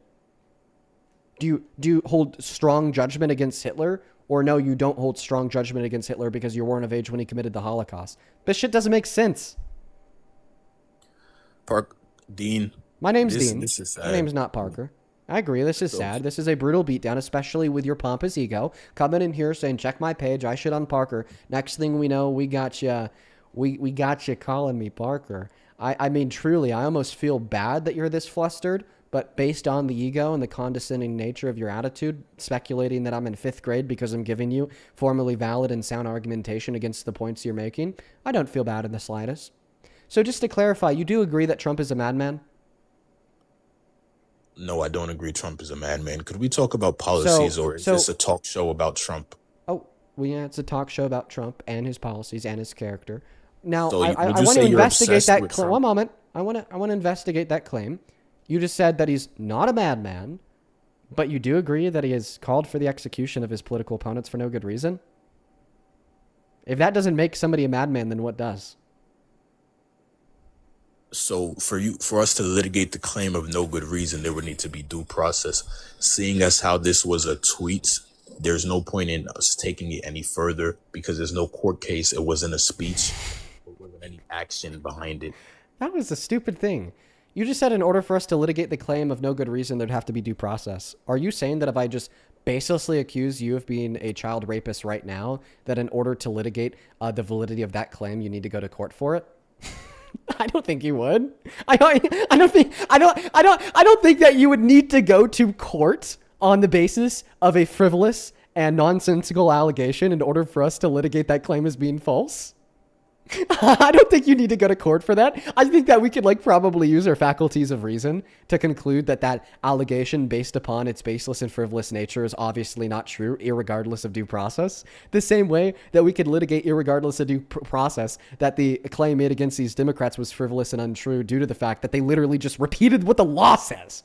Like the whole, you don't have to follow a legal order things. That's what the law says. Yeah. Reading the law, okay, is not something that's treasonous, and I don't need a court to prove that to me. And you probably don't even accept the outcome of court cases, unless you think that Trump is a rapist, because you do accept the outcome of the court case that litigated that. Oh, wait, that would make him a madman too. I have you. Wait. I have you. I have you in what I like to call an intellectual chokehold, and let me explain why. I'm making the argument that you should consider him to be a madman because he called for the execution of his political opponents with no good reason. And then you're like, oh, well, that would have to go to court. We would have to see what the court says. Oh, wait, well, if we trust what the courts say, then he's also a madman because the court said he's a rapist. And by the way, just for the chat, irregardless is a real God word. damn you, It is Yak. in Merriam-Webster. Look it up. I'm being serious. It is. Go ahead. You don't ever run out of breath, do you, Dean? So, nope. First of all, there's a reason why we have an entire branch of government dedicated to interpreting the law. If I go online right now and say that I have the right to unalive a police officer, technically speaking, that is just me repeating the law. But if I say it in front of a police officer, that would be aggressive behavior. So there's a reason we have branches dedicated to interpreting the law. So just saying, "Oh well, it's the law," that's not a dunk. That's not a gotcha. So could we move on to a serious point, Dean? It is a gotcha. It is a gotcha. You couldn't be arrested for saying, "I have a right to defend myself from an imminent deadly threat," even if said imminent deadly threat was a police officer. You couldn't be arrested for saying that. That wouldn't be illegal to say. So if a police officer breaks into your house and the first thing you say is, "I have a right to unalive you," do you think that needs to go to court? If the police officer then says, "Well, I have the right to arrest you now because you threatened me." Okay.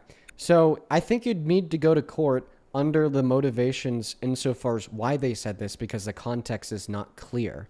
Okay. But even that's vague. But that's not the adequately analogous case here. The adequately analogous case here would be to say, not standing in front of a police officer, "I have the right to unalive anybody who purports an imminent deadly threat to a reasonable extent as determined by courts to my personal safety or to my person." Because these Democrats in Congress didn't say, "Members of the military, you have a right to disobey Trump." No, they said, "Members of the military, you have a right to disobey Trump if and only if he gives you an order that's illegal." So, Dean, I'm just going to move on to my point. Okay, So you're how do you gonna feel dodge? about the fact that 60% So what is it? of You accept that crimes go Donald Trump is a unsolved? madman? I can't characterize him. You're just talking, Dean. You can't characterize somebody as a madman? Is Hitler a madman? Are you here for an intellectual debate, or are you here to In gossip? intellectual debate, we don't dodge. You're gossiping, sir. You're a grown man. Act like a grown man. Okay. So when your history teacher in school says that Hitler was a tyrant, was that just a little schoolgirl gossiping? He can bring up policies that Hitler. Okay. But passed, if sir. your history professor just says that Hitler was a tyrant, would that be a little schoolgirl gossiping? Obviously not. Oh, okay. Can we talk about policies? Dean? Okay. So calling people madmen or tyrants or tyrannical predicated on like the actions in which they engage in while holding public office isn't, schoolgirl gossip. Okay. So, yeah. I never thought I would have to beg a TikTok debater for an intellectual debate. This is sad. It's not that you're begging a TikTok debater for an intellectual debate. It's that you're begging a TikTok debater to dodge. Why would I let you do that? You have two options here. Either concede that Trump is a madman because he called for the execution of his political opponents with no good reason, based on the reason that I provided you, or if you want to stand 10 toes down to the fact that you think it needs to go to court first, and then you'll accept the outcome of the court case, then accept that Donald Trump is a madman because he raped a woman as determined by the outcome of a court case, which you are now bound into accepting. Which one is it going to be? So I would say that Trump is not as measured as we would like politicians to be. Oh, but I didn't That ask is you my- if Trump was that as is my measured stand. as we'd like politicians to be. I asked you if Donald Trump is literally a crazy madman because he either raped somebody and or called for the execution of his political opponents with no good reason. That's what I asked you. Don't get confused, my friend. So to answer that question directly, I would say that Trump does have flaws, and if you would classify, I didn't ask you if Trump does have flaws. I asked you if he's a crazy madman for raping a woman and or calling for the execution of his political opponents with no good reason. So the individual, yes. Okay. His policies, no. Okay, I'm So going to could give we you an talk argument. about his policies? I'm going to give you an argument, and I want you to respond to it. You shouldn't support Trump because he just wants to kill people that disagree with him. What's your response to the argument? My response is that until it happens, I'll support his policies. Simple. Could we talk about those policies, Okay, so or explain to us why it's not reasonable to stop supporting a politician because they want to kill people that disagree with him? Because your response like, oh, until it happens, I won't care. No, we should care before it happens. God damn it. This is our country on the line. We need to be proactive, not reactive. What have we learned from history about reactivity? I think we learned a really big lesson about reactivity in World War II. Oh, we're just going to be reactive from any threat from Germany. We're just going to isolate ourselves and be reactive. We're not going to be proactive to like stop 12 million people from getting systemically slaughtered and killed. No, we're going to be reactive to any threat to us. No. If we've learned anything throughout history, it's that reactivity to tyrants is a failed plan. Do you agree? That's the same exact logic Obama used in Libya. Do you agree? I just want to know. Do you agree? No, I don't. I don't agree. I believe in freedom, which is why Trump pulls us out of these countries. Oh, you believe in freedom? The Democrats. You believe in freedom? Obama destabilized Libya. Okay. He did. That was a bad thing about Obama. I'm further left than the Democratic Party. So you believe in freedom, you said? That's exactly what I said, Dean. Oh, okay. But then when it comes to the 66 million American women and girls who had their freedom to access healthcare taken away from them downstream of the Trump administration, is this not sad? Right? You just jumped from like 5 points No, you made a point about freedom. I thought I'd bring up one of the biggest obfuscations and suppressions of freedom in modern American history. Donald Trump infringed on the freedom and access to healthcare of 66 million American women and girls. You make a claim, you assert a value, you say you value freedom. I say here's a great example of Donald Trump suppressing freedom. That's not a pivot. That is a direct response to you proclaiming a value of yours. So are you going to respond to the response to the proclamation of your value, that you value freedom? Is that something you plan to do, or are you going to dodge this as well? So when I say I value freedom, I mean free markets. I value freedom of education, school choice. I value things like economic. So you value free markets, but not free people. Can we even have a free market without free people? I think that suggestion in of itself is paradoxical. I don't think that we could have a free market without free people. By encroaching upon the freedom to access healthcare on behest of the 66 million American women and girls, we are thereby limiting their freedom in the market because they no longer get to choose when they enter or leave the market. Now they're forced to leave it as onset by a pregnancy that they don't desire, that they don't want, due to the rights infringements behest of the state. But regardless, I just want you to answer my question. Are you telling us that you care about free markets, but you don't care about free people? I care about both, sir. Okay. So since if you care about free to people, then why don't you care about the 66 million American women and girls who've had that freedom taken away from them? I actually am pro-choice. My whole distinction is, though, that there's no moral difference between a miscarriage and an abortion. So could you give me the specification, the biological difference between a miscarriage, where we say, oh, that's a bad thing, and an abortion, where we say, oh, yay? Yeah, the reason why we say that a miscarriage is not a bad thing, but a sad thing, is because motivationally speaking, it could like invoke, negative emotions in the pregnant woman if she wanted to keep the pregnancy. Very similarly, we could also say that it could be a bad thing because that pregnancy had instrumental value insofar as it served as means to the end of the future of the pregnant woman and the family that she desired to start. So by that miscarriage occurring, okay, we're going to be infringing on the means in which that pregnancy served to the end of the pregnant woman. And of course, it's just going to motivationally invoke a bunch of really sad emotions that are contrary to the flourishing of that pregnant woman. And of course, these would be the symmetry breakers in the case of an abortion to a miscarriage. So if a woman had a miscarriage, Dean, would you say that, oh, it's okay, it was just a clump of cells anyways? Would you use the same logic you use towards abortion and zygotes and all those things? Would you just say, oh, it's just a clump of cells, don't cry over that miscarriage? Yeah, so I don't think that you're tracking what I'm saying. It's true that there's no difference in the innate moral status of a fetus that's miscarried and a fetus that is aborted. In both circumstances, there was not a being with innate moral privileges that was killed. Okay? But the difference between the scenario has to do with the instrumental value that that fetus held as it would relate to the miscarriage, as well as the motivational causation of negative emotions such as sadness that conflict with flourishment. And that would be the symmetry breaker of the case of a miscarriage compared to an abortion. Would you like me to describe to you what these concepts are, because you've clearly never read into them before? No, I understand, Dean. I told you I was Oh, good. pro-choice. Well, if you understood, well, then you wouldn't be re-asking me this question of what are the relevant differences between miscarriage and abortion.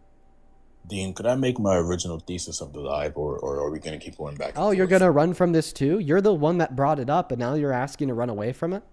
Do you concede that you were wrong when you said that there was no relevant differences between miscarriages and abortions? I asked you, what is your philosophy on that, sir? And then I shared with you my philosophy. Do you agree with my philosophy? Do you disagree with my philosophy?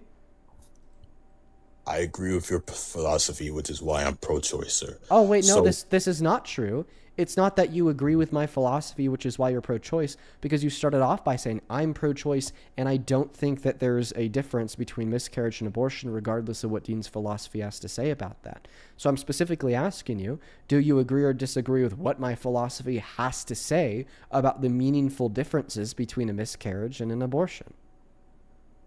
Yes, Dean, and the way you explained it, it makes moral sense as a moral human being. Could we talk about the actual policies? Oh, yeah, sure. Which It's ones? like the 15th time. Yeah, so the madman, rapist, tyrant who's oppressing women, even though you value freedom, is doing what to justify your support for him in consideration of all of these cons? Amen, Dean. We can finally get to the real debate. So, immigration. So, number one, 60% of crimes go unsolved. So the study that you and Parker love to put up that undocumented immigrants are less likely to commit crime is unfounded, simply because the majority of crimes go unsolved. Lol, that actually doesn't follow. Could I finish my sentence, sir? Yeah, so just know that argument doesn't follow at all. That's basically saying, oh, that it's hot outside because I really like Toys R Us.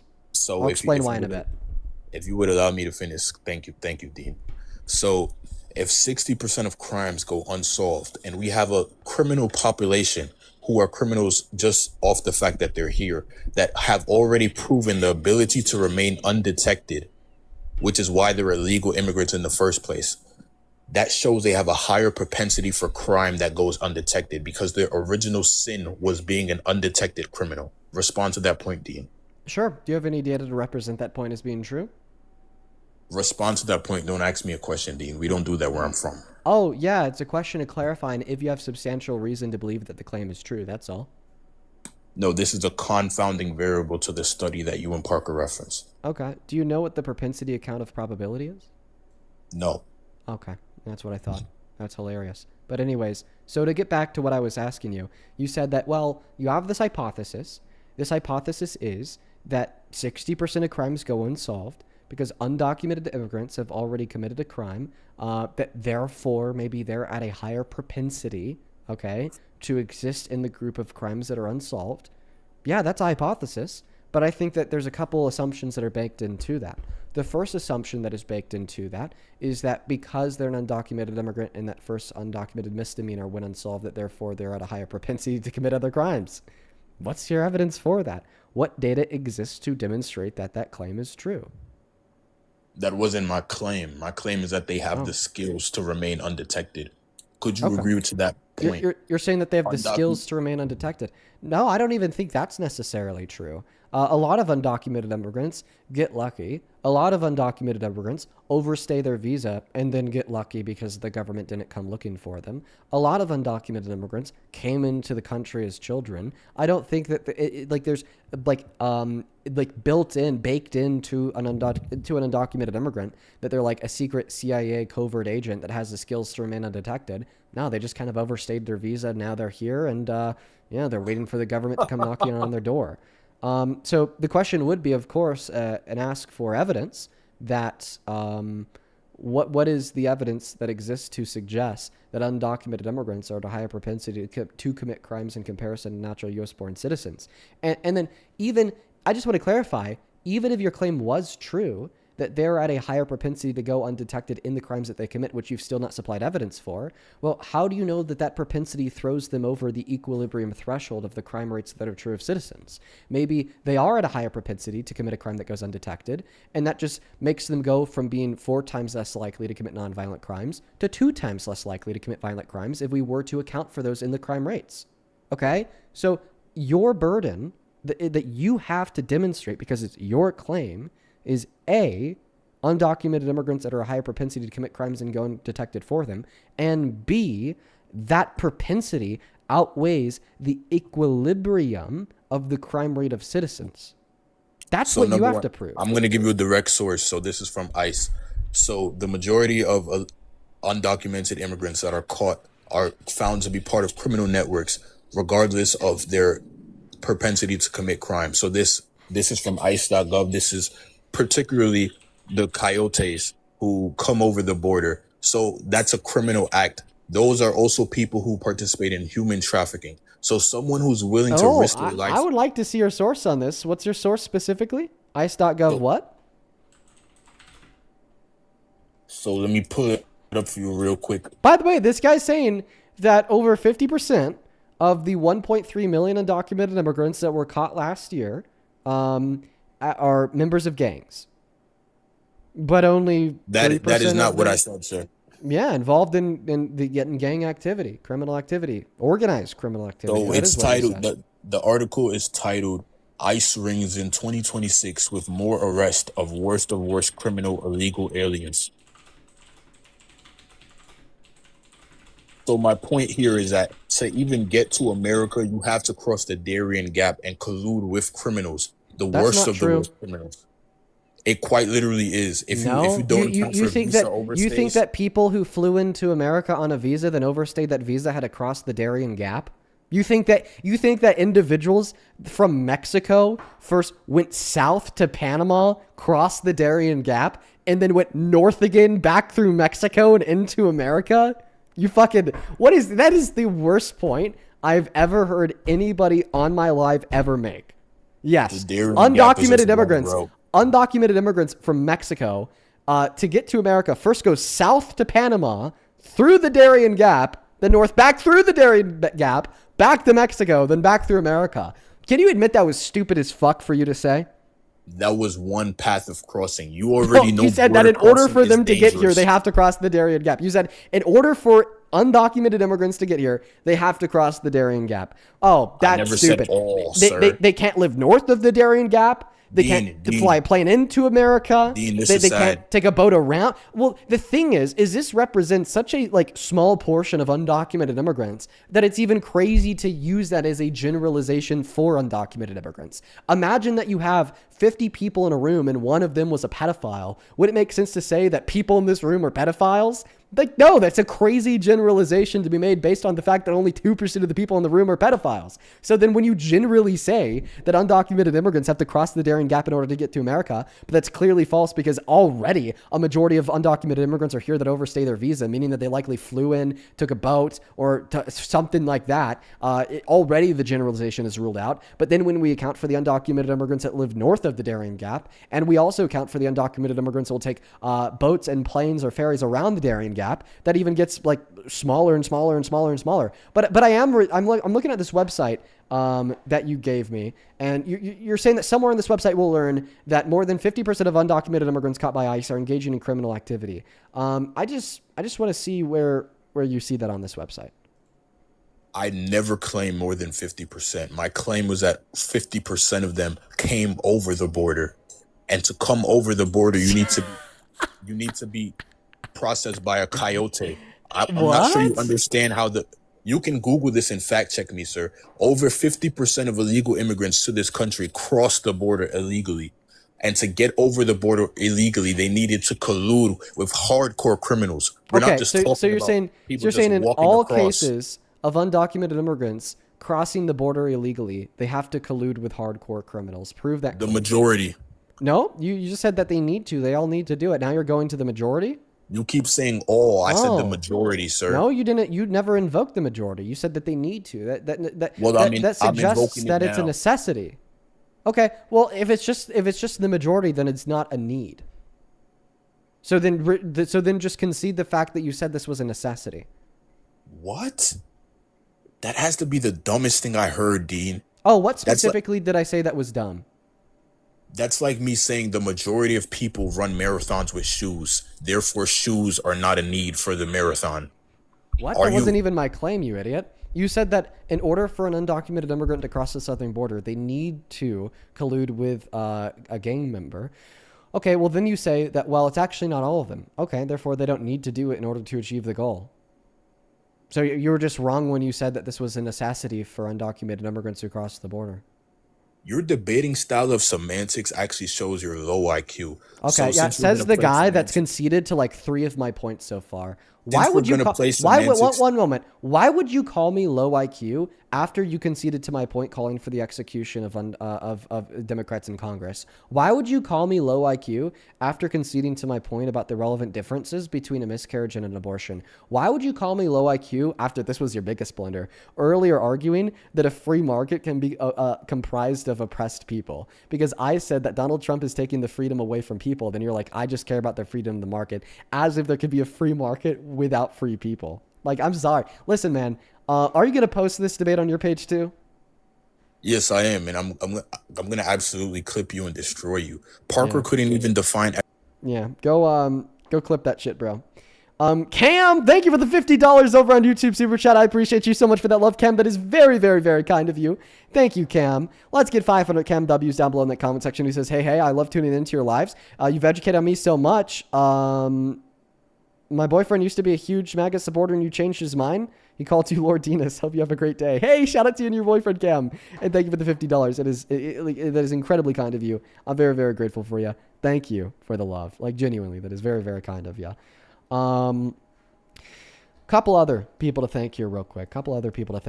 Oh my goodness. It has just been such a crazy day. Let me tell you, folks. It's just been such a crazy day. Over on PayPal, thank you so much for the $10, Haley, who says, I hope this is the right account. My husband and I listen together pretty often. Just want to show our support and love. Thank you, you guys. You did get the right account. Tristan and Larissa, thank you guys for the $5 each. And then Everett, thank you for the $30, who says, longtime VOD watcher, you're a true patriot. Appreciate you and everything that you do. Thank you for the $30, Everett. I really appreciate you. Thank you. And then thank you for the $20 as well. I appreciate you. Let's get 200 NWs.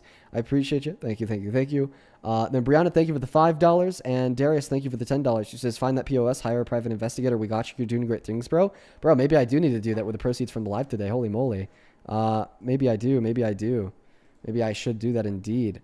Over on Venmo, thank you so much, Peyton, for the $5. Brianna, thank you for the $10. Who says, read to yourself, you got it. And then Patsy, thank you for the $50. Who says, hey, Dean, keep on doing what you're doing. Voice, educate, and change minds. Stay strong. We need you. Love you, Dean. I love you too, Patsy. And you already know that. You've always been so kind to me. Huge shout out to you. And then Vera, thank you for the $15. I appreciate you. And Pot, thank you for the 6. All right, guys, we're at 4 hours. I'm absolutely just destroyed by the live today, so I'm hopping off. Before you leave, you should hit that follow button on TikTok. Drop us up on YouTube. It's totally free for you to do so. And yeah, I'll be back tomorrow. The last couple days have been really rough. We've been facing a lot of adversary from the right. It's been really hard on me, but we're gonna keep it going every day, 4 hours a day, 7 days a week. Y'all already know it. With that being said, appreciate y'all for tuning in.